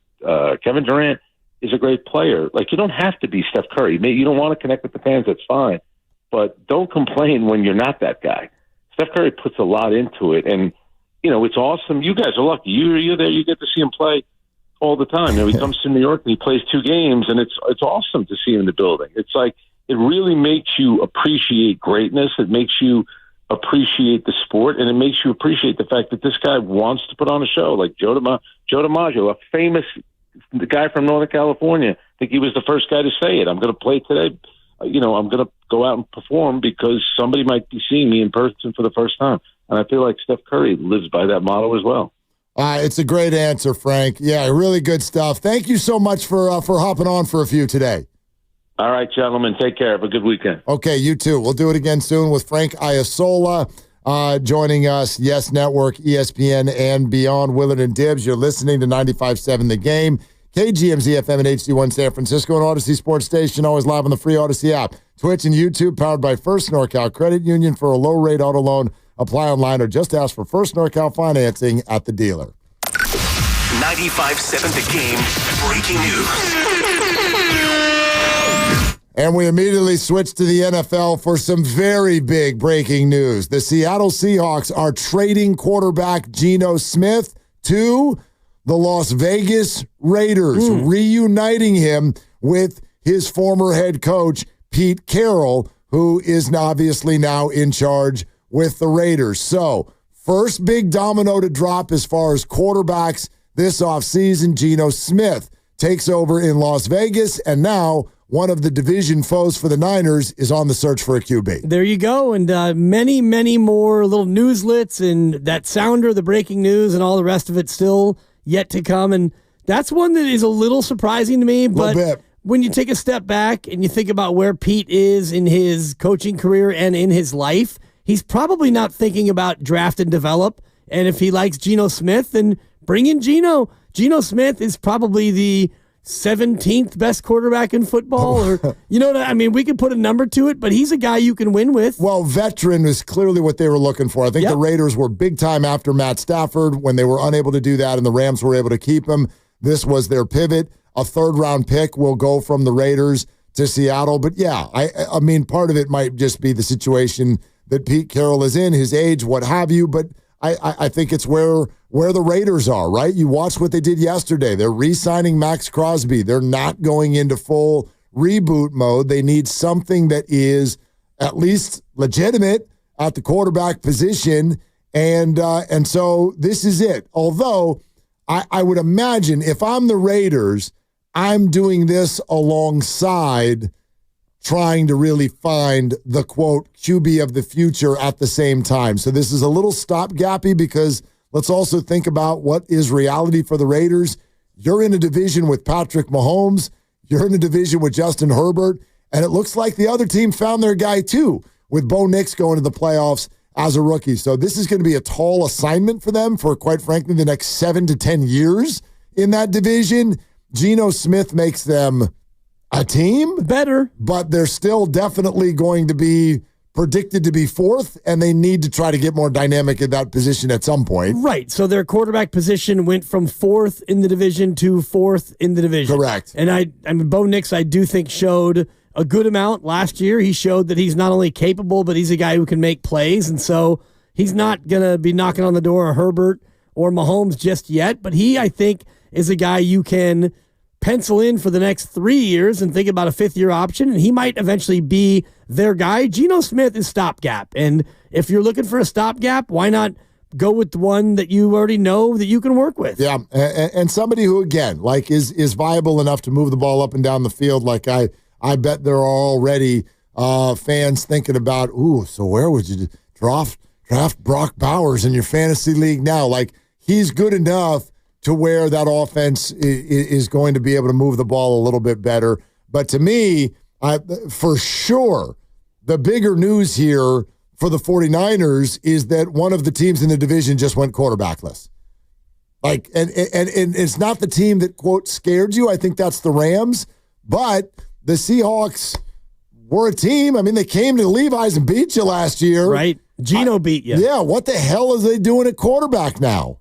Feels to me like a little bit of a reboot across the board, and you're going to get rid of DK Metcalf, right? So when the league year begins, you're going to... In theory, they will. He's asked to. Right, so you're either going to trade him or cut him and save the cap room. And this might be one of those years where Seattle just eats it and looks to draft a quarterback and start their rebuild. I'm wondering, where is Seattle in the draft order? I don't have that off the top of my head. Let me do. Because Seattle is probably right behind the 49ers? Is that where they are? Is my guess? Seattle, scrolling. Seattle is at... I've got them at... 18. Yeah, so okay. pretty far behind. So, and that's what I'm getting at. Like, what are you doing at quarterback? Because you're not getting one there. You're not getting one at 18. No. I mean, I don't think you're getting one, period. I don't think anyone's getting one this year in the draft. Well, I don't love any of the quarterbacks. This feels like the Kenny Pickett draft class where there may not have been much in the offing early. Well, this feels like maybe you get a guy in the third or the fourth, somebody you really like. I mean, are they going to go get Sam Darnold? Kirk Cousins just asked for a meeting in Atlanta and said, please send me somewhere where I can be the starting quarterback. I don't know if the Falcons are going to do that, but that... And look, he's getting really up there in age. I don't know if that's who you'd want. But it's funny because Seattle gives away Geno Smith to be a stopgap, and that's what they need too. Yep. They've got the gap, and they need to stop it. And so I don't know what they're going to do, but it's the first domino, and where it heads, I don't know. But for the moment, one of the division foes for the 49ers just got a lot weaker. For now, yep, absolutely. Yeah. And Geno is set to make $25 million on the cap, so Seattle gets that cap relief, and he's in the final year of his deal, so this would have been it anyway, I would imagine, for Geno in Seattle. And, man, he quietly 35 years old. I didn't realize that Geno was that old. For a while. He has been around for a lot longer than I thought. Maybe it's just because he hasn't been a starter or a mainstay for that long, but, for Geno, he's now going to be playing for one last bite of the apple, one last big contract. And if you're Seattle, you didn't want to extend him. So now you just kind of rip the Band-Aid off. And Aaron Rodgers is a guy who might be available. You've got Joe Flacco. If you're looking at other stopgaps, there are other stopgaps out there. And then there are other surprises out there. Yep. Because that's what just happened. And I felt like, by the way, the NFL media knows something. I would love to know the anatomy of all of this, because I started to see the whispers last night that a starting quarterback was about to change teams. A starting quarterback. Yeah. Now, I had no idea what. Some people started throwing around the name Baker Mayfield. That didn't make much sense to me. He played really well. I think Tampa moves on with him. But now here it is. So you can sort of smell this stuff coming, I guess, if you're really, really tapped in and locked in. But I'm sure there are more surprises coming, and so right now the word is Minnesota's working to keep Sam Darnold. Not sure if I buy that or not. If someone's going to offer him more years and a starting job for sure with no first-round rookie over his shoulder, I bet Sam would take that. So, that feels like a potential match. Sam Darnold, a West Coast guy, and the Seattle Seahawks. I could see that. Yeah, it makes sense depending on how much money and how many years he'll be asking for. Because if you're Seattle and you're going to part with Geno Smith, you're probably looking to, at some point, draft a replacement, somebody that you can get on a rookie deal for 4 or 5 years. It feels to me like that is the way you want to go about it. Jaden Daniels in Washington, C.J. Stroud, Caleb Williams in Chicago, they have their fingers crossed that he's going to be that guy, but feels to me like that's the best way to go about it. You find a quarterback in the draft, you get 3 or 4 years of relatively cheap labor, and then you love him, you sign him, you keep him, he gets better, and you go on to the Super Bowl. Now, sometimes it goes the other way, where you go the Dak Prescott route, or you go the Deshaun Watson route, where you pay a guy a ton of money and he doesn't necessarily work out. So you got Geno Smith for $25 million in the final year of his deal, and you figure we'd be better off going another direction and maybe finding a stopgap for cheaper and drafting a guy. I don't know. It's clear that they didn't want to keep Geno after this year. You know who could go back to Seattle? Is Pete Carroll not there anymore? Sign Russell Wilson. Yeah, there you go. How about that? How about that? Russ on the move? I don't know. I mean, I was just looking at the board, seeing how many teams in the NFL, like truly right now, don't know who their quarterback is. Okay. Seattle joins the group, right? Seattle is in there. I guess you'd have to put Pittsburgh and Cleveland in there. You'd have to put the New York Jets in there. The Tennessee Titans are in there. I guess to a degree the Minnesota Vikings are there, but it's either going to be Sam or they're going to turn it over to J.J. McCarthy. Yep. So I don't think that's like an open job. Maybe the Indianapolis Colts. I think they want to bring in someone to compete with Richardson. Those are the gigs. And so the Raiders gig just gets taken up. And with names like Russell Wilson, throw Daniel Jones in there as well, Kirk Cousins, Sam Darnold, like that's the group. And then, of course, the rookies, but a lot of those teams are not in position to find any of those rookies. The Titans are. And that's about it. In a draft class that may only have 2 first-round quarterbacks, maybe 3, which is where you want to take them if you like them. That way you get 5 years of control, you get 4 years, and you get that 5th-year option. So I don't know how deep the quarterback draft is further down the board. If you like somebody who is a day 2 or a day 3 pick, maybe you bring in a Flacco or a stopgap guy to just hold the position for a year, and you go out there and you try to see what you can do after that. But Geno Smith, a guy who he did better than many people would have thought in Seattle, yet you kind of went up against a point where the salary was going to be greater than their desire to keep you. So there it is. Geno Smith is a Raider, and the Seahawks join the quarterback market. Okay, we're sponsored by Crystal Geyser Alpine Spring Water. I like what you said with regard, like, get that breaking news button, make sure it's right there on the board, because Monday, Tuesday, and Wednesday, we're probably going to be hitting it a lot. With NFL free agency coming around the bend here. So it's going to be an interesting week next week. Yeah. For sure. And this one pops off before Monday with a legal tampering period begins at 9 o'clock, Mark. So by the time we hit the air at 1:48 with a refreshed Steiny and Guru, there's going to be all kinds of refreshing going on. Get some tampering up in here. I'm looking forward to that for sure. Yay! All right. Thank you. Steiny will be back soon. 888-957-9570 is the number. We'll get back to the Warriors coming up next. And maybe the question about Jonathan Kuminga that nobody has asked yet, as he potentially gets ready for his return, maybe as soon as tomorrow. So we'll do that next on Willard and Dibs. What makes Crystal Geyser Alpine Spring Water different?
at the foul line, looking for Moody. Back to the basket, right block. He'll dribble it out beyond the arc, right corner, going baseline on Russell, powering his way to the bucket, and he banks it in. L'effet la planche for Moses Moody. And the Warriors are within 12, 42-30.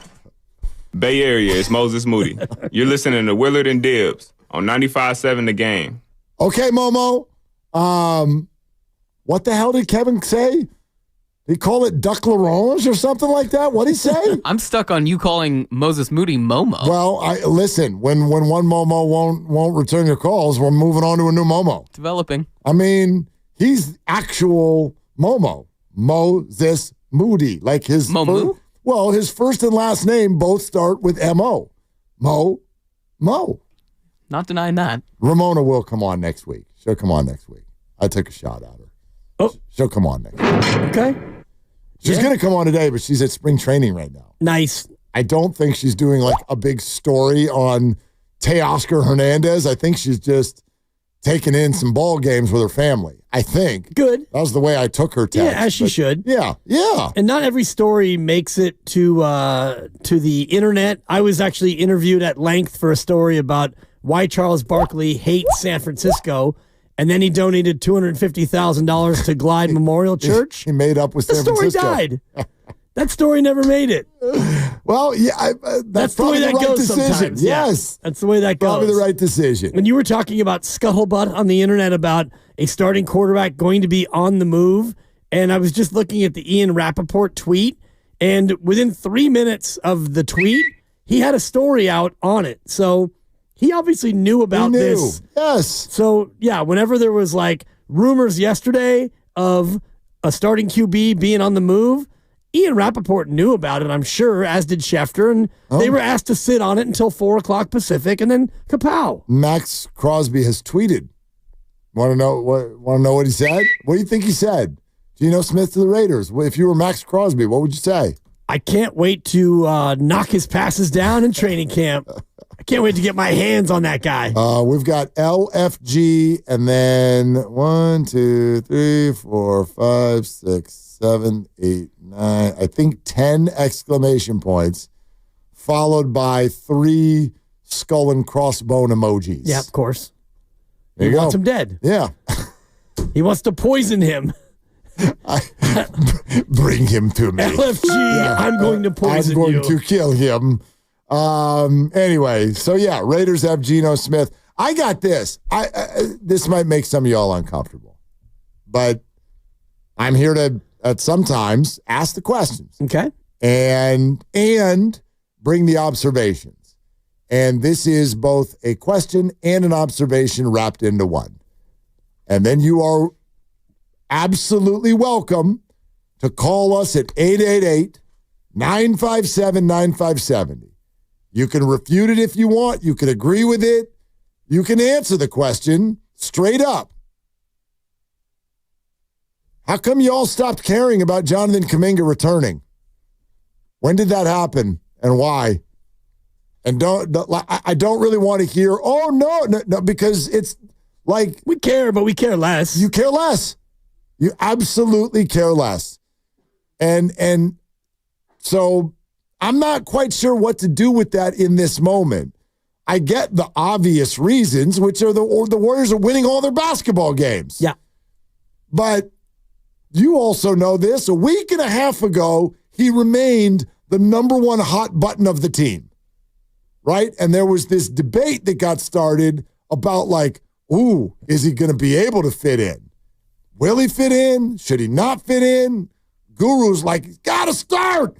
Right? He's like, okay, we got to start him. No, he should keep coming off the bench. Draymond and Jimmy are answering questions post-game. No, he can fit in. And then Steve Kerr's doing a press conference. He's like, well, what I'd really like him to do is like watch Jimmy Butler and make decisions like Jimmy Butler. I'd like him to do that. And there's all this discussion around Jonathan Kuminga. And then, bang. Nobody brought up his name ever again. Entire road trip. Week and a half. 5 basketball games. I barely heard anyone even bring up Jonathan Kuminga. We talked about him scrimmaging, and we talked about him being close to a return in the middle of the road trip, and then Game 3 of 5 happened, and he wasn't close, and then he was ruled out, and it was some head scratching and some conversation, but we haven't really been hankering for his return because they are 10-1 with Jimmy Butler in the lineup. 10-1 with Jimmy Butler in the lineup. So what are we even doing? Well, what are we doing? I mean, that's kind of what I'm getting at. Well, what we're doing is slow playing a very good young athletic player, and we'll get you when we need you. That's the mindset that's the signal I'm getting from the team. And he may play tomorrow. Maybe. And he's probably more likely to play Monday, I think. Monday's a softer landing spot against a team that, maybe you'd have an easier time against. But Portland can play. They were down 27-5 yesterday, so none of these games can ever be overlooked. Portland can play. They can play. Sure, all these teams. And, Portland's young and athletic, and Detroit's got Cade Cunningham and others, and, a team that is very dangerous and playing very well. So there is no real soft landing spot because after that you've got a gauntlet. I know Milwaukee's in there and Denver as well. So there really is no easy way to do it. But I do look at it and think you can kind of ease him back in because you've been doing so great without him. Well, and by the way, this is not meant to be some sort of criticism aimed at Jonathan Kuminga. Like, it's not.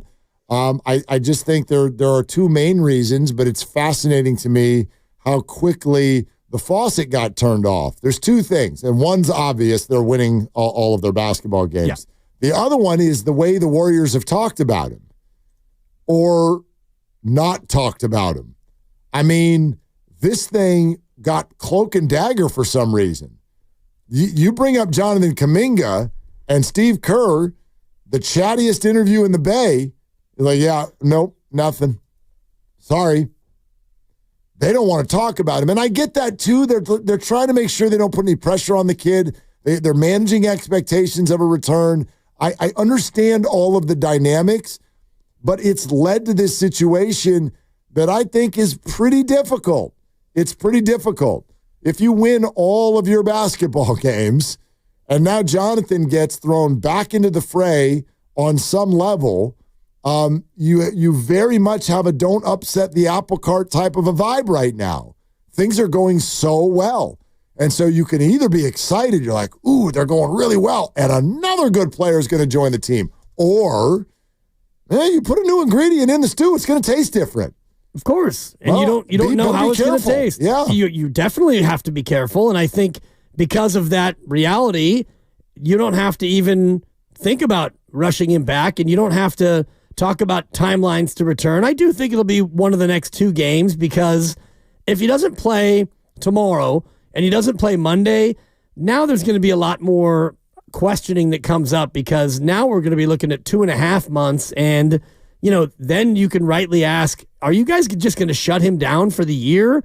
Is he close? Like, what are we doing here? I do think that we're getting to that point where harder questions will be asked, and we're going to have Steve Kerr hopefully Tuesday of next week between games. I'm not sure officially when we'll have him. Yeah, but Tuesday or Wednesday. Yeah, we will have him. And so when we do, and if he hasn't played by then, it's fair to kind of press him a little bit about, like, what's the plan?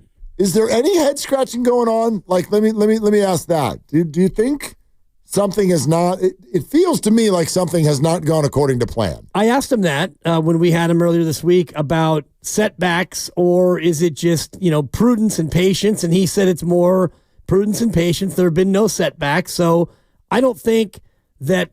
I take him at his word. Steve's a pretty honest guy. He's never been one to lie to us. No, I think he admitted the injury was worse than maybe they originally thought it was. Right. So because of that, I do think that with an explosive athlete, you're more likely to slow play it. And also they have 3 games and 4 nights on this trip. Yeah. There's a little bit of a wop, pop, pop, you know. But here's what I'm getting at. And I hope everybody knows this. When we talk to the Anthony Slaters of the world, Monty Pools, Tim Kawakamis, when these guys put their reports out there, this is not going out there willy-nilly, okay? They're talking to people. So while the Warriors are don't want to put any pressure on Jonathan Kuminga, that's their public stance. However, they are also behind the scenes feeding at least something that is in the realm of information to the people who are on the beat.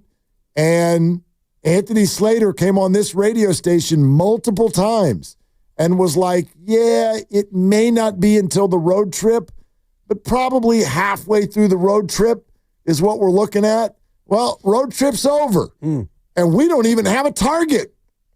So I'm sorry, I don't really buy. I'm not saying a setback happened, but this is not going the way the Warriors thought it was going to go, even as recently as a week ago. Agreed. And when it initially happened, and we talked to Doc Pandia from UCSF Health, and we talked about 3 weeks until they even would look at it again, it seemed like a grade 2, but every injury is not like the other. And if it was a grade 3, which means a complete tearing of the ligaments, surgery becomes an option. It's not mandatory, but I don't think that it was that severe. And everybody responds differently. And I do believe, and I think I asked the doc this when we had him about 3 weeks ago, about the first ankle sprain being worse because for the first time, those ligaments really opened up. And so not only do you have to get the ankle healthy, but then you have to get that confidence back to be able to cut, jump, land, plant, run, do all the things that Kuminga needs to do.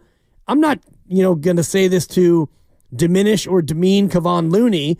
If he has an ankle sprain, it's a little bit of a different deal because he plays mostly on the ground. No doubt. I agree with that. And Doc Pandia did tell us, as you said, if it is a grade 3, it's not out of the question for it to take 9 to 10 weeks. And just so everybody has the math in front of them, tomorrow night is 9 weeks since his last basketball game, like to the day. Okay. Tomorrow night is 9 weeks since his last basketball game on January 4th. So maybe that is all good or in line with what this should be. But all I'm saying is the Warriors were feeding to their people as recently as 10 days ago. Yeah, Jonathan's probably going to play about halfway through the road trip. Well, the road trip's now done, and Steve Kerr's literally said, nope, got no info for you. Nothing. Now, Shams has said, maybe Saturday. Well, I'll tell you what, if he doesn't then show up and play tomorrow night, I'm going to start asking even more questions because it just, something's not adding up right now with this kid's return. And then the other side to it, which is what I think I'm even more interested in, is all of you fans and how this winning streak is affecting your thirst or lack thereof to get Jonathan back into this lineup. This is what everyone was kind of talking about 2 weeks ago. Now, it sort of feels like everyone's like, whatever. I mean, it'd be great, the Guru and Bonte were talking a lot about it today in an excited way. Like, if that goes well, yes, obviously the Warriors become even more dynamic. At the same time, they're 10-1 with Jimmy Butler looking exactly like they do right now. And if Jonathan comes back and plays big minutes, somebody who's playing well is losing time. I don't know if I want to do that right now. Yeah, and you can take Gee's minutes, but that's not a ton of minutes. And you can take some of Moses Moody's minutes, and you will, but he's playing great. And I mentioned it yesterday that going into the game, he was a plus 100, I think, over the time that Jimmy Butler has been here, or plus 120, and Pods is a plus 100. So everyone with Jimmy is playing better. Now, will Jonathan Kuminga play better around Jimmy Butler? I think it's fair to assume yes, but there will be a learning curve that it takes. And part of the frustration, Mark, is you look at the 6 games before Kuminga got hurt, not including the game in which he got hurt, but the games before, 31 minutes a night, 24 points, 8 rebounds. He was 24-8 over those 6 games. Now, it didn't lead to winning. They lost a couple of tough ones in there, but he was starting to show real strides toward being that dude, that number 2 scorer. And now you don't need him to be that. And even if you do, he can't really hit the ground and do that when he's been out for 9 weeks. Yeah. Tim and Raleigh on this issue. Hi, Tim. Thanks for calling Willard and Dibs. What's up? What's up, guys? I guess my thing would be, I think any basketball person would definitely probably say the ceiling for this team is this guy coming back and being successful. But I guess, guys, I just really got to ask. 1 minute you say the doctor says 8 to 12 weeks, and I know this for sure because I played basketball in high school and I shredded my ankle, and it was one of these severe ones like this where they say actually a break would be better than one of these kind of ankle sprains. And I just don't understand. Like, guys, you listen to Slater. You guys listen to the coach. and they told you that the kid pretty much is having a hard time coming back from this thing. Like they want him to be the explosive guy that he is. He's icing it after the workouts. I mean, guys, listen, the conspiracy theories are one thing, but guys, 8 to 12 weeks for one of these type of injuries is real. It's no joke. But when you guys start this whole thing, the conspiracy thing, I mean, what are we thinking, guys? No conspiracy theory here, Tim. Tim, no conspiracy theory. Absolutely none. The statement I made, and I stand by it, is as of about week to 10 days ago, the Warriors thought one thing was going to happen, and another thing happened. It didn't happen. And that's not a conspiracy. That's not a concern. It's a fact that the Warriors thought he was going to be back on this trip, and he's not. And the Warriors won 4 or 5 games on this trip, and I think it's completely fair to have concern about putting somebody in for 25 to 30 minutes a night at some point when things are going so well. That's all I'm saying, Tim. Willard, I understand that, but we just said that a doctor says it can be 8 to 12 weeks. And now if we want to talk about him being immersed back into the lineup, I think any basketball person knows for this team to hit their ceiling with 335 or 235s and 137, that they need this kid to come back and be a contributor at a pretty decent level. Nobody needs him to come back and play 25, 30 minutes right off the bat, but it would be nice to let him ramp back up so if we get to the playoffs, the guy's operating at an optimal level. There you go, Tim. That's exactly what I'm saying. I don't know why you're trying to turn this into something controversial. It really isn't. The bottom line is, I agree with you. If the Warriors are going to be totally maxed out, Kuminga's going to have to be a real piece to this, and you can't ramp up with 4 games left to go before the playoffs start. So if they're going to do this, you got to do it soon, and you're doing it within the framework of the Warriors winning almost every night, which is very, very tricky. He is a big minutes guy. He's a big presence on this team, but they're doing awesome without him. So the challenges I talked about 2 weeks ago, in my opinion, have become now even greater. Willard, all I'm saying is that when we go against the heavyweights and the big boys, we're going to need this guy operating at a higher level. I'm not saying the kid is already used to having success playing off of others. Yes, the 6 games before the injury, it was running through him. But all of his success leading up over the last 3-4 years, things weren't ran for him. He got his success playing off of Steph, playing off the Dre, playing off everybody else. So I don't think it's going to be hard to him to revert back to what his success even started from. Yes, going before the injury, we started running it through him. He gave you 25, 30 points, whatever. But he can easily get 17 and 20 playing off of others with slashing and cutting and hitting open threes. That's all he's done his whole career with. And Tim, I hope you're right. Thanks, Tim. Appreciate you. I hope you're right. I mean, you could sit there and say that. Right now, they're just words. I hope you're right. The facts that we know are that the Warriors thought Jonathan Kuminga was coming back this week, and he didn't. Well, that, for me, is the curious part. And they've won almost all the games during that time. And so they haven't felt the need to throw him out there. Not that they would, because they want him to be totally right, but I don't think that they have the same level of pressure. Now, Jonathan might be feeling pressure because it is a contract year, and he wants to get out there and play. I think he's missed 30 games now, or tomorrow will be 30. And that's almost half a season. So it's a contract year. You were just starting to really play awesome, and you got hurt, and it was the first real bad ankle injury that you've had, and so it takes time. And I don't think anyone is saying the Warriors they're conspiring to hold him down to make sure that, if we win without him, then his contract's going to be lower, and we can lowball him in the offseason. Or I don't think that the team is conspiring against him at all.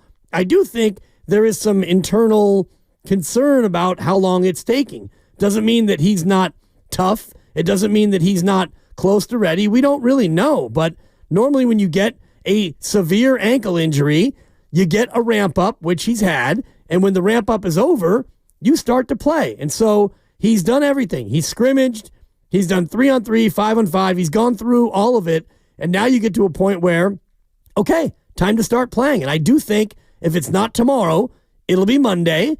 And if it's not tomorrow or Monday... Yeah, what if it's not Monday? Well, then I think that we have real, honest concerns, and that's where Steve Kerr, maybe, we can address it. I'm sure the local media will address it, but that's when you get to a point of, what else does he need to do? What are we missing, Totally. I wonder if he's expressing something.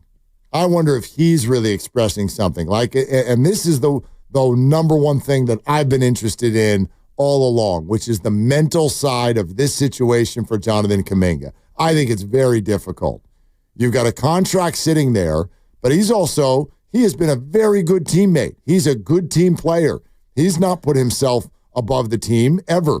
He comes off the bench when reportedly he doesn't want to, and he's done it well. So if he's a really good team player and he's sitting there watching the team catch fire and win all of these games, and he's not feeling fully confident in what his ankle is going to give him, I can see him sort of being like, ugh, like I don't want to go out there until I really, really feel good. I don't know that that's what's going on, but I think it's a fair speculation based on the fact that clearly behind the scenes, people were talking about Jonathan returning in New York and or certainly by New York, and he didn't. So what could be driving that? I don't know. And even the report from Shams with regard to coming back tomorrow night against Detroit was very tenuous. It was like, maybe, and come back for a few minutes. It just feels like somebody doesn't have confidence in something. I don't know if it's his ankle, his fit, or I got no idea, but something is not going right. Yeah, and that's why I asked Steve about setbacks, because when you go through the ramp up and you get all the way through the ramp up, which includes scrimmaging 5-on-5, and we've heard nothing about him having any setback other than natural things, swelling. So he needs to ice up after a scrimmage. Fine. I ice up after our 4-hour show, and I'm sitting in a chair all day. So ice is very natural. Do you really? I try to, yeah. Try to keep the inflammation down. Ice what part? The knees. Oh, okay. Ice the knees a little bit, especially on these heavy walking days. CYO days when I do 15 miles, I try to, get prepared this time of year. But if you're Kuminga, that's natural. And we haven't heard anything about a setback, which is why I asked Steve that. And he said, no setbacks. So I think if we get to Monday and he doesn't play, it's fair to ask, what is it then? If he's ramped up and there are no setbacks, is it Jonathan's mentals? Is it you guys don't really need him to play because you've won 12 of 13? What is it? Put it this way, and this is the emotion of the fan. Let me ask you this. When I say Jonathan Kuminga's return, is your first emotion excitement or is your first emotion nervousness? It's excitement. Okay, good. It's excitement. That's good. That's a good thing. Yeah. That's a good thing. That's a good thing. But I think there's got to be some Warrior fans out there, or at least I don't want to speak for anyone else. I'll tell you, for me, yes, it's excitement, but there's a piece of the other one too, which is I hope that you don't mess anything. I hope this doesn't mess anything up. And I'd say that about any player, by the way. It's just I remember this happened with Clay. When Clay came back, the Warriors were playing great. Everyone's like, and now we're getting Clay, and then they started losing games.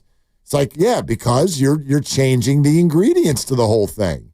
And that's very, very tough. All right, we'll take some calls on that. Eric, you'll be first up. 888-957-9570. That is the number. We'll also get back to Steph Curry. By the way, the greatest basketball player who has ever lived, or at least might be about to be. We're brought to you by Fremont Bank. Here for you, here for good. 888-957-9570. Your calls throughout the 5 o'clock hour on Willard and Dibs.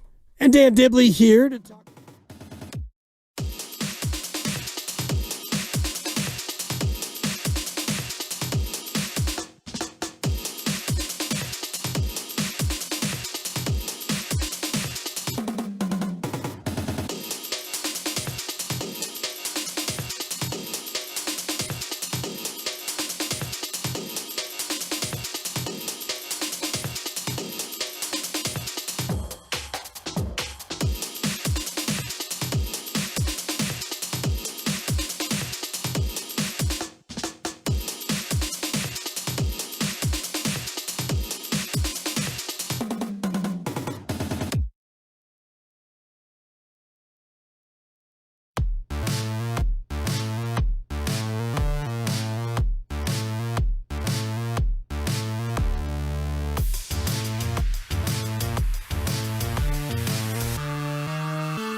Rebound Santos. Draymond pushing ahead to Steph. Catch and shoot, 27-footer!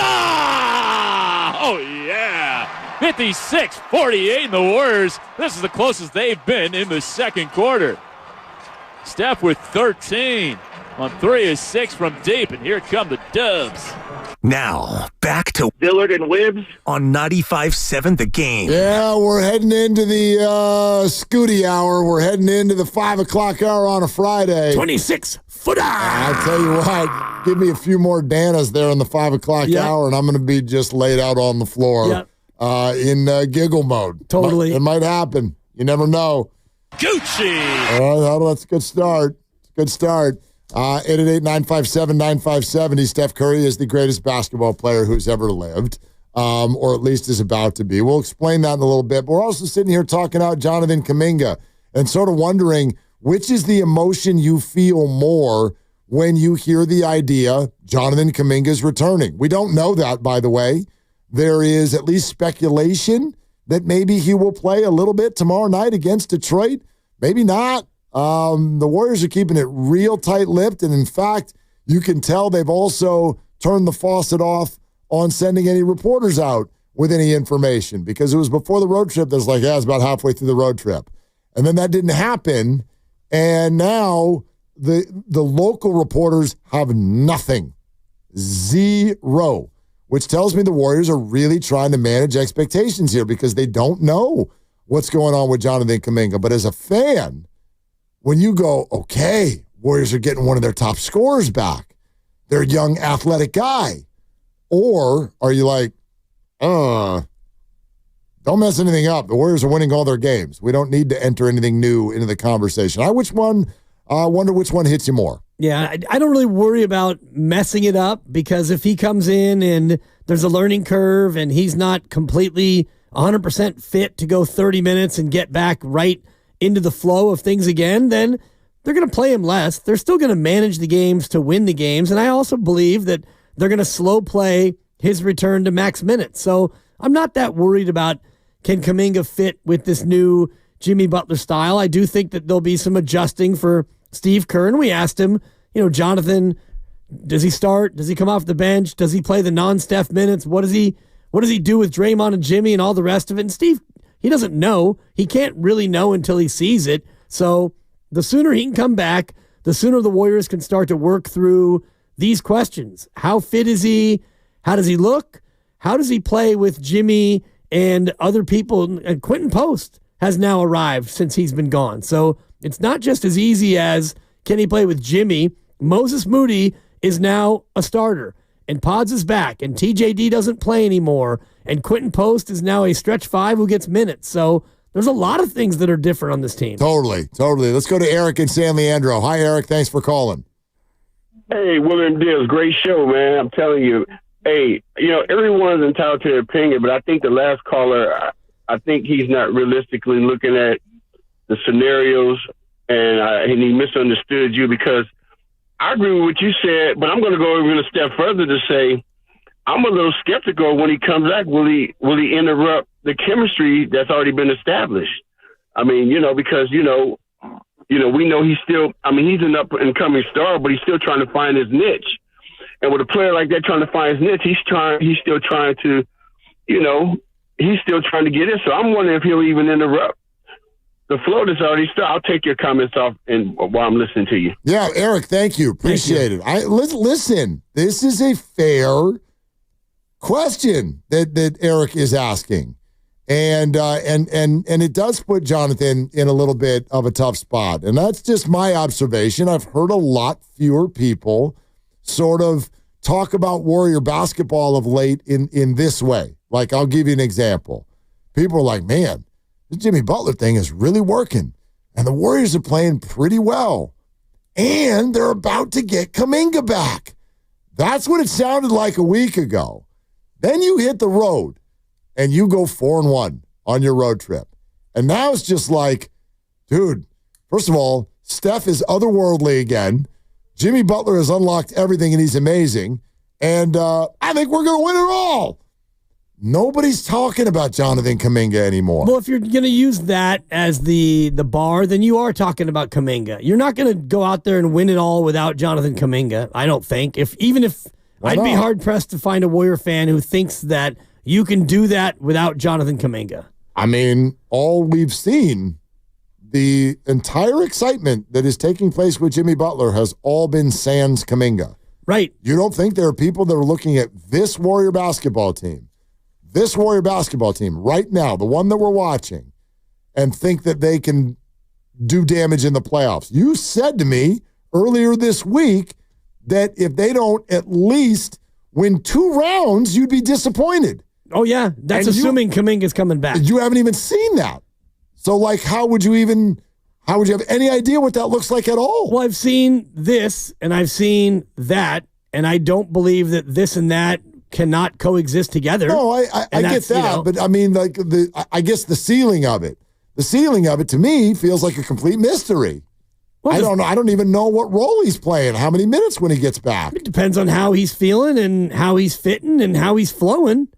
The 3 Fs, all those things I think are factors, and that's why I want to see him come back tomorrow if possible, because then you can get more data or data, if you prefer, before you get into a playoff series. You can see with whom he plays the best. And we know that right now his best 3-man combo is Steph and Draymond. Okay, no Schmidt, Sherlock.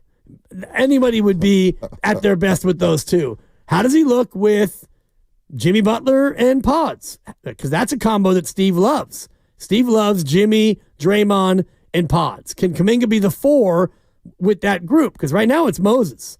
And, boy, it's hard not to love what you see from Moses. He doesn't force the shot.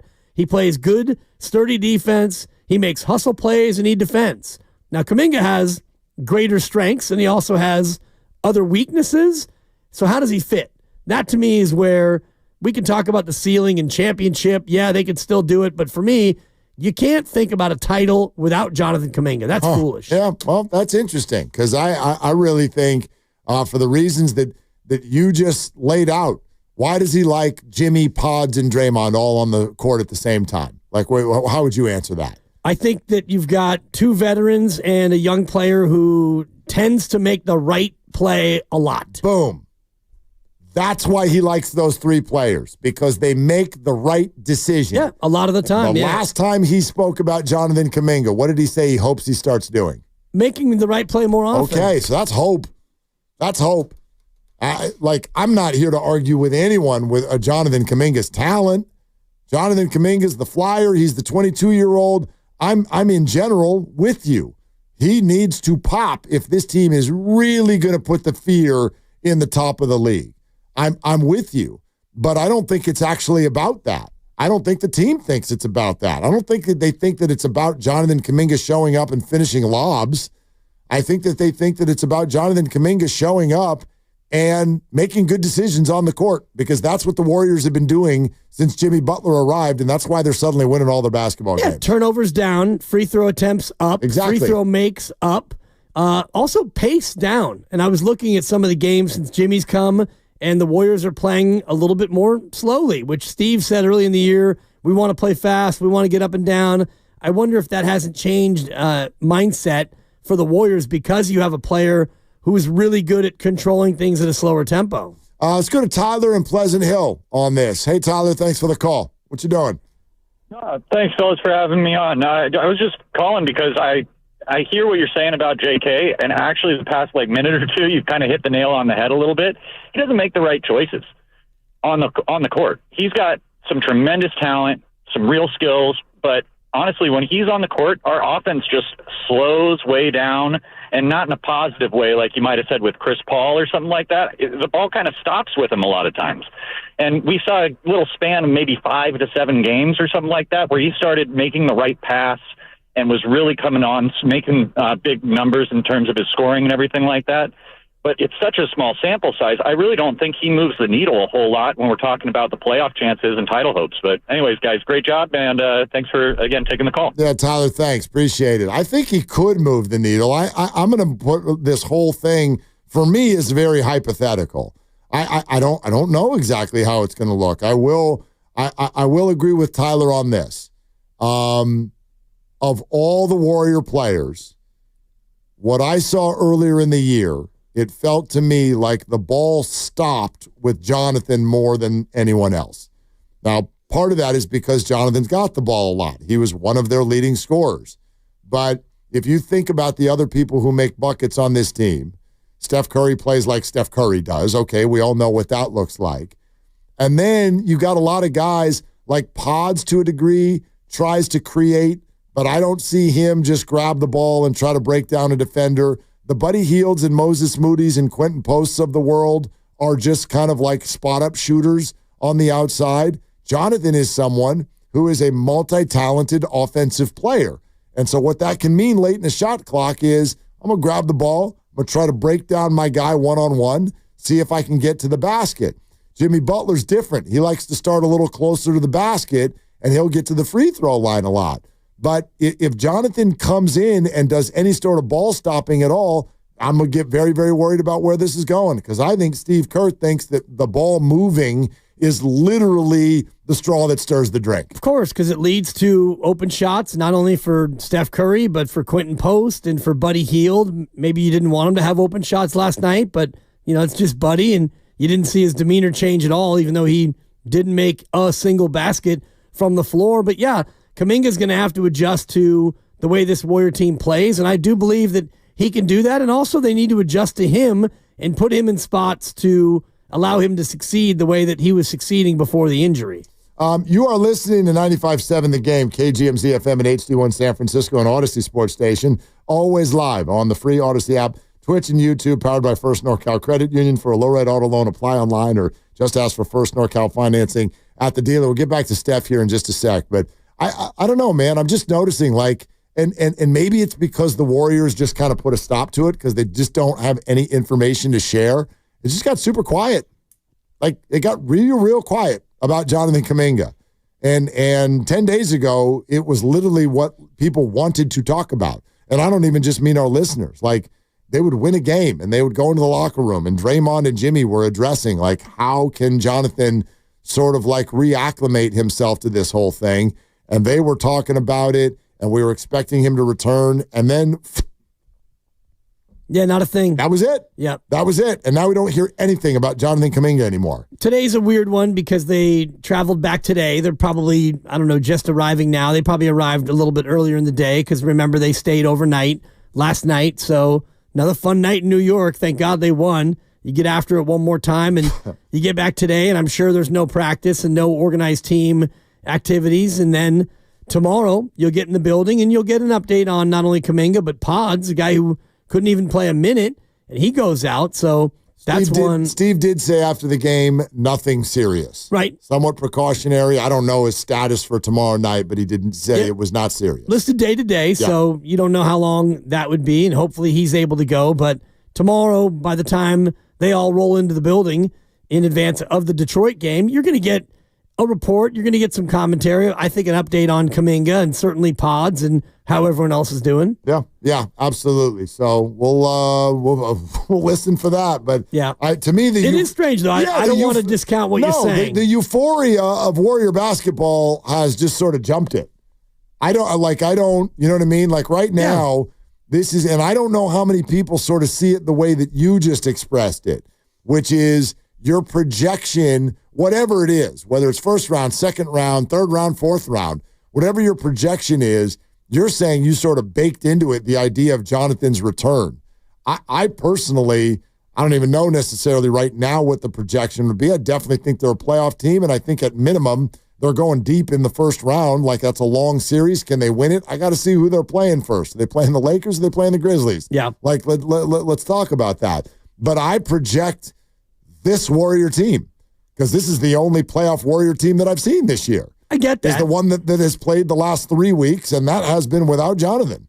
So I can look at it both ways. If Jonathan just has a setback and never plays again, you look at what this collection, this team could be, or you get Jonathan back and you start to think about what he was when he got hurt and can he get back toward that same level.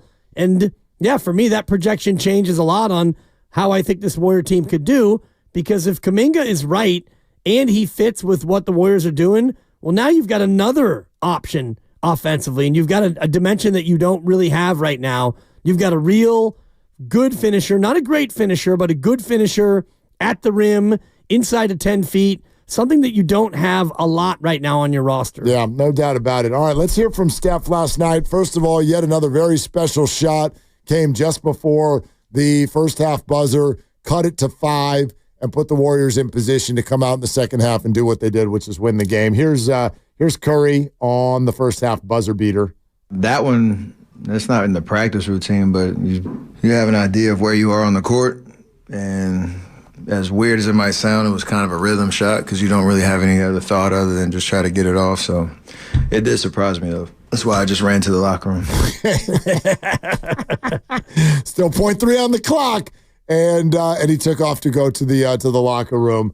But that's him on the first half buzzer beater, and then here's what he said about how the Butler trade has unlocked his play. It starts with being healthy, feeling like yourself, the work that you put in behind the scenes, preparing you to play and feeling good night in, night out. But Jimmy obviously helps.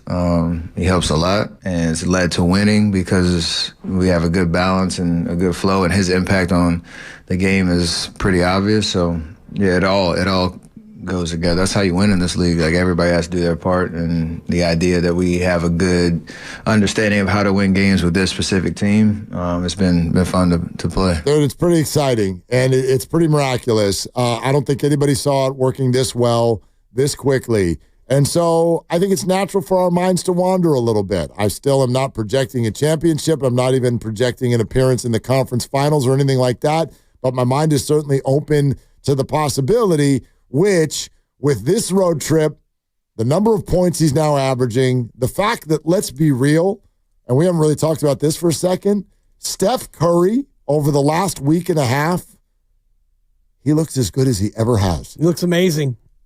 And he's about to turn 37 years old. Yeah, any day now. Have you ever seen him look, and is there ever a time, are you watching him right now and thinking, yeah, he used to be a little bit better at this or a little bit better at that? He's still playing at the height of his powers, whether that's unlocked by Jimmy or what have you. So if Steph's going to play at this level, average these amount of points, they're going to go on these runs. They're now 10-1. They get into the playoffs and make more noise. Who knows? And if Steph Curry at some point were to win number 5 and do it with his 4th Robin, because I think the Robins are Clay, Durant, Andrew Wiggins, and then now would be Jimmy Butler. I don't know why Shaq's statement on TNT the other night wasn't even more firm. Well, his statement was you got to start having him in the conversation. And that's all I'm saying, because I don't really think it can ever go beyond the conversation. We're never going to have a vote and just like award somebody greatest of all time. But I think I can make a pretty easy case if he wins another one that Steph has had as impressive of a career as anybody who's ever played the game. Well, he goes from right now where he's, got a seat at the table, and I use the Last Supper analogy, and I think it's a good one, because if you were to paint a Last Supper portrait right now of the history of the association, 12 disciples around one basketball, and we'll make the basketball Jesus because we don't want to be sacrosanct, but if you're going to paint a 12-person portrait Last Supper style on that long table, the iconic painting, he's in the painting, and you can put in whatever other 11 players you want. There's some automatics, LeBron and MJ, I would say Kareem, and then we can get into other names. It's not even that important, but I think if you're going to do that painting right now, he's in the painting. If he wins another title, and you want to talk about a Rushmore, which is 4 faces in South Dakota, I believe, if you want to go a Mount Rushmore of NBA players, does he go on the Rushmore at that point? I know some already have him there. Yeah, I personally don't. I would not say he's one of the 4 best players ever in the league right now. I just, this is not me trying to create. No, but what's the criteria? On multiple criteria. One is individual excellence. One would be team excellence. And I would put in longevity, I think, does matter. And also a 4th category, which would have to be the intangibilities of what they did for the game. And that's where, Steph's impact on the game and LeBron's impact on the game, it is profound. it's different than Steph's, but LeBron ushered in the era of player movement, and it happened at a time where athletes were getting more power, but I do think that he's at the forefront of that player empowerment movement, and we all made fun of the decision, not 5, not 6, not 7, but that was cutting edge at that time for him to make that whole process about himself, a 1-hour special with Jim Gray to announce his destination. I mean, at the time it was nonsense, and nowadays it's pretty standard. I'm actually well, it's not standard, but I'm surprised it's not. I'm surprised there hasn't been more stuff like that. Do you know what I mean? Yeah. Like, think about some of the other, like the biggest free agencies. Kevin Durant's a good example. Kevin Durant's a great example. Yeah. Kevin Durant's a great example. Now, that doesn't feel like Kevin to me, but what's wild is that I actually look back at the decision, and as you said, everyone made fun of it. I think that it was incredibly ahead of its time. I think if you did more stuff like that now, it would be very welcomed. I don't think people want to believe that, but I think I can prove it. Like, the data of the NBA suggests that you're all more interested in offseason movement than you are in the games. The trading deadline stole the spotlight from the Super Bowl. Completely. Right? So why would we not have 1-hour specials about every move? I don't know. What if Nico Harrison had just like grabbed a selfie stick and in the middle of the night, he's like, I just kidnapped Luka. He's in the back of the car. Drive with me and find out where we're going. It would have been the most watched sports show in the history of ever. Sounds like a felony to me. Well, that too. You know? I mean, so maybe not the most realistic. Crossing state lines. But you know what I mean? Like, we would eat that stuff up with a spoon. Yep. So, I don't know, man. And you could even take it to other sports. What about when Brady was leaving the Patriots? What about it? Like, you don't think you could have done a show about that? Oh, for sure. And it would have gotten huge numbers.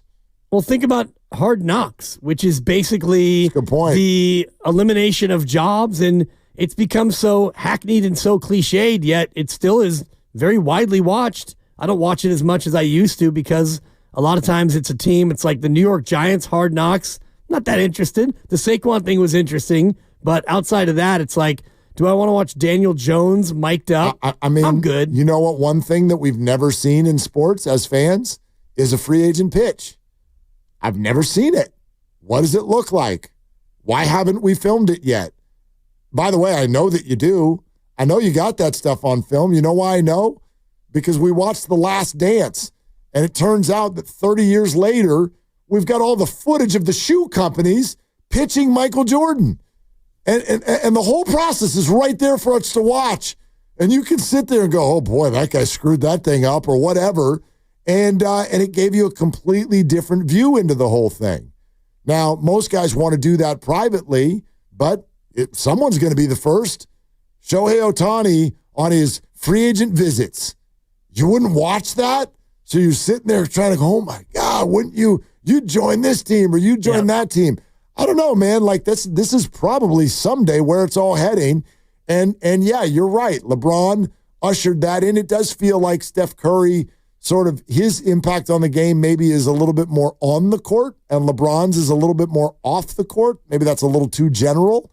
But yes, they've had such an incredible impact on the entire thing, both of them. And Michael Jordan, you just mentioned it with the shoe company pitching and just how the league went from Larry and Magic and a little bit of Isaiah Thomas and the end of their careers, and all of a sudden Michael Jordan, who was a phenom at North Carolina, and he was having a hard time getting over the hump in the East, and then he went out and won 6 in 8 years, and the way he went about it with the absence for baseball and this and that, I do think the iconic nature of him and the shoe brand and the 90s and everything else that surrounded it, for me, he's on the Rushmore. Those two are the easy ones, and then it gets tough as far as, you know, what you value in your icons, because Kobe's a guy who he got 5 titles and he played for one team, and he's one of the singular talents of all time. Do you put Kobe up there among the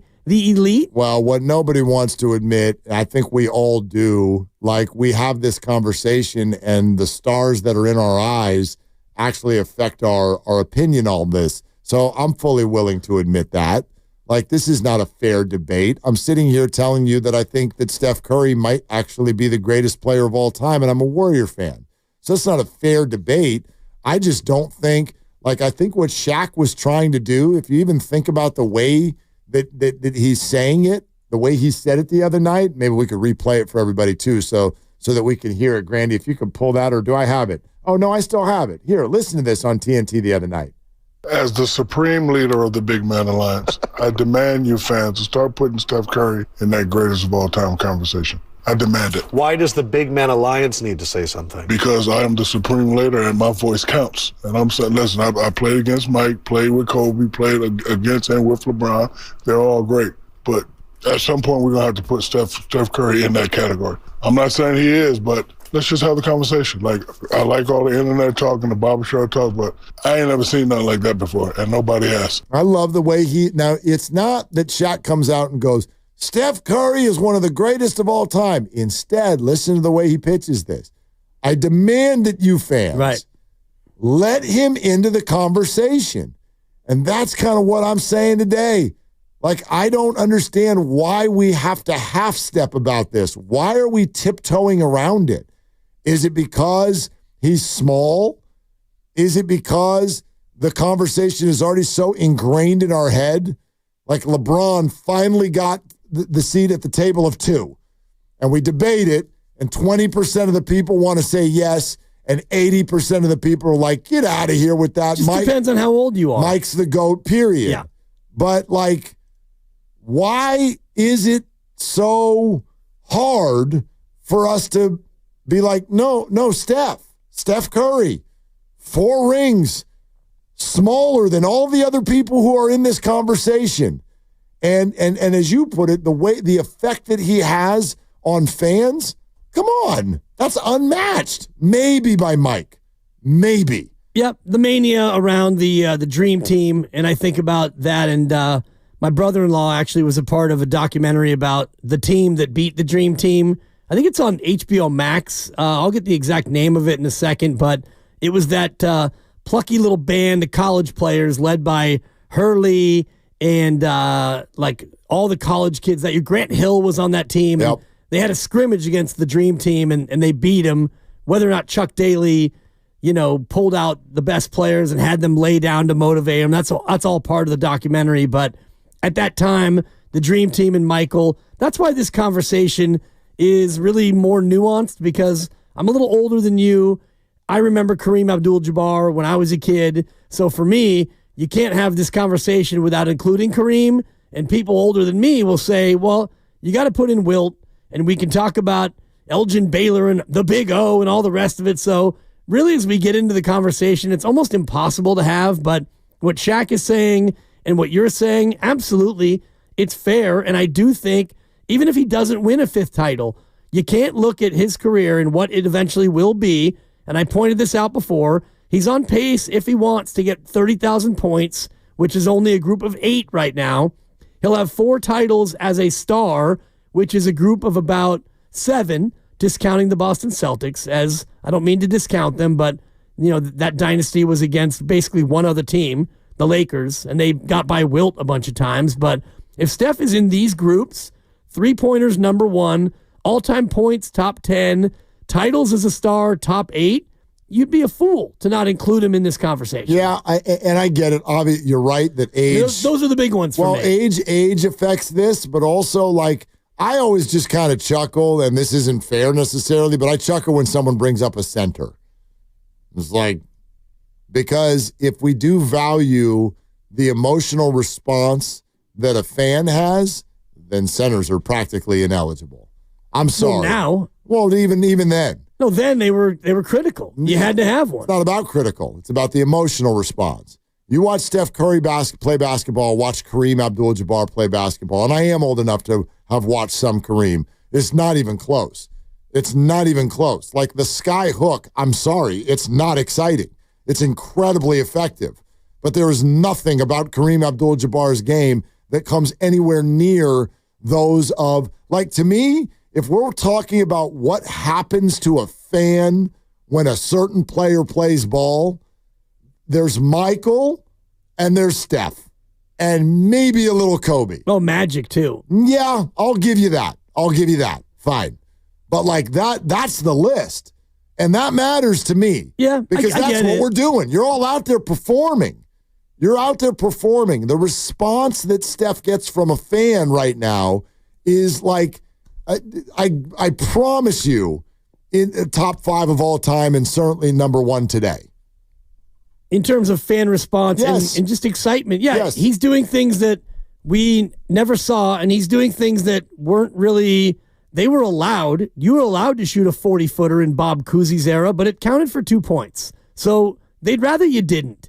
And they didn't even want you shooting a 20-footer. So the changing of the rules, the changing of the game, the ability to see all this stuff, like you can watch any game, League Pass constantly. We got a game on right now, for crying out loud. All that stuff gives him an advantage in the entertainment realm. And for me, it's not only about how entertaining is it, because Tim Duncan, for me, is a guy who should be top 15 all time. And he maybe had one of the most boring, unstoppable plays in sports history. It's akin to the tush push. Tim Duncan in the left block, extended block, you get the ball, that little kind of mopey fake, and then whoop, off the window. You couldn't stop it. Yep. I like that take. It's the tush push of NBA shots. It's like, oh, here we go again. Duncan, 12 of 17, 31 points. Spurs win another title. Super boring. Wake me when it's over. Super boring. But super effective. Doesn't mean that he can't be one of the greatest just because he happened to be, quiet and efficient. No, he can be a great, but I'm sorry. Like for my vote, no, he's not eligible in the same way that a Steph Curry is, because that's what you're all doing. You're performing. This is an entertainment industry. And so winning is the most entertaining thing, but if you can do it with some sort of flair or intrigue or the imagination runs wild, you get points for that. So Steph totally gets points for that, in my opinion. Lars is in Berkeley. Hey, Lars, thanks for calling. Hey, how are you? Listen, I want to interject something. If Draymond Green doesn't stand up in that 6th game and give Cleveland the title that the Warriors should have won, we'd have been talking 5 in a row, and there wouldn't have been even a discussion about this.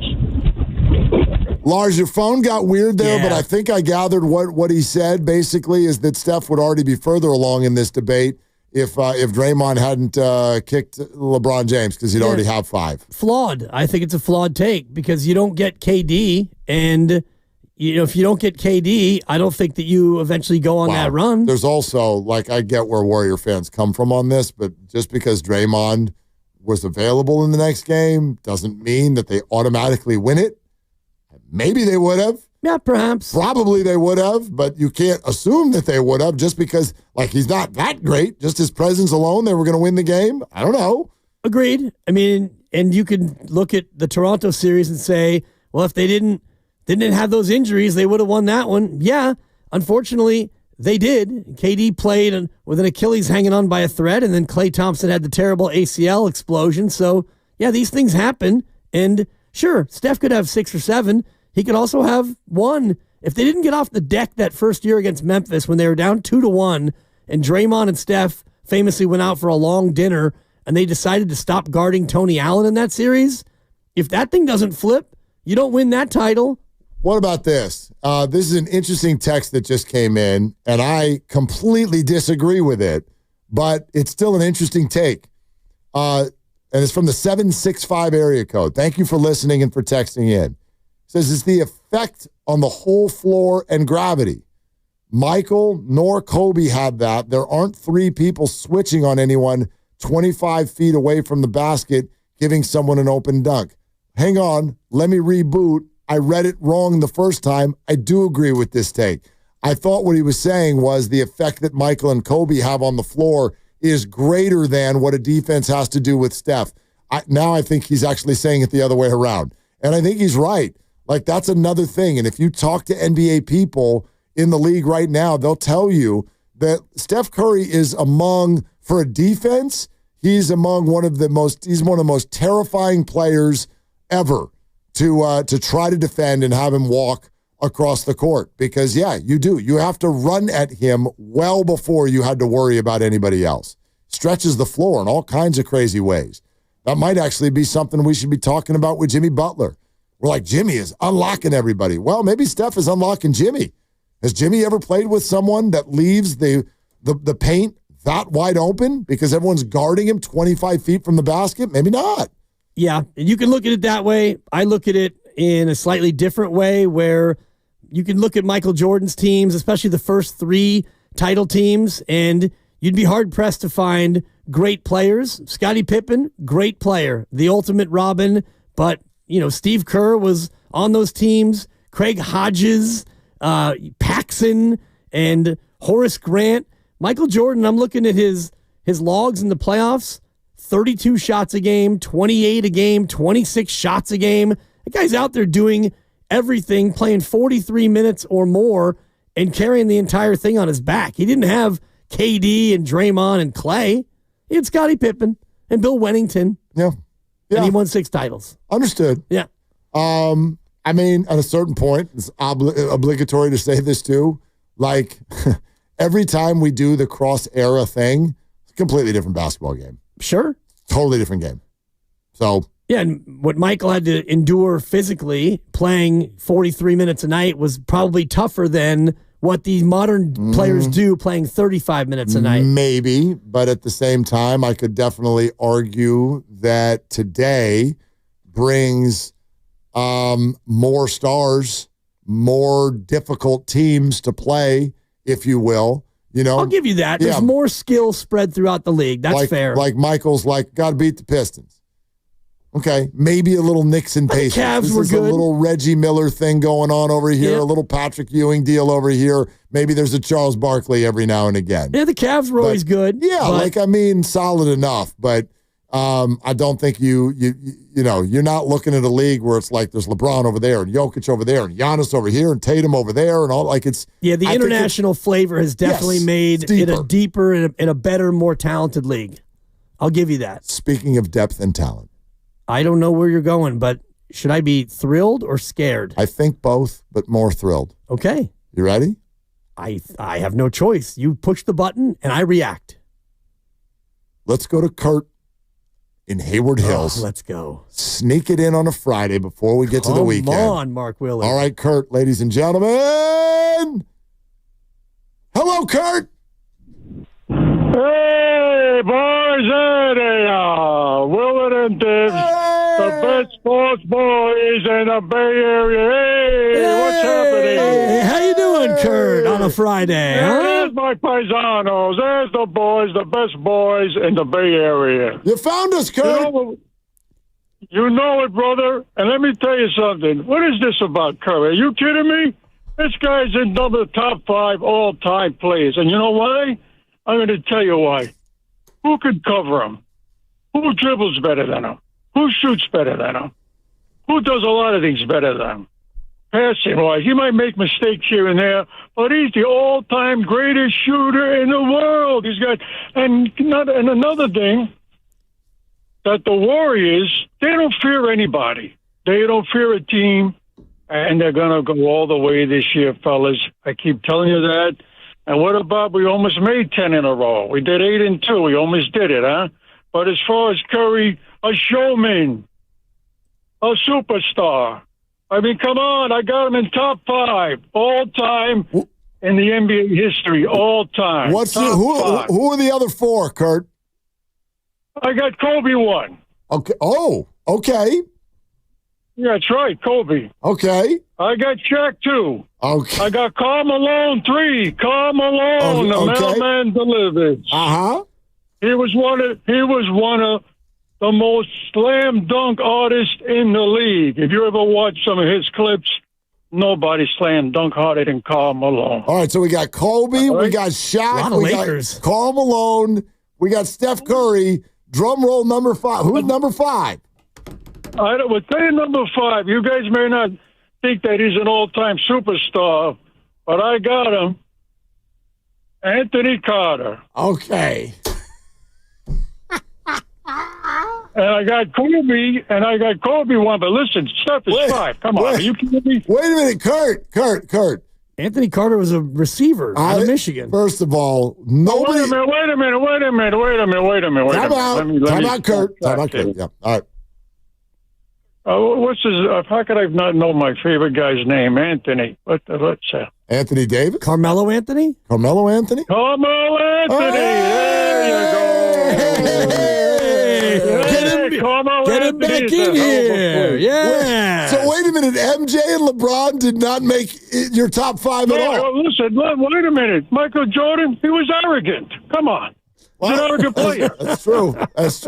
I've never met Carmelo. He's not on my list. He never will be. Now wait a minute, Kurt. You don't think Kobe Bryant was arrogant? No, but Kobe, are you kidding me? Kobe, did you ever see his workout ethic? Forget about it. Kurt, I covered those teams. You used to talk to Kobe after every single game. And I don't use the word arrogance as a negative all the time, especially not as a great athlete. Let me promise you something, Kurt. Kobe Bryant was arrogant. No, come on, man. He's not arrogant. No, in a good way. No way, brother. He's not arrogant at all. Do you know what kind of confidence it takes to walk into an NBA Finals game wearing a Michael Jordan jersey and go out there and do what he did? It takes unbridled arrogance. Well, you might have a point there, but still, he's number 1 in my book. Okay. I don't think he was arrogant. He was a tremendous player. Look at the championships, him and Shaq. What a team to do what they were. So come on, forget about it. Kobe's really up there. And Michael Jordan, I already told you about. What is the other guy that you mentioned? Who's the other guy? No, that's it. Just MJ. Yeah, LeBron. Carmelo Anthony. LeBron. Karl Malone, yeah. LeBron James, he's a bully. Come on, he's a bully. He gets away with murder on the court. He pushes everybody around. The guy's a bully. Okay? Did you watch him? Did you watch him play the Knicks last night? Did you watch that game, Kurt? I sure did watch the game. All right. And you saw what he did at the end? Yeah, when Karl Anthony Towns got called for that foul underneath on the rebound and LeBron hit the deck, what'd you say? What do you mean, what did I say? Like, what went through your head when you're watching that, Kurt?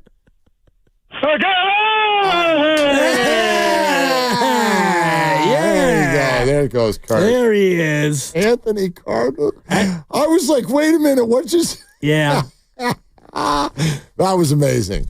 Give me like 10 minutes to chop all this up. Please, it's going to take a while. Please, yeah. You get your work cut out for you. If it takes till Monday, it does. But we got a lot out of that. Kurt and Hayward Hill's one of our absolute favorites, maybe our favorite. Kurt is to Willard and Dibbs callers what Steph Curry is to the NBA. He always delivers. Yeah, he always delivers. Doesn't make every shot. No, but unbelievable showmanship. Big in the clutch. Absolutely. And I'd watch him warm up. I wonder what happens before he calls us. I wonder what that warm up looks like. I'd pay to see it. Yeah, no doubt. Oh, gosh. An unexpected top 5 of all time. Carmelo Anthony. Yeah. Good job coming up with that, deciphering what the hell. I'm like, wait a minute, Anthony Carter. Yeah. I thought maybe he was going to go with Vince Carter. I like Vince Sanity. He can elevate. He's a good dunker, guys. I like Vince Carter. How about Kurt and Hayward Hills, who I have not had the cojones to ask his age yet? We asked where he's from. Oh, yeah. Or did we ask his age? I mean, I think we have his... Nobody gave us... you said, Kurt, when were you doing your thing in New York? It was the 70s, guys. I lived up in the Bronx. So, like, for a man... And then it was the 80s and the 90s. That's right. And that's what came next, yes. And so for a man of his age, that was a very modern list. Oh, yeah. Yeah, Karl Malone's the oldest dude on his top 5. I've got him and Gene in Oakland as high school classmates. I think Gene might have been the TA in that class. Maybe. Let's put it that way. Okay. You know it, brother. There you go, Kurt. All right. Let's an interesting and nuanced top 5, but very much so. And I wonder what his history is as a Laker fan, because that was rife with Lakers. It was, although Karl was only a Laker for 10 seconds. Chaser. And it didn't go very well tried either. To chase a chip. He did. Didn't get it. Didn't get it. Still chasing. Let's go to Fred in Richmond. Hi, Fred. What are you doing? Hey, y'all. Just watching the show. I was just listening to that last caller. It sounded ridiculous, but my top 5 would be, Jordan, Kobe, Kareem, Shaq, and it would be LeBron / Steph Curry, because neither one of their careers are over yet. I believe one of them might get a ring before it's all over. I'm a Warriors fan, so hopefully it'll be Steph. That Brooklyn game the other night, yesterday, I think they started off real slow just because of Draymond's birthday. Happy belated birthday to Draymond Green. Yeah. But, next Saturday will be Steph's birthday, and I just read their injury report for Brunson. He's out for like 2 weeks. 2 weeks. So he won't even be there next Saturday. So this 7-game homestand, we should go at least 5-2. That would be perfect. But 6-1, that'd be real greedy. Thanks for having me on, you guys. Fred, thank you. And that is greedy. I'm not going to get ahead of myself on the homestand. Yeah. There's a lot of juice coming to Chase Center here in the next week and a half. There's Denver, there's Milwaukee on a back-to-back. Sacramento's coming. That's always a quirky one. Can be difficult. Don't sleep on tomorrow night. Pistons can play, man. They can play ball. Yeah? Cade Cunningham is a problem. So the fact that Jalen Brunson is going to miss that game, I hadn't thought of that. That's fair. Put that into the conversation with the Knicks, but this is a difficult homestand. And I'm not going to – this is 5-2 and 6-1. Oh, boy, that'd be great. I'd take either one of them. Of course. Yeah. And, you talked about it before. If you can just go out there and win 2 of every 3, that would be the goal. And just looking at records since January 1st in the association, and Detroit has the 7th best record, 21-10 since January 1. Warriors are 19-12, which puts them at 10th in the association since Jan 1, which is not when Jimmy came, but right. Just looking at that as a line. Thunder and Cavs, predictably, number 1 and number 2. And the Lakers, 22-7 since Jan 1. They were good before Luka. They've been good since Luka. Yep. And last night they did not have their fastball, and they still were able to grind one out in overtime. Let's go to Mark Grandy with this Warrior injury update. Yeah, injury report came out for tomorrow night's game. You guys just talking about it. Pistons in town. Brandon Pajemski questionable tomorrow with that sign. lower back soreness. Okay. Jonathan Kuminga, though, remains out. Oh, gosh. Yeah. Oh, man. Like, out? He's out. He's not playing tomorrow. Yeah, he's not. Yeah. Well. Okay. I mean. Come on. Well. No, what? Look. Let's talk it out. Yeah. Let's talk it out. I think you hit on something earlier. Something's going on. The thing that you hit on that, and again, it's all a speculation sensation because we're just 2 guys in front of microphones, but it feels to me like he would be the one not ready. I think the team is going to ramp you up and put you through the paces, right? And it's going to be return to basketball activity. It's going to be some drills. It's going to be half court, 3-on-3, 5-on-5, full court, scrimmage, full contact. Okay, now you go play basketball. And that all happened like 5 days ago when they had a scrimmage on the road trip. Right. So between then and now, what's the holdup? No, I mean, he was scrimmaging before they left. Right. And so, you say I hit on something because... well, just the idea that maybe he has some trepidation. Well, but if he has trepidation, I'm sure they do too. And so, we've had a few people reach out with regard to this, and they're probably right, which is that the Warriors are winning enough basketball games that they can afford not to press. Like, why would they? There's absolutely zero reason to push the gas on this. All of that said, something didn't go well. Something's not right. I don't want to use the word setback because I don't know that that's what it was. Steve says the injury was just worse than they thought it was. Okay, fine. But something, and again, if the injury's worse than you thought it was, that's something that maybe comes up 4 to 5 weeks in or 2 weeks in. We are 9 weeks in. That did not just suddenly reveal itself. And they were feeding to reporters a week and a half ago that somewhere on that road trip, Jonathan was going to return. He didn't, and now he will not play when Shams suggested he might tomorrow night against the Detroit Pistons. Something's not right. Something is not going well with this. And the fact that he's out already on Friday at 5:30 tells me that he's not that close, because if you're close, then it'll be you're questionable and he'll be a game time decision. And he'll go out there and he'll try and see if he can make it work. And, he's close and he's going to give it a go. But he's out already and they don't play until tomorrow. That to me becomes a head scratcher. And it does put Monday in question as well. Of course it does. Right. Of course it does. Like, you play literally 24 hours from now. So you're not 24 hours away from maybe being able to go because you're already out a full day in advance. Well, you threw this out there yesterday, which is that if it's not feeling right now, maybe you do just shine off Saturday and Monday, and then you get a whole week because they don't play again until next Thursday at home against Sacramento. And you can do all that here. There's no airplane. There's no nothing. You can just get a full another week by missing 2 more games. But I'm going to stick to my thought. Like, something's not right. Something is not going well with the rehab of Jonathan Kuminga, because they started to ramp him up well over a week ago in scrimmage, and then he was seen with ice on it, all of that, and then everybody just stopped talking about it completely. So, we can fall back to, well, maybe it was grade 3, and so 9 to 10, okay, but something over the last week and a half did not go right. Right, because you don't ramp him up and then put a stop to it and then just go backwards on steps unless something happened, unless there was a setback. And Steve didn't say setback, but he did say that it's worse than what they had thought that it would be. But it continues to be a head scratcher. Oof. Hopefully we'll get some clarity from Steve tomorrow in his pregame availability. No doubt. We're sponsored by MB Jesse Painting. More of your phone calls coming up, and we will dive further in to this developing news that Jonathan Kuminga will again not play tomorrow night against Detroit. This is Willard and Dibbs. There's the boys, the best boys in the Bay Area. Michael Jordan, he was arrogant. Come on. LeBron James, he's a bully. He's not on my list. He never will be. Hi, this is Matt Jesse with MB Jesse Painting.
What's his?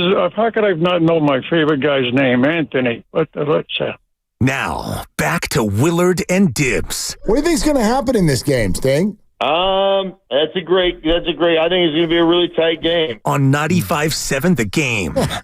That's a great.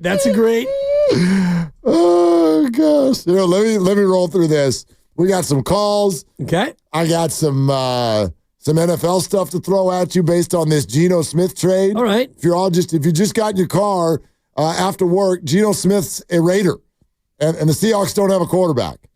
Okay, and we got some context to pass along. We've also got this to pass along. It's time for Triples for Autism, and it's brought to you by Petnelli Financial Partners and the Autism Society San Francisco Bay Area. Count them up, Warriors made 12 3-pointers last night. That's good enough for another donation from Petnelli to the Autism Society San Francisco. Steph had 7 of them. Quentin Post, Moses Moody, couple apiece. Jimmy Butler went 1 for 1 out there in 3-point land. 40th donation of the year for Triples for Autism. If you want to get involved with a donation sensation, go to sfautismsociety.org.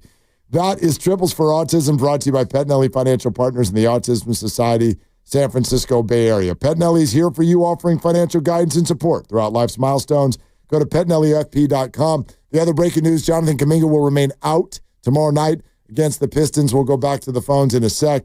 Okay, here's the further information because it affects the Niners 2 ways. The further information on Geno Smith's parting with the Seahawks.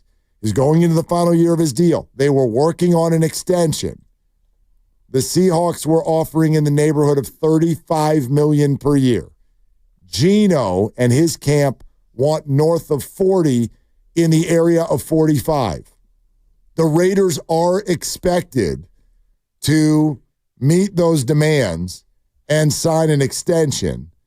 The Seahawks are now, and this is being openly reported, targeting Sam Darnold to be their next quarterback. Okay.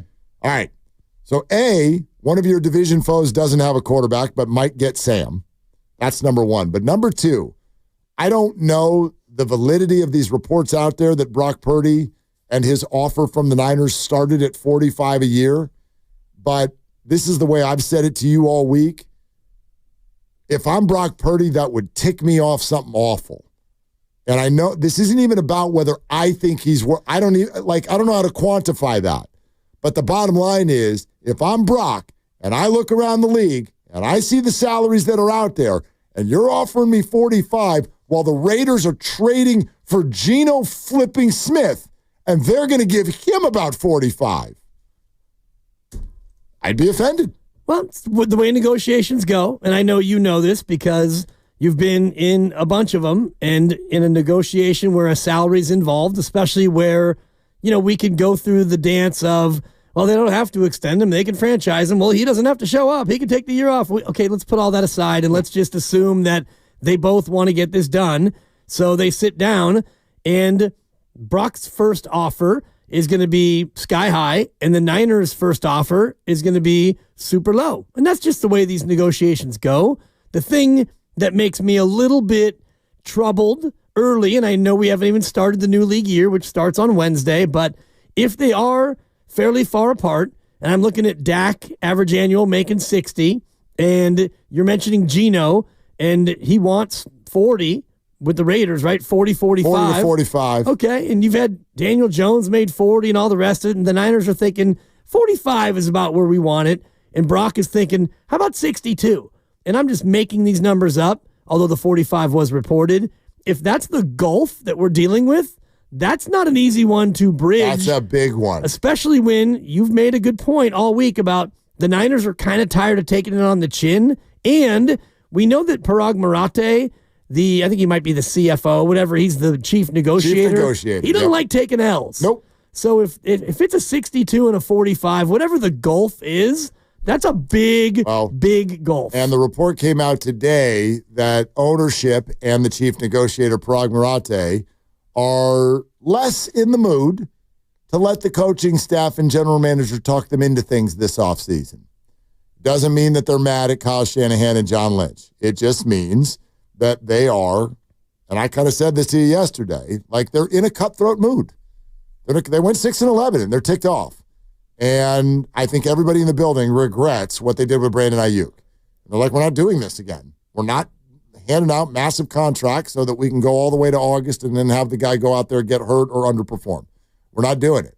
So if they're going to be a little more cutthroat, and they truly are starting at 45, which is what Geno Smith and Kyler Murray and the other quarterbacks in the division are making, and I'm Brock Purdy, fresh off of 2 appearances in the NFC title game and a Super Bowl, I'm telling you, you can shove your pen up your you-know-what. Yeah, well.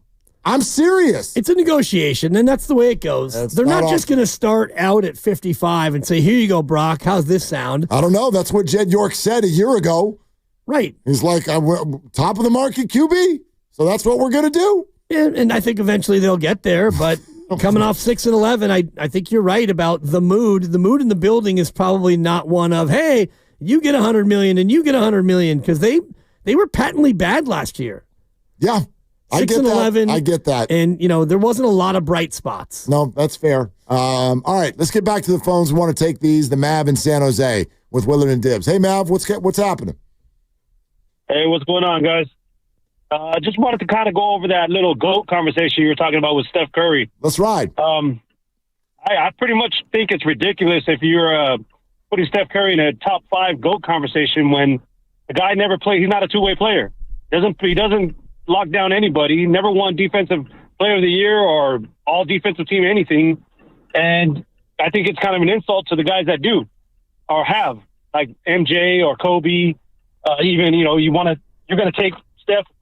Whose spot is he going to take off in that number 5 spot? Bill Russell? Who's he taking out? Well, again, and I get what you're saying. And I get what you're saying about him being a scorer, and he's exciting. But that's just the way that the NBA is right now, right? He started something. He's the owner of that. So the NBA, it's a 3-point shooting game now. But to put him in GOAT conversation, greatest shooter, leave it alone. He's the greatest shooter. Yeah, see, Mav, you had me for most of that point until the end. I said earlier, and thank you, Mav, I said earlier the only fair response, in my opinion, is the one where he says, well, he is nowhere near as good on the defensive end as some of these other guys. And that's fair. I also think there's something to be said about, though, the stature physically of the player. Steph does not really even have the ability at his size to have the kind of defensive impact that some of these other behemoth-sized human beings have. But it's a fair retort. But when you start saying, oh, he's just a shooter, that's when I shut down. He's not. If you think that that's what Steph Curry is, greatest shooter of all time, leave it at that. You're missing, in my opinion, a very large percentage of what he does on a basketball court. He does more than just that, and he's a good passer, and he can drive to the hoop and score, and he's one of the greatest free throw shooters of all time. So, he's not just a shooter. We're not talking about Kyle Korver here. Even Ray Allen was more than just a shooter. For sure. And Reggie Miller was more than just a shooter. But, we're not even talking about Tim Legler, a guy who, kind of was mainly just a shooter, and J.J. Redick, same thing. Steph Curry does a whole lot more. You're not the 2-time MVP of the entire association if you're just a shooter. Yeah, absolutely. Steve Kerr maybe was just a shooter. All-time 3-point percentage leader in the association. Real quick, Doug in Berkeley. Hi, Doug. What's up? Hey, guys, real quick. I got 2 quick takes. One is a little different way to get top 5. And I go at it this way. I go at it the Ricky Henderson way. I'm starting my top 5 team with Steph Curry. And the reason is that once he approaches and crosses half court, the entire offense is opened up in ways that it never was before, and the entire defense has to adjust to that. You got guys open. The court is much more open than it ever was. And so that's why I would pick him first. Not saying he's the greatest, but if I'm picking him first. It's kind of like I pick Ricky Henderson as opposed to who's my first baseman, who's my second baseman, who's my center fielder. Because when Ricky leads off, and I say, I'm starting with my leadoff batter, chances are he's on first. And if he's on first, he's on second. You got a runner in scoring position. Or perhaps you're up 1-0 because he led He's the all-time leader in leadoff home runs. So it depends on how you look at it. And I got to give Steph his props. I told Ricky that to his face, and he loved it. I bet. Nice. Doug, thanks, Doug. Man. Appreciate it. Yeah, look, I mean, the one sentence he said there at the end is obviously the one thing that will forever sustain. Depends on how you look at it. Of course. Of course. It depends on how old you are, too. Every one of these conversations could end with that. Yeah, and the baseball one, it's always interesting. If you took the best left fielder of all time, do you go with Ricky Henderson or do you take Barry Bonds? And depends on how you look at it. Depends on what kind of lineup you're looking at. You want depends some on what speed mood at the I'm top? in, too. Yeah. Yeah, the answer's Ricky. Yeah. Before or after all the juice?